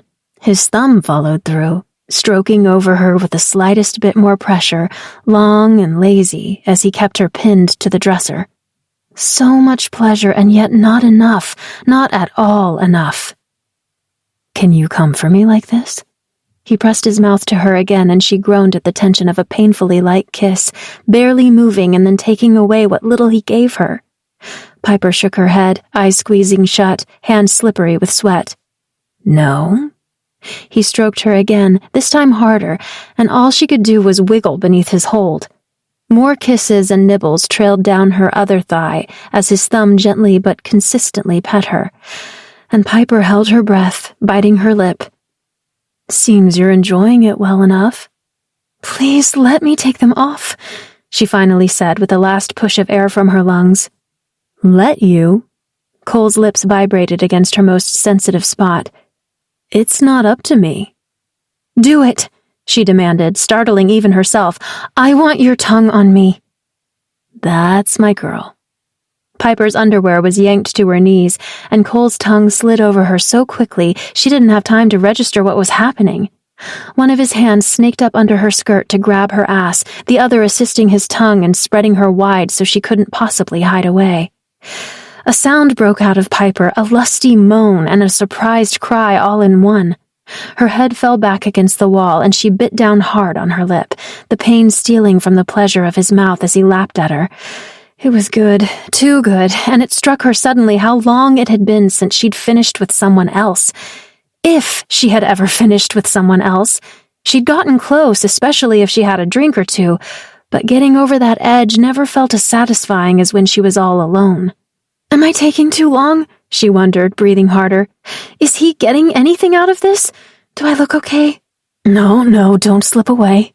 Cole's voice was throaty as his thumb made a tender circle around her. "Stay here with me, baby." Piper's mouth dropped open as she snapped her head down to him, the sparkle of lust in his eyes and on his tongue intoxicating. She gripped fistfuls of his hair, pulling his mouth up against her once more. He answered with a guttural sound as he brought her ever closer. I might," she whispered, toes curling as she writhed under all of his attention. "You will," he said, pulling his mouth away and running his thumb over her once again, this time with the slickness of her body and a pace she couldn't elude. "I don't," she swallowed, catching her breath. "I don't want anyone to hear." Something soft was shoved into her face, and she mindlessly grabbed onto it, pressing it to her mouth just in time for an orgasm to pour out of her. Wave after wave of ecstasy crashed within her veins, running through her limbs and uniting in her core. Her back arched and her shoulders fell loose, and it was like his touch was a light, drawing her out of every dark place she'd ever hidden as her delighted cry was graciously muffled. But Cole's touch didn't relent, even when she shuddered and tried to catch her breath. His fingers, his mouth, his very spirit were still worshipping between her legs, one arm wrapped around her hips and holding her in place as she bucked up against him. "I can't," she said, but it was silenced by what she held. "Oh, Mr. Barnabas, I'm sorry," she squealed, dropping the teddy bear on the dresser beside her, and then her legs were shaking. "I can't, Colt, not again." His tongue pulled back, but his fingers remained, tracing around her entrance. "You can't, or you won't." Totally out of breath, Piper shook her head. "I haven't come like that in ever. That might be my lifetime allotted orgasms, all rolled into one." "You're sure?" He flicked his tongue over her again. Piper bucked, the pleasure morphing into pain. "That's it. You got it all." With everything so wet, Piper should have slid right off the dresser and onto the floor when she slumped backward. Eyes closed, she couldn't move, limbs so heavy and boneless they refused to cooperate. But she was moving anyway, being lifted from the dresser by strong arms that wouldn't let go, and then the bed was beneath her. 23. Better than Cole. Usually they wanted him to leave, so Cole wasn't entirely sure what to do when Piper wrapped her arms and legs around him. It was easy to grip onto someone when giving them what they asked for, easy to hold them in place while drawing out the thing they needed. And with Piper, it had been even easier because he wanted to uncover everything there was to know. And then, once she was completely spent, that was supposed to be it. That was when he was supposed to put on his clothes and go back to his lonely apartment and wait for someone else to call. But Piper wasn't letting him go. She snaked an arm behind his neck, hand tangling itself in his hair once again, and her other hand reached all the way across his chest to squeeze his side. The thighs he had to coax into spreading now had no trouble as she wedged his hips between them, leg hooking across him. She had turned her entire body into the epitome of a hug, and God, it was wonderful. "I should take care of you now," she murmured sleepily into his ear. Cole carefully laid his arm atop hers, spreading fingers over her skin and holding on, but gently, just in case it was too much and she pulled back. She only nuzzled into him harder. "You already have." It was hours later when Cole felt himself be roused out of a dreamless sleep. Piper's small voice was whispering his name, and he instantly came to attention below the waist, if not above the neck. "Again?" he asked, reaching for her blindly in the dark. "This time I'm going to make you come twice." No, something happened." The urgency in her voice made him sit up. Piper was kneeling on the bed beside him, a robe pulled tight around her, and she was biting her lip, but not in that sexy way when she'd been hovering above him and holding back. "I have a funny feeling that something's wrong." "I can fix it," he said without concern for whatever it might be. "I sure hope you can." The house was silent, with only their shuffling footsteps on the stairs as they crept down to the living room. Grogginess swam in Cole's head, but he could tell it was either very late or very early, that time that almost all humans found themselves asleep, so it was only right that Piper was taking him by the hand and leading him through the darkness. "She's holding my hand," danced through his brain as she tugged him down the hall, and his heart fluttered. The glow of the lights on the tree ahead haloed around her form as she led him, and he wanted to pull her back into his arms, but oh, well, that was interesting. "What do we do?" Piper came to a stop just behind the couch and began to chew on her fingernails. The tree it had grown. It was pushing up against the ceiling, and its branches were sprawling outward, catching on the nearest furniture and bending awkwardly, a few ornaments fallen askew. "You are welcome," Cole whispered through a wide grin. "Cole!" she hissed and nudged him with her elbow, but the anxiety hadn't gone from her face. It was serious, of course, but he had to laugh. All that concern that the tree would die, and here it was better than ever. Her younger cousins were sleeping so hard in the room they hadn't noticed yet, but they would when they woke. Everyone would. "Did it really grow because of that?"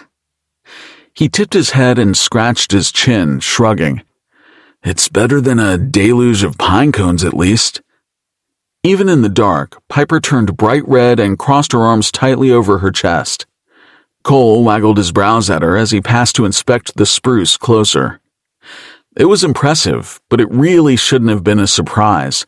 Piper had been holding in a lot, and the tree was only mimicking her. But when he touched one of the boughs, the needles were so dry they fell right off. That might not be good. His thaumatix told him then that his interpretation had been all wrong. It looks like the tree expended an awful lot of energy it didn't really have. "Shit," Piper whispered, pacing silently behind the couch. "Do we need to do that severing thing now?" Cole straightened, frowning. No, I don't think that would be wise. It's already exhausted, and if it's cut off from you without its roots, it might not make it through Christmas. Oh, Tree, I'm so sorry. She slipped around one of her sleeping cousins and stood before it, eyes big and baleful. Cole carefully maneuvered both hands between the branches and reached the trunk. He felt for the magic inside the tree and mustered everything he had to lengthen the life it was holding on to. When he pulled away, he was unsure he'd done much, but it wasn't quite ready to dry up and catch itself on fire. That should help for now. It's still a lot bigger. People are going to ask questions. Those presents in your closet might be a good distraction. Usually I wait until Christmas Eve, but maybe this is a good year for Santa to come early. Not just Santa, he said, running a finger up her back. Piper's eyes went wide.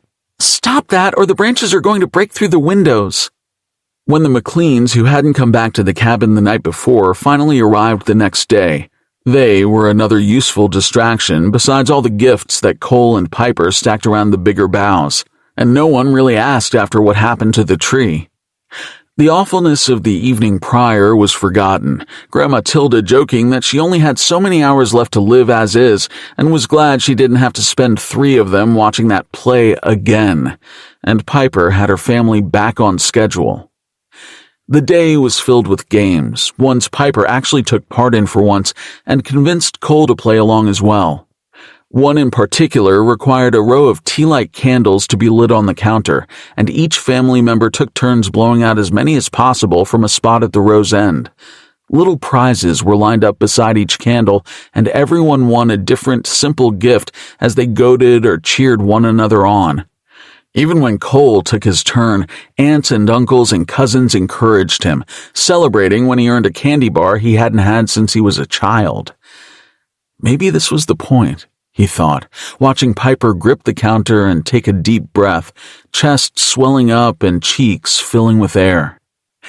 She shouldn't run herself ragged for anyone, but he understood a little better when she blew out an impressive amount of candles and was swarmed by excited, squealing cousins. Piper loved these people, and she deserved to fit into them, to be happy. She deserved that quiet, normal life she had finally admitted to wanting. When the game was done, Grandma Tilda wrapped a bony hand around Cole's wrist and brought him out of the kitchen and to her spot by the tree, a little tighter with the encroaching branches, but she didn't comment on that. Alone in the living room, she lifted the knitting project she'd been working on to show him the final product. What do you think?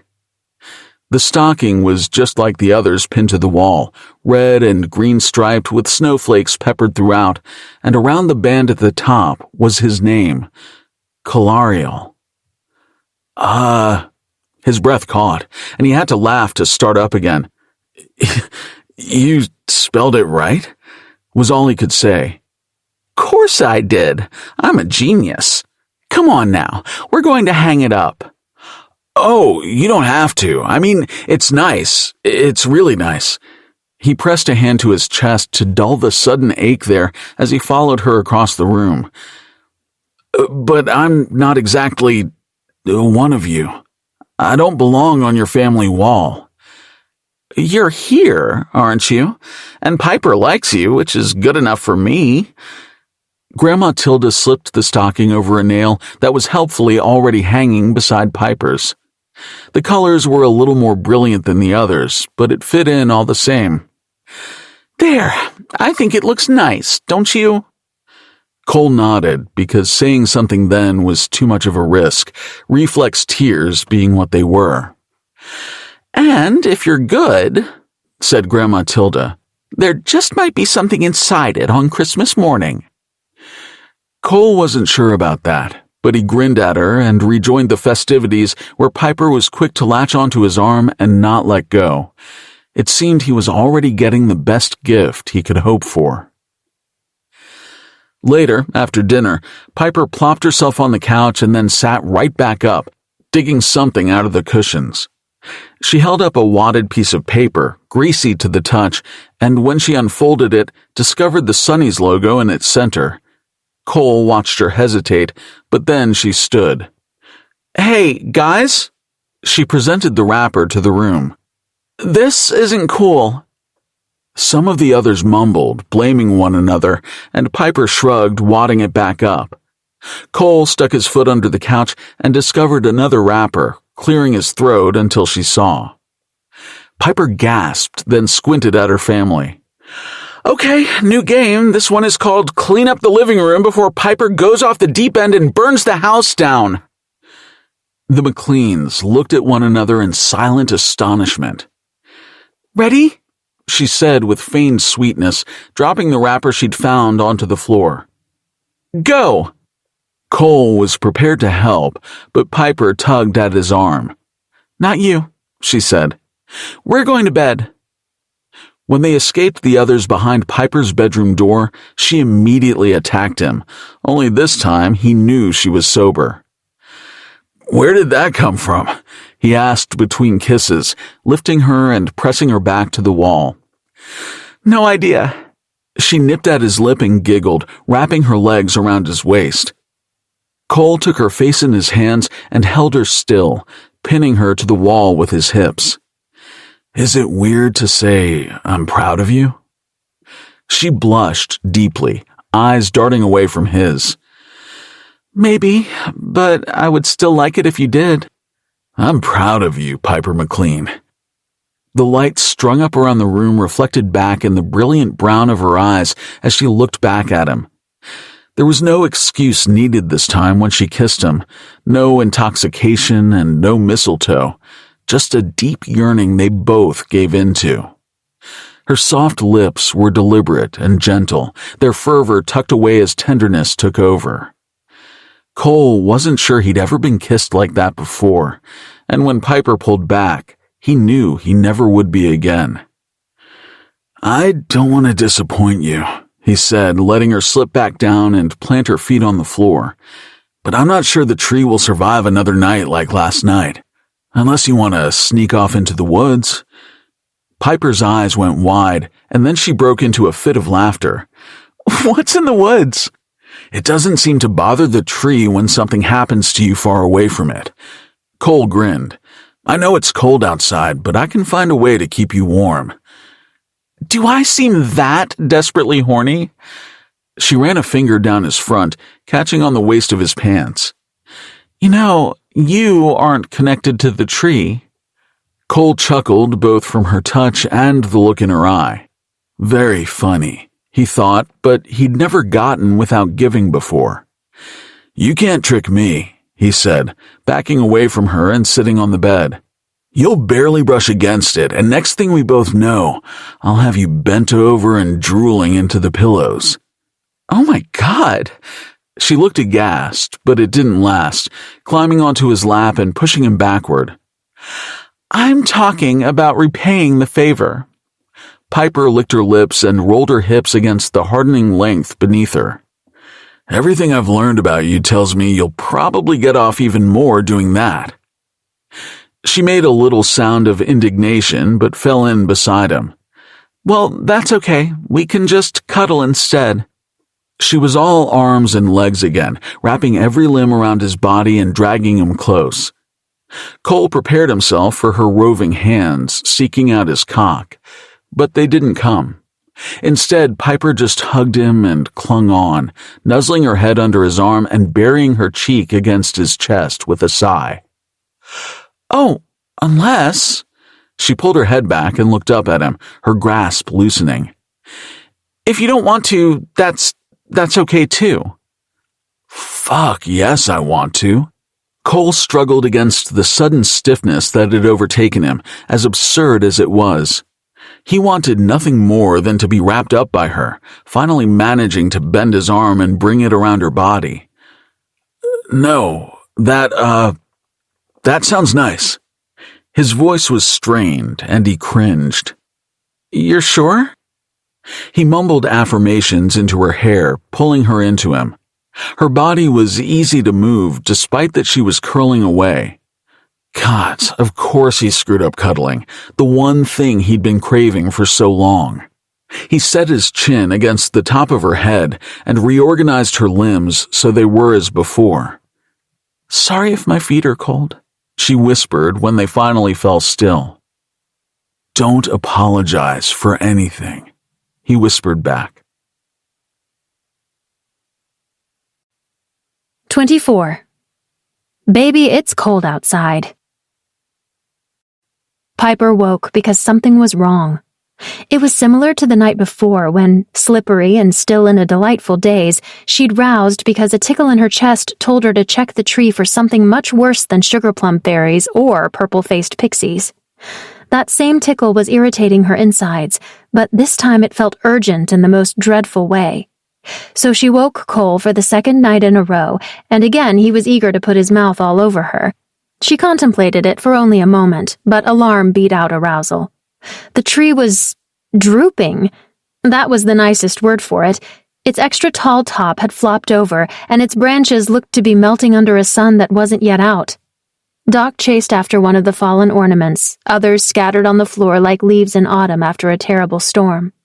The color had half gone out of it, too, a thing that could be seen even in the dark, the greens as sickly as a dehydrated frog.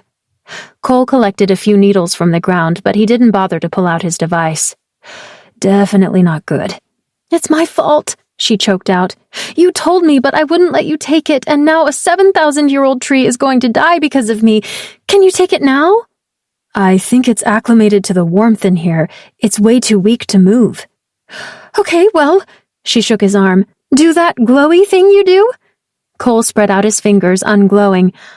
"I don't think what I have to offer it is enough. It needs more." He looked up to her, blue eyes full of distress. "It needs its normal life." His words struck her, and she swallowed, arms shaking. "But you said it doesn't always know what it wants because it's a tree. Remember that? Maybe it would be okay here if we told it what it needs and if we just tried?" Her voice cracked, heavy with fear and dragged down even further by metaphor. Cole was quiet. He licked his lips thoughtfully, and her heart fluttered, but not because she missed their taste. "I can bring it something from its home?" He scrubbed a hand down his face. "Almost everything in the grove is dormant right now, but there are dried sea giblets in the cabin. They're powerful and definitely a last-ditch effort. Once they wear off, the tree will really be sapped. But if I grind them into a powder and add them to the water, it just might work." "Cole, that sounds great. Let's go get them." He took her by the arms and guided her away from the tree, closer to the corner of the room. No, I have to go. You're not supposed to be in the grove." "But what if you need my help?" He raised a brow, and the condescension made her grunt. "Who's going to call your mom if something happens?" A smile ticked at the corner of his mouth. "Don't you want to stay with your family?" Piper glanced wearily at the floor where Holden, Luke, and Noah were sprawled out as if they'd collapsed in the midst of a wrestling match. "This is more important, and I want—" She caught herself, unsure if she should say after his reaction the night before when he'd hesitated so much to her snuggly proposal. "I don't want you to be alone." "We might not be back before dark." "I'll pack flashlights." Piper was off, running through the house as silently as possible and collecting what gear she thought they might need. Her brain was in a panic, stopping only to glance at the tree, its sad state worse each time. If it died, would he ever forgive her? Would she ever forgive herself? Would those pixies come back and drag her to hell? They definitely wouldn't give her rock back, that was for sure. Those fears sat heavy in her stomach as she did the worst job ever at getting ready. She'd pulled on socks that didn't match and kept having to return to her room for something else forgotten or misplaced. She was so completely frazzled as she attempted to stay quiet that she tripped headfirst into a bin of laundry, lucky it was so full. Cole met her at the bottom of the stairs just as the sun was rising. He was composed, dressed, and with a full bag slung over his shoulder. It hit her suddenly that all of his things could be packed inside, and if he left without her, there would be nothing left of him behind but the tree. And if it died— Her hands twitched, wanting to hook her arms around him, but instead she went for her keys. "You won't need those." "Then how are we getting there?" Piper had never ridden a horse before, and she was fairly certain no one had ever ridden an elk. But a Fezar? The creature's height was terrifying, each lumbering step jostling her forward and then tipping her back. But then Cole was right there behind her, and she decided that if she had to ride on anything, she wanted to do it with him. "This is a lot slower than my hatchback," she said over her shoulder as they plodded along through the forest. "The truck's even faster, and its shocks are shot." The Fezar chuffed. "It's not about speed, it's about accessibility. I don't know how you got into the grove last time. Maybe something tricked you, or you got lucky, or I followed a bird." "Okay, see, that was a one-time thing, and you shouldn't have been able to find it at all, but the Fezar was born there, so she naturally knows the way." They'd left behind the marked trails long ago, so Piper certainly hoped the animal knew where it was going. She did bring a compass with her, but had completely forgotten her phone, filled with location finding and foraging apps. Her mind wandered to the bag she'd packed and what she had managed to remember to bring. "Oh shit, I completely forgot about food." "Don't worry, I brought plenty." Cole passed her a granola bar over her shoulder. Piper took it and ripped away the wrapper, hunger gnawing at her insides and another ache chomping on her heart. It almost balled itself up into anger because how dare he continue to be so thoughtful when things were going so poorly. But then that melted away too as she chewed. He was right that she'd gotten lucky finding the grove because it ultimately led to him. Piper leaned back into Cole's warmth, the Fezar beneath them bumping along.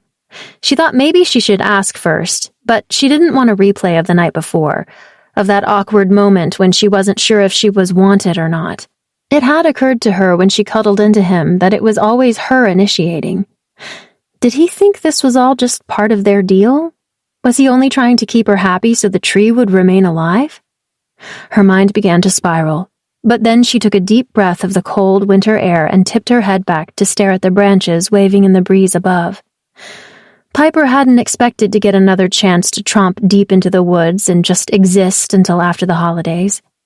Maybe it was a little selfish, running off. A vague note left on the kitchen counter for her family and nothing else. Not even a breakfast casserole to warm up in the oven. But maybe that's what she needed. Cole remained quiet at her back, but his hand slipped around her waist. It was nice to have someone to share the peace with for once, especially someone who wrapped their arms around her. Beyond the trees, the sky was heavy and gray. The wind picked up, and the bare trunks creaked. Piper pulled her coat tighter, but it didn't do much against the sudden, harsh breeze. They continued on, and in the grayness of the forest, time seemed to stand still. The sun lost beyond the clouds. The Fezar brought them to a frozen river, but Piper couldn't name it. Cole told her that enchanted groves often changed the surrounding area, creating and destroying and displacing things strangely. She could feel that strangeness deep in her gut when the Fezar found a dam to cross.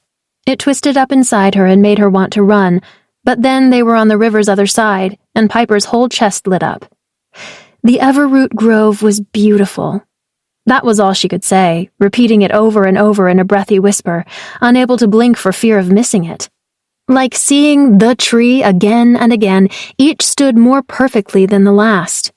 Even the snow was different, more powdery, more glittering, and there was that feeling, the one she got every year at exactly the right time, the brief, magical spark that gave her hope. It was everywhere.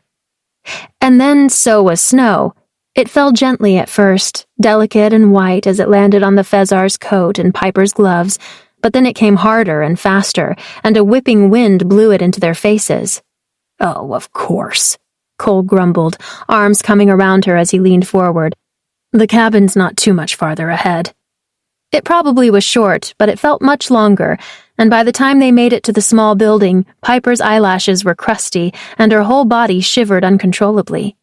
The Fezar had a safe stable beside to hole herself up in, and the two shut themselves up in the cabin, closing out the cold and the worst of what was quickly becoming a blizzard. It was dark inside as wind howled over the creaking roof, but Piper could still make out the wooden walls, rich and dark, and the whole place smelled of the earth. One corner was built out into a little bathroom, and another was a stone hearth, a table stretching between beneath a curtained window, but the majority of the cabin was meant for sleeping, a huge, fluffy space up against the far wall piled with blankets and pillows. "Whoa, this can sleep like 4 people, she said, wiping frost from her face as she inspected the massive mattress. "Yeah, I imagine most of the elves who come here do that," Cole mumbled, unpacking his bag on the table. "Don't think about that too much, though. We're probably going to be stuck here all night." Piper's brows shot up. That didn't sound bad at all. Cole fussed around with his things, grumbling, and Piper's shoulders drooped. Maybe it actually was bad. She silently watched him from the corner as he moved around the space, running fingers along grooves in the walls and magically calling up a fire in the hearth and water from a faucet into a kettle. He did everything with ease and grace, switching on lights with the flick of his wrist and lining up the provisions he'd so thoughtfully packed, but he looked fairly unhappy as he did it, and all she could think about was how he'd told her she didn't belong out in the grove. Piper rubbed her arms, keeping to the corner. The cabin was run by magic, and she couldn't help with a single thing. No, she didn't belong here, not in this place full of wonder and danger, too, but she had insisted, and now he was responsible for them both. "Cole," she finally gathered the courage to say. "I'm sorry." He turned slowly, brows furrowed. "For what?" "Everything," she swallowed. "For not letting you have the tree in the first place, and for forcing you into this deal. For making you take me out here where I don't belong. For being a burden." "Piper, I'm the one who should be apologizing. It's freezing and dangerous out here, and I took you away from your family at Christmas." He raked a hand over his head, pulling off his hat, and his hair fell loose. "You deserve to be at home with them where it's safe, not stuck out here with me eating this." He sighed, holding up a bowl of prepackaged noodles, the lid torn back and steaming from the hot water he'd poured in. "You made dinner?" He handed it off reluctantly. "It's not homemade lasagna or chicken cacciatore, but it's hot." She took it and grinned, its warmth already defrosting her hands. "I can't think of anything I could want more." If she didn't know better, she would have thought Cole blushed at that. But he turned away too quickly to grab a second bowl of noodles for himself. They settled on the floor of the cabin and ate, and soon enough, Piper felt as warm as chestnuts on an open fire. Outside, the evening creaked and howled, but there was a stillness within the walls. Nothing could be asked of her there, nothing except what Cole might want, and she watched him take every bite, waiting for him to make some request of her, to ask for anything.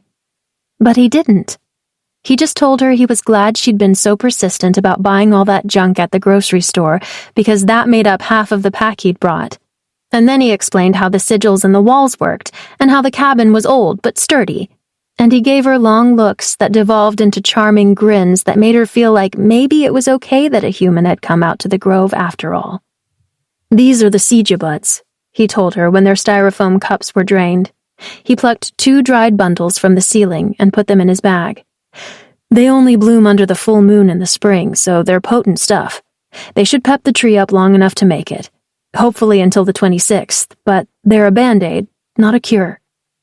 There was a small package that had been sitting on the table, and he picked that up too, slipping it into his bag.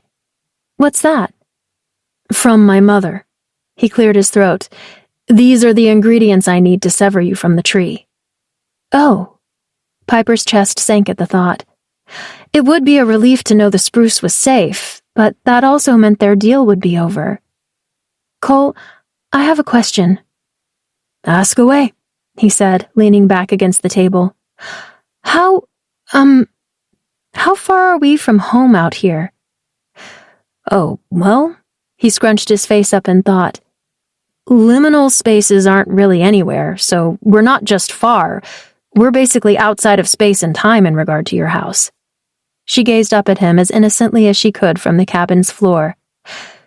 "So, would you say we're out of range of the tree's connection to me?" Cole's eyes went dark, and his charming grin turned wicked. 25. Stocking stuffer or chimney euphemism, reader's choice. "Tell me what you want, Piper." She took a ragged breath between kisses as she struggled to escape her coat. "Everything," she gasped out. Cole tore off his own jacket for only as long as it took, hands right back on her and pulling at her sweater to rip it off over her head. "I'll give you anything," he mumbled, freeing her of her top and then flicking at the clasp of her bra as if it were nothing. "Fucking anything." Then he dropped his mouth onto her breast, and she squealed at the feel of his tongue lapping at her nipple. Piper grabbed the back of Cole's sweater and peeled it up over him, taking his shirt along with it. His body was long and lean, and maybe even better than she'd imagined, running bare-chested through the forest, with skin like stone and defined muscles that could shred cheese. Her mouth filled up with drool, but then he was working at her waist, and she was woken out of the dreamy stare. He didn't tease her this time, pulling her leggings downward and only fighting with her feet for a moment, and before she knew it, she was completely naked. Sprawled out beneath him on the blankets, the breath went all out of her, and she tensed right up. The firelight was suddenly too bright, the sigils on the walls too revealing, and she wanted to hide herself away, Cole's mad rush coming to a halt as he gazed down at her. He brought a hand to the center of her chest, pressing fingers lightly over her heart, and then his palm, dragging it slowly downward. Then he used his other hand to trace down the length of her arm, her waist, her hips, eyes following every contour. Cole touched her like it was real, like he might actually love her. She didn't know it was possible for someone to touch her like that, so slowly and thoughtfully, and she didn't know she could endure it, that she could even enjoy it. She'd been so untouched for so long, she forgot it was possible until his hands glided over her full of reverence and care. "Piper," he finally said, quieter, "tell me what you really want." "I just want you, Cole." He growled and grinned then, and he dove in between her legs like an animal. She cried out with delight as his tongue drove her to screaming, even louder than the howling winds outside. No one would hear, and even if there was someone around, fuck it, they could know. She was going to come, and it was going to be loud, and she didn't care. Piper's mind scrambled as Cole brought her to the edge and pushed her right over. Her back arched, her hips thrashed against his arms wrapped around her thighs, and there were fireworks and butterflies and raindrops on roses and whiskers on kittens, and then she collapsed backwards into a sweaty heap. "You have to let me," she finally groaned out as the last of her climax shuddered through her. "Let me touch you." "You know how I feel about that," he said, squeezing her thighs and gazing up at her between her knees. "You do whatever you want." "Okay," she huffed, but she didn't move. She couldn't. Cole grinned, lips wet, teeth pointed. "You seem like you actually need a little break." Piper tried to catch her breath, arms up over her head, floppy like jelly. She managed a meager reach, but her fingers were all pins and needles. "I really just want you inside of me," she mumbled, "but I didn't bring a condom." Cole sat back, quiet for a moment. "You know, one of the benefits of having elven blood is no diseases. Can't catch them and can't pass them on." "Oh?" She pushed up onto her elbows and blinked. "And, he bit his lip, gaze roving to the ceiling. Not everyone considers it a benefit, but being a half-elf means I'm a hybrid, so I'm not potent." She tipped her head, still woozy from coming and slow to understand. "What is it humans say? I shoot blanks? I mean, it's still shooting plenty, like it works just fine, even better than you've probably experienced, because I hear human men usually need some downtime in between, but I can just keep on. Anyway, point is, no matter how many times you let me, I won't leave behind," he swallowed, "an accident." Piper finally managed to sit up, mouth falling open. "You can't get me pregnant?" Cole shook his head slowly, fear in his eyes. "No, and I'm sorry, but—" "That's amazing!" She threw herself at him, pulling his body down against hers as the burst of energy died away immediately. "I thought you wanted to have a baby? Oh God, are you kidding?" She clung onto his neck and shook her head. "I'm surrounded by babies, even grown-up ones. I don't want one of my own." Cole laughed, relief heavy in the sound. "Well, if that's the case." His eyes flicked down the naked length of her, and she didn't mind at all. "You look tired." She shook her head, but her eyelids fluttered. There was a touch between her legs, and she squeaked. "You're still so sensitive," he chuckled. "How about you flip over?"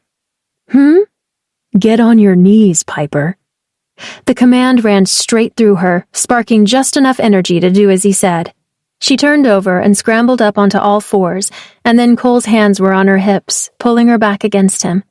He ran a hand along her spine, taking her gently by the back of the neck and guiding her down into the softness of the blankets. "Relax," he said, and she wiggled her hips as she set her cheek against the pillows.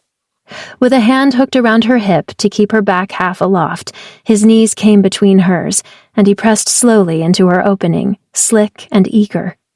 Piper moaned into the blankets, grabbing handfuls of fluff as he filled her up from behind, inch by throbbing inch.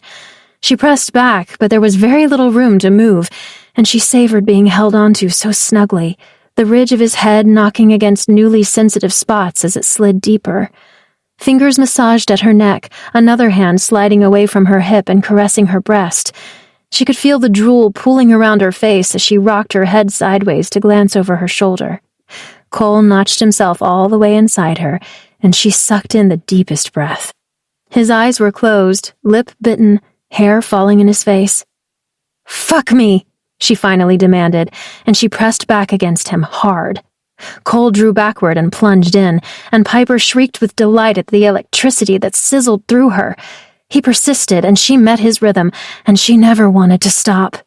But then he did, and she could hear him breathing as he pulled out of her. "Flip over," he grit out. She made a perplexed noise, more alert than before, but he took her by the hip, and she was on her back again. Cole gathered up her leg and tossed it over his shoulder.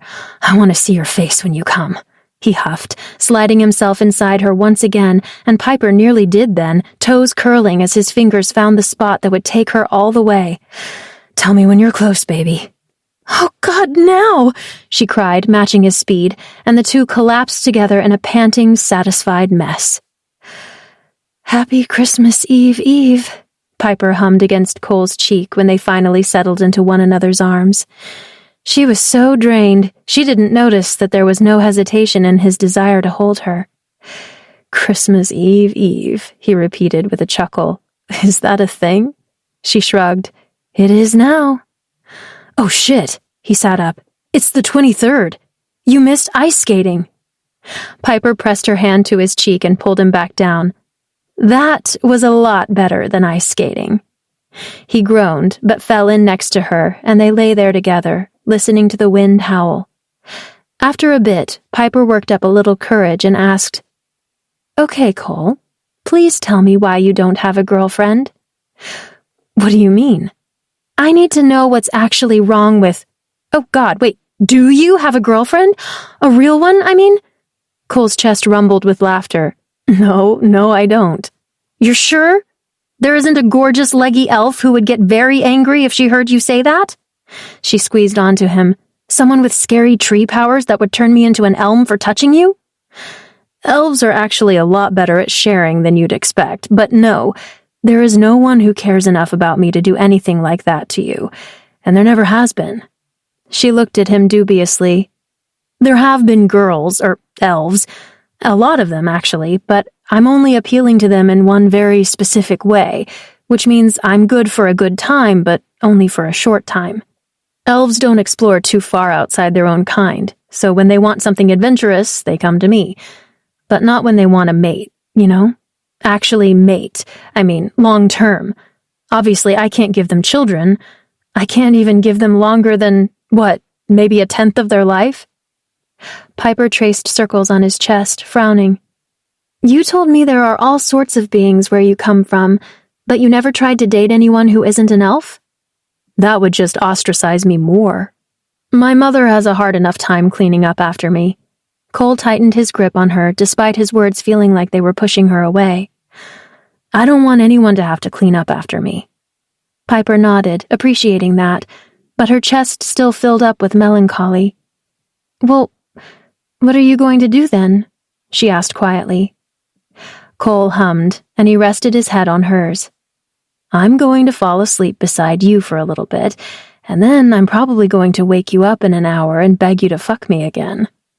She let herself laugh because it was all she could do, and the truth was that she didn't want it to end, the night they had carved out of space and time itself, so she was happy enough to doze beside him before the fire and wait for him to rouse her to do it all over again. 26. Eat your heart out, Hallmark. Piper! Piper's back! The MacLean cabin was warm and bright and full of noise the moment Cole opened the door. Presley made it to the hall first, shouting his sister's name and then catching her around the waist and lifting her off the ground. Her eyes bulged, her fingers stiffened, and she tried to speak, but all the air had been crushed out of her lungs. I think you're suffocating her," Cole said, poking the man in his shoulder. Presley dropped her, but didn't let her go. "I didn't think you were coming back." What? Piper wobbled as she took a full breath, and the rest of her family caught up, piling into the hall.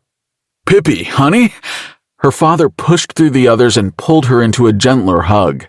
This one Piper returned, though her eyes were wide, searching for and finding Cole. He just shrugged and stood to the side, watching the others. "I'm sorry, sweetheart," Jim said as he rubbed her back. "Please don't scare us like that again." I left a note." Carefully, Piper pried herself from her father's grip. "But you were so mad at us," said Aunt Deb in perhaps the quietest voice she'd ever mustered. "Jiminy Christmas, let our girl breathe." Grandma Tilda waved her arms and parted the familial C, pushing her own son away and taking Piper gently by the arm. "Come on, honey. Dinner's almost done, and if they haven't made a mess of your mother's recipes, you're in for a treat. But first, let's take a load off." Piper gave Cole a wary look over her shoulder as her grandmother guided her away, but he just grinned, recognizing the fear and sincerity passing over the faces of the MacLeans. She had disappeared after telling them she was going to burn down the house, and despite that he knew she was joking, the rest of them had obviously taken it to heart. She never spoke to them like that, he gathered, but he hoped they would soon get used to it. "Pippi," Presley called, following after like Doc when he begged for a treat. "Check out the mantel." Cole filed into the living room behind the others, and there on the mantel was the fabled Christmas village Piper had longed for someone to find, but hadn't had the time to look for herself. "It was behind my old weights," Presley went on. "I must have stacked them up there over the summer when I moved. It took forever to find, but all the pieces are there." Piper covered up her mouth with a gasp, eyes going glassy. She poked at the little ceramic people, and she shifted the bakery by a quarter turn, and then she was absolutely beaming. Her grandmother guided her over to the couch after, and someone else pushed a hot drink into her hands, and someone else took her coat. Cole stood back in the doorway, watching the confusion pass over Piper's face as it transformed into a quiet acceptance of the courtesies she was being offered. Cole always knew his feelings were too big, everyone said, but as he watched her face warm, he knew there was nothing too big about how full his heart was to see her happy and loved. Across the room, the spruce leaned against the picture window, languid and sickly. He slipped away and crushed the Segia buds, covertly sprinkling them into the tree's water. As if it took a breath, the boughs of the tree lifted and its greenery began to sparkle. Crisis averted, for at least a bit. Christmas Eve was filled with warmth in the MacLean household, and Cole assumed much less work for Piper than it would have been otherwise. Someone else cooked, someone else cleaned, someone else worried about a schedule and keeping everyone entertained. Piper was still exhausted by her own attempts to find something to take charge of, but she was consistently put back on the couch, handed another snack, and fussed over. By the time she was falling asleep, all the feistiness had been driven out of her, and she let Cole walk her upstairs. Together they climbed into her bed and curled up in one another's arms. She was out before her head hit the pillow. "Merry Christmas, Piper," he said the next morning, planting a kiss on her nose. "Merry Christmas." Her eyes remained closed as she cuddled deeper into him. "Don't you want to see if Santa came?"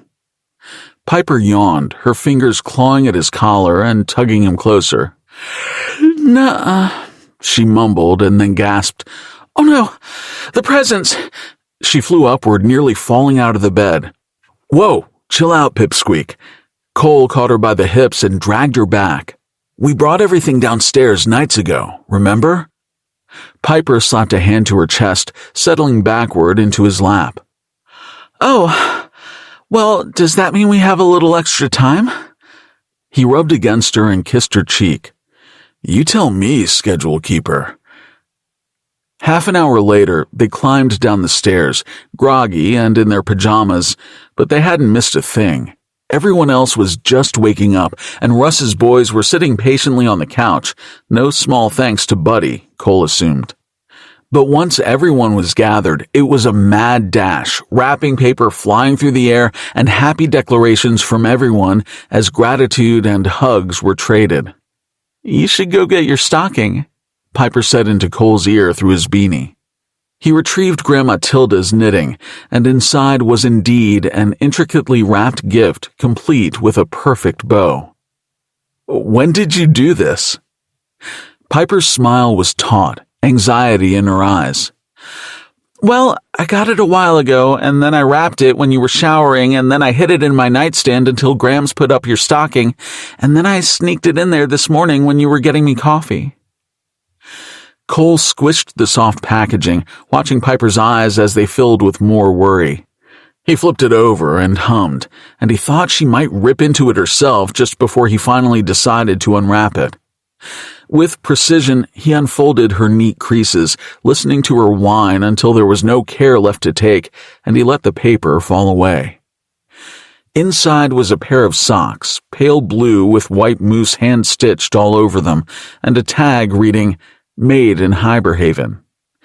Something in his chest cracked open, and he metaphorically slapped duct tape all over the crevice to hold it in. I know socks aren't a good present, she said all at once, covering her face, and I had to guess at your favorite color and what pattern you might like, but when I got them, all I knew about you was that you wear socks to bed like a total weirdo. You got these that day we went shopping? Cole rubbed his fingers over the soft thickness of them. From that Sew in Love store? The one you sent me away from? She nodded, squinting like she was prepared to be told she had ruined every Christmas that had ever come and gone. You got me a present way back then? Technically, it was pretty late in the year for me to be buying gifts for anyone, she mumbled. But yeah, I didn't want you to feel left out. Now I just wish I got you something better. Piper, this is... He squeezed the socks, all the ridiculously big feelings that wanted to come pouring out, brimming in his throat until he swallowed them back. Thank you, Pipsqueak. I love them. As relief broke out on her face, one of her cousins came running up and dumped a box into her lap. Pippi, this one's for you. Then he ran off to dole out more gifts. Piper frowned at the package. I don't remember wrapping this. She poked at the pattern and looked for a tag, but there wasn't one. And then she glanced out at the room, but no one met her gaze. Cole watched intently as she finally peeled back the paper. Piece by piece, it came away until her eyes lit up like they had that day. Cole, look, it's the carousel. It's got the zebra and... She lifted her eyes to look at him, glassy and full. I know it's not practical, he said, holding up his hands. But hear me out. Imagine your Christmas village just got a grant from the EPA, but it had to be spent on something fun. She threw herself over the box at him, hugging him tightly. Oh, you're the best. You know that? When did you even get this? He could only shake his head and hug her back. That was the only good thing about being dragged away from you to go to the gun range. Piper rearranged the entire village to set up the carousel, and she spent the day running back and forth just to watch it spin. Christmas was otherwise filled with movies and meals, all of which Piper took part in making, but was never alone in doing so. Her laughter filled the house along with everyone else's, and for once, she truly seemed to play a part in her family instead of being the director, sitting in the shadowy wings and making sure the show went on for everyone else's enjoyment. Cole's happiness was as he expected, bittersweet.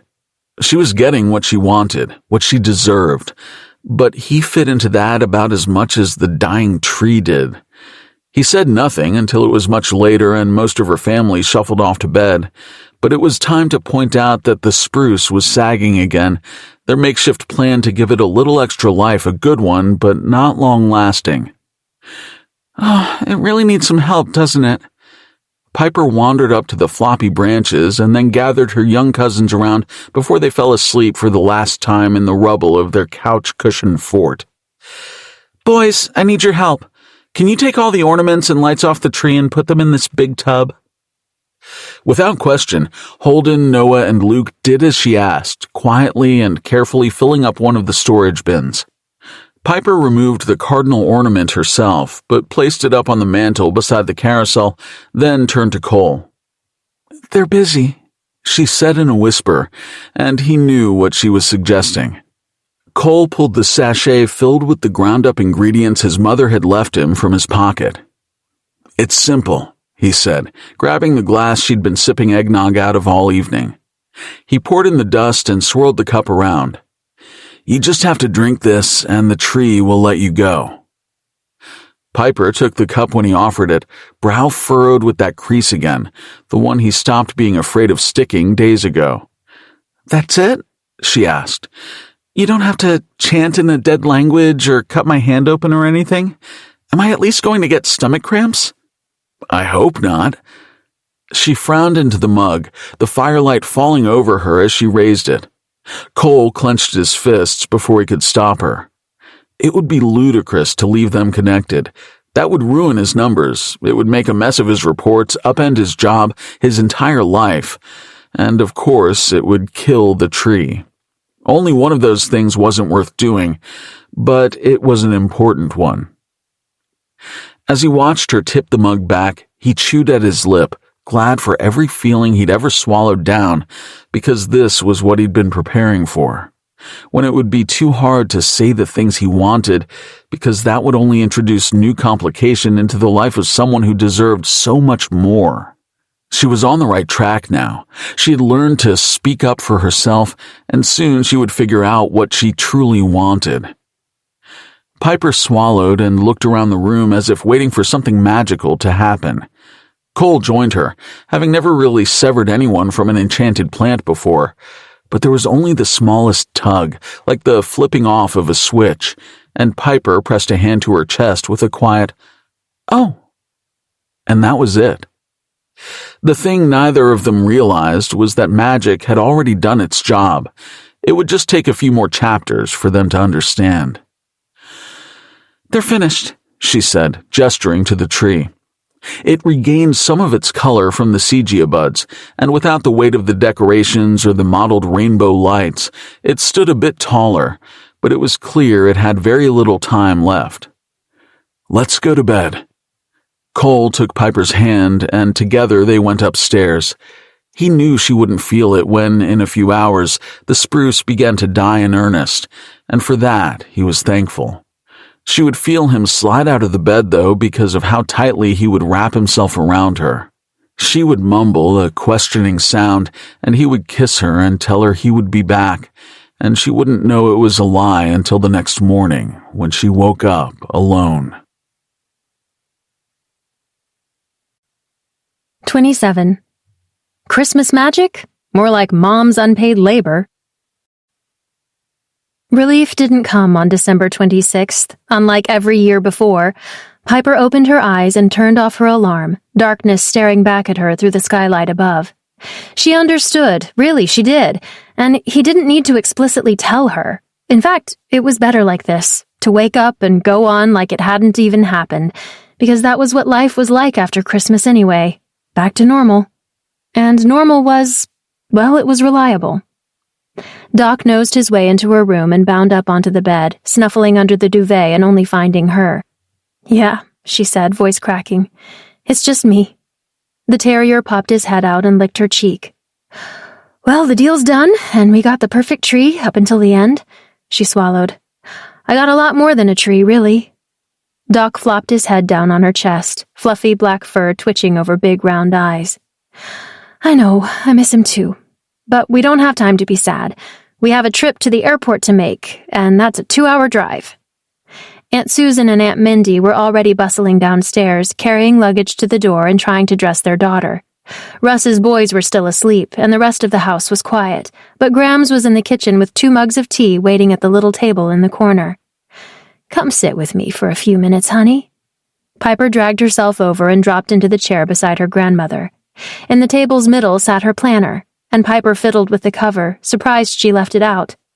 "Did this year go okay?" she asked, "even with everything?" "Okay. This year was just right. A little chaotic, but that's just like it used to be." Piper snickered through her nose and took a deep breath of Earl Grey. "Oh, sure, just like when Mom was alive." "Actually, it was a lot like that." "Yeah, right. Christmas was perfect back then." Grandma Tilda pat her hand. "I don't disagree that if your mother were here, that would be a perfect Christmas. But even I know that's not possible."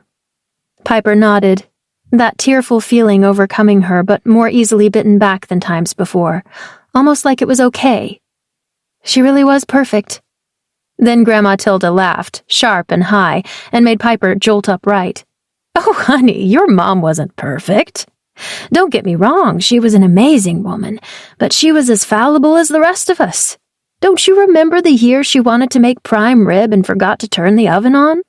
Piper squinted out at the kitchen, imagining for a moment her mother gracefully crossing it just as a timer went off. "No? That's probably because you were only about 2.5 feet tall and refused to eat anything except cheese at the time, but it definitely happened. What about the year we had that storm and a tree came through the picture window?" Piper's eyes went wide. "Oh yeah, I do remember that. But that wasn't her fault." "Of course it wasn't, but she cussed up a storm and was so frustrated about the whole thing, she took you and Presley to Brookhampton for 3 days. I thought she made the right decision. She wasn't worried about anybody but her babies, but some people might have called it selfish to leave your dad to clean everything up with the rest of us here to fend for ourselves." Grandma Tilda shrugged. Piper did remember then. She remembered the hotel, the very nice hotel, and the indoor pool and how they all stayed up late every night eating candy and watching Christmas movies in a giant bed. "Oh, how about when she thought she'd look better as a redhead?" Laughter burst out of Piper. "She looked like Ronald McDonald. It was so orange." "See? Not perfect, full of mistakes, just like you and me." Grams took a sip of her tea. "But she was special, honey. She took care of everybody, even when we didn't need it. Another imperfection, I'd argue. But I think what I liked best about her, besides how much she loved you and Presley and Jim, was that she knew what she wanted, and she always went out and got it." Piper nodded, and she pulled her planner toward her because holding on to it made her feel a little more secure. "Doctorate? Got it. Jimmy? Got him in just 3 months. Christmas here every single year? She's still getting that 5 years after she's dead." Grams squawked out another laugh, indelicate but accurate, and Piper couldn't help but snicker along. "But that's because she wanted to replace the family she always thought she was missing. So she went out, she found us, and she got us. And she really did have us, honey, right up to the very end. It was important to her to not be alone, to surround herself with people that she loved." Piper's mother hadn't been alone. Grams was right about everything, but especially that. In those last couple weeks, everyone paid a visit, and no one demanded anything. They just came, and they sat, and they talked. They spent time with Piper, too, and even though she had been 22, that was the last time Piper felt like a child. Aunt Deb had taken Piper out to get coffee and talk about nonsense things for a few hours so she could forget, just for a little bit. Aunt Susan, who rarely knew what to say but was good with her hands, had brought Piper a squirrel she'd carved out of cork, and Aunt Mindy, who knew exactly what to say, wrote it all down in a letter that Piper kept tucked in the front of her favorite book of fairy tales. And then there was Uncle Russ, who also never knew what to say and also wasn't very crafty, but he did clean every inch of the garage and the yard and stained every deck and was so busy over the course of a week he probably lost 10 pounds. And finally, there was her dad, who, after it was all over, held Piper in his lap for the first time since she was 10, and they both cried as he promised he would always take care of her. He might have broken that promise because it had been Piper taking care of him ever since, but she'd never blamed him because she knew he wanted to. Mom had just always done it all so well that the void she left was too big to fill. Piper knew that for a fact, because no matter how hard she tried, it just couldn't be done. "It's okay to cry," said Grams, and Piper wiped at her face, feeling the tears without knowing they'd begun to fall. "But you have to take action, too. Your mom was always busy, but she had a lot to show for it. She had your dad and the two of you. I know you don't want exactly that, but you can't have nothing, honey, and you can't just wait around for magic to happen. Sometimes you have to make it yourself." Piper nodded because she knew that Grams was right, but she couldn't quite say anything, throat too tight. Instead, she flicked open her planner, vision a little blurry as she mindlessly flipped through the pages until she reached the one she'd written about Cole. Just seeing his name would be enough for now, just to know it had been real for a little bit. But someone had changed things. It had to be Cole's handwriting because it could be no one else's. Favorite movie? A Charlie Brown Christmas, for obvious reasons. Favorite smell? Vanilla, like that shampoo you use. Favorite color? Blue is fine, but now it's brown, just like your eyes. "Grams, I have to go," she said, already out of breath. "I know you do, honey, and you better hurry up."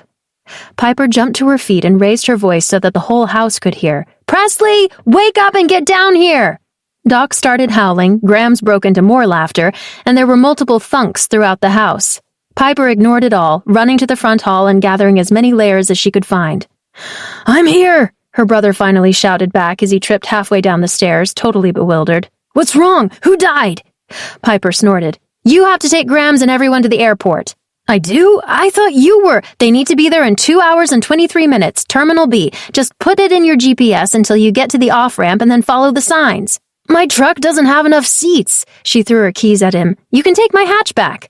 "Why can't just do it?" she spat, and ran out the door to blindly rush into the woods. Piper had never been lost before, which is to say she had never not known physically where she was. On a scale of found to lost, Piper had actually been wandering aimlessly for many years, a thing she knew but could only admit when standing out in a field and being goaded on by a half-elf. Finding her way back home was always easy, though, because there was a safe place where she left her things and could go to be alone. But that wasn't really home, she had come to learn, because home should have been more than that. Now home was a person's arms, and maybe he didn't want to be that, but she had to know for sure. She just had to find him first. 28. How lovely are your branches? I know, and yes, I am upset, but if there's anything elves and human men have in common, it's that they don't cry. Cole wiped at his face with his shoulder anyway. There were no tears, only that endlessly empty feeling that went right to the base of him, that void that would probably be sticking around forever now. The Fezar snorted, offense if he ever heard it. Don't you think I already considered that? He grumbled and dug his hands harder into the earth around the base of the spruce. He'd been at it for hours.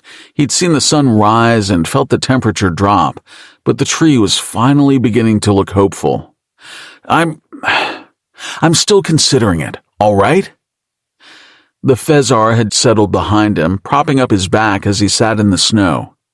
The edge of the everroot grove was just the worst place for the tree to have been chopped down. His innards an absolute mess as the liminal space tried to push him away and suck him back in all at the same time, but at least his magic was working to heal the trunk. On the ground beside him lay his thaumatix. He'd finished following all the steps hours ago and had scrolled past the spell to that human profile he'd made nearly a fortnight prior. Piper's name peeked at him from the bottom of the screen. He couldn't pull his hands away from the ground, but he imagined what it might say now, that she wasn't as grumpy, that she still worked hard but she knew when to take a break, that she was ready to let someone treat her the way that she deserved. A shadow flew overhead, and Cole's stomach flipped as massive white wings came swooping down on the tree's other side. He didn't pull his hands away from the earth and run even though he wanted to, gaze slowly ascending the figure of the Kaliach. "Hey, Heartwood Guardian," he said carefully. "This is what you wanted, right?" The massive bird settled between two trees and watched him, its head twisting in a very particular way. "Oh, you too?" Cole rolled his eyes and gestured with his elbow to the healing tree. "I kind of figured this would be more important to you." The Kyliak clicked its beak and stared. Cole averted his gaze, though his chest ached. They didn't understand. They couldn't possibly. Their world was just simpler, existing in a place where they belonged, hidden away and with no other expectations but to just be. He settled in deeper against the Fezar, blocking out the wind and focusing on his spell. At least the spruce wasn't being a nosy little know-it-all, but as he inspected the closest bough, he had the creeping feeling that it would tell him he had fucked up too if it could communicate as clearly as the creatures. Exhaustion was creeping up on Cole by the time he heard the honking. He hoped he was only imagining the wretched sound as it echoed out over the grove, lifting a heavy head, shoulders and back aching. But his faith was dashed when swooping down from the sky came 6 Stymphalian geese with pixie riders. The Kyliak fluffed up as they landed chaotically in the snow all about it, not at all the regal greeting it was likely expecting.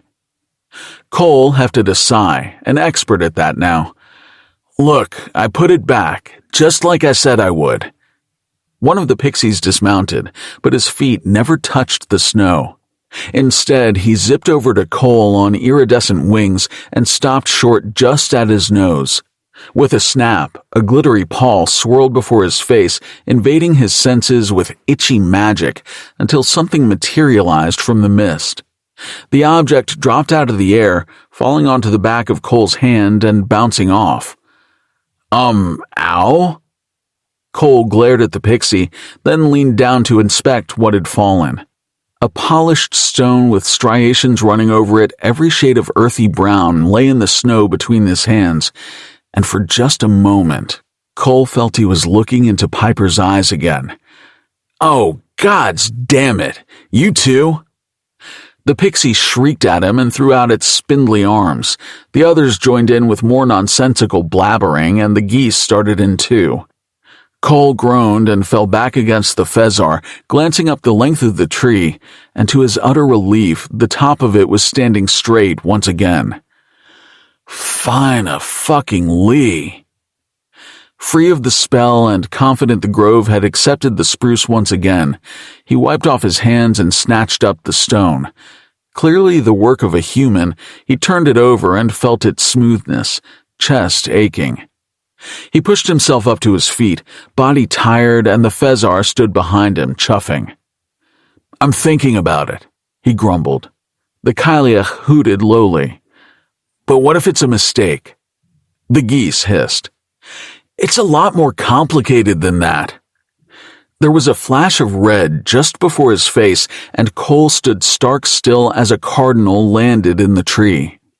It didn't have tiny fangs or glowing eyes. It wasn't Stymphalian or the guardian of any wood, and it really didn't even belong in the Everroot Grove, but it sat there all the same. And then it tweeted, "Okay, fine, I'll go back and I'll tell her how I feel, all right?" Cole threw his arms out and shouted at the creatures around him. "I'll admit all my stupid big feelings, that I think she's the most wonderful woman in the world, and that I'm falling in love with her, and I'm pretty sure I'll shrivel up and die if she doesn't say she feels the same about me, even though that will probably scare her off for good. Will you all be happy then, huh?" The critters fell silent, black eyes staring back at him, heads untilting. No one even chuffed. And then he heard his name in a clearly human voice.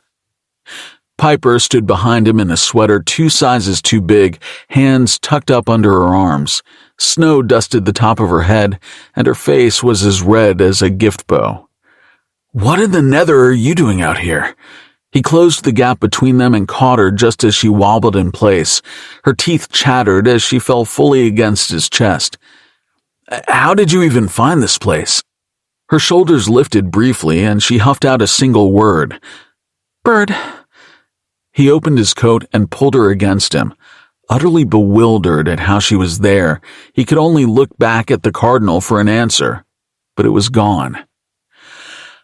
I just wanted to ask. Piper spoke in a tremulous voice, shivers subsiding slightly. Do you want to go on a date with me sometime? Cole's brain emptied completely. What? I want to take you out for pizza. She took a shuddering breath, pressing her forehead to his chest. Or to the movies, whatever you want. Cole rubbed her back, and her arms slid out from around her and encircled his middle. What I want is for you to warm up. Come on, we'll go to the cabin and— Please say yes. She tipped her head up, her eyes big and round and full of that thing he'd been searching for and was all too lucky to find and all too stupid to have almost lost. She squeezed him tightly, purple lips trembling as they quirked into a smile. Every time you asked me what I want and I said you, I meant it. I want all of you. I want to see the treehouse you live in. And I want to convince your weird family to like me even though I'm human. And I want to cook dinner for just the two of us. And I want to hold your hand. To really hold your hand. Cole cleared the thickness from his throat. I actually just live in a really boring apartment. She snorted, giving his middle a shake. That's what I want too. You heard me yelling at all the birds, right? You are what I want, Piper. He admitted, and he reached for one of her hands, squeezing it and bringing it to his lips. Can I take you home? Take me anywhere, as long as I'm with you. Epilogue. In a neat little bow. Piper wrapped a towel around herself and squinted at her reflection in the wiped-off middle of the steamy mirror. She stretched upward until her whole body shivered and flexed her toes against the fuzziness of the rug with a sigh. The long shower was just what she needed, and she pumped lotion into her hand, gently rubbing it all over her face and arms. Vanilla soap and eucalyptus mingled in the air, and she breathed deeply before she left the bathroom to go get dressed. Happy autumnal equinox, Pipsqueak. Cole appeared in the bedroom doorway, a mug of steaming coffee in each hand. Piper could already smell the hazelnut. Ooh, gimme! She abandoned the drawer he'd given to her where she kept extra clothes and took the mug, the coffee inside nearly white and just how she liked it. I got you something. For the equinox? She took a sip and chuckled, throat warming. Wait, is this a special elven holiday I don't know about? Was I supposed to get you something too? Nope, we don't normally exchange gifts, but the timing's kind of perfect. Minor panic averted, Piper tucked her towel in a little tighter, placed her mug on the dresser, and held out her hands expectantly. Cole gave her one of those grins, the kind that made her melt into giddiness, and she flexed her fingers, eager and unafraid to let him know. He reached out into the hall and produced a brown paper package tied up with string. She gasped at how pretty it was, oohing and awing for an appropriate amount of time before ripping in. Cole had surprised her far too many times over the last 3 seasons for her to be too precious about packaging anymore, but she didn't think she'd ever really get used to it. Inside was a t-shirt, deep forest green, the Elven Perennial Association logo over the heart, and a ring of elvish running around it. Piper squealed and held it up to her chest. It would fit her perfectly. I love it! Is this because I'm always stealing yours? Not exactly. Cole pointed to the fanciful script. Do you know what that says? She flipped the shirt over and squinted at the writing. Elvish had 439 characters, and she had only learned about 1/10 of them, but from this close, she could tell the words were different from the ones that Cole wore to work. Well, I think that might say simple? Close. That's human. Try not to be too offended. She snorted, running a finger over the script of the second word. This one I definitely don't know. Liaison? Piper clicked her tongue. See, this is another reason why Elvish is so hard. You've got words from Latin and from French and— She blinked, mind scrambling and then resetting. Human liaison? To the EPA? You mean— I don't know how you did it. Maybe it was your slideshow presentation on the history of national forests. Maybe it was the basket of cranberry muffins. Maybe it was that time you caught that baby basilisk that escaped in the council chamber because you thought it was just a regular garter snake. But my grandfather has decided that you're the first human to ever be worthy of the EPA's payroll. Congratulations. Your new boss sucks, but I think you're going to love the job anyway. Cole! Piper threw herself at him, unworried about the coffee he held since he never spilled a thing. He hugged her back, placing down his mug and wrapping his arms tight around her. I thought maybe you could wear it to lunch with your dad today. Oh, he canceled, she said, pulling back and grinning wide. Cole cocked his head. He has a date. From that app for widows with dogs? Yes, they're meeting at a park and she's bringing her Jack Russell Terrier. Doc's either going to be utterly thrilled or irreconcilably jealous. Cole threw his head back and laughed, and the sound rumbled into Piper, warming her up even as her hair dripped over her shoulders. That means we don't have any plans for today. Sure we do. I have to give you your present. He smirked at her. You didn't even know about the equinox. Piper shrugged, pushing at his chest and knocking him against the wall. She slipped a finger along the top of her towel, untucking it so that it fell to the floor. I still have something to give you. She stood there naked in front of him for just a moment before sliding down to her knees and yanking at his sweatpants. Cole gripped onto the doorway for support when she wrapped her fingers around his cock, bringing him right to attention. Fuck, baby, do you have any idea how much I love you? Of course I do, she giggled, running fingers over him in long, slow strokes. But that's no reason for you to ever stop telling me. So Cole told her, over and over, because it wasn't humanly possible for him to keep in all those big feelings, and Piper listened every time with a smile on her face and a heart full of love. This recording of the Elven Days of Christmas was presented by Dreamscape Media, LLC. Narrated by Seth Podowitz and Ellen Quay. Produced by David Bendina. Text copyright 2023 by K.Caggiano. Sound recording copyright 2024 by Dreamscape Media, LLC. Thank you for listening. Please check dreamscapepublishing.com for Dreamscape's latest releases.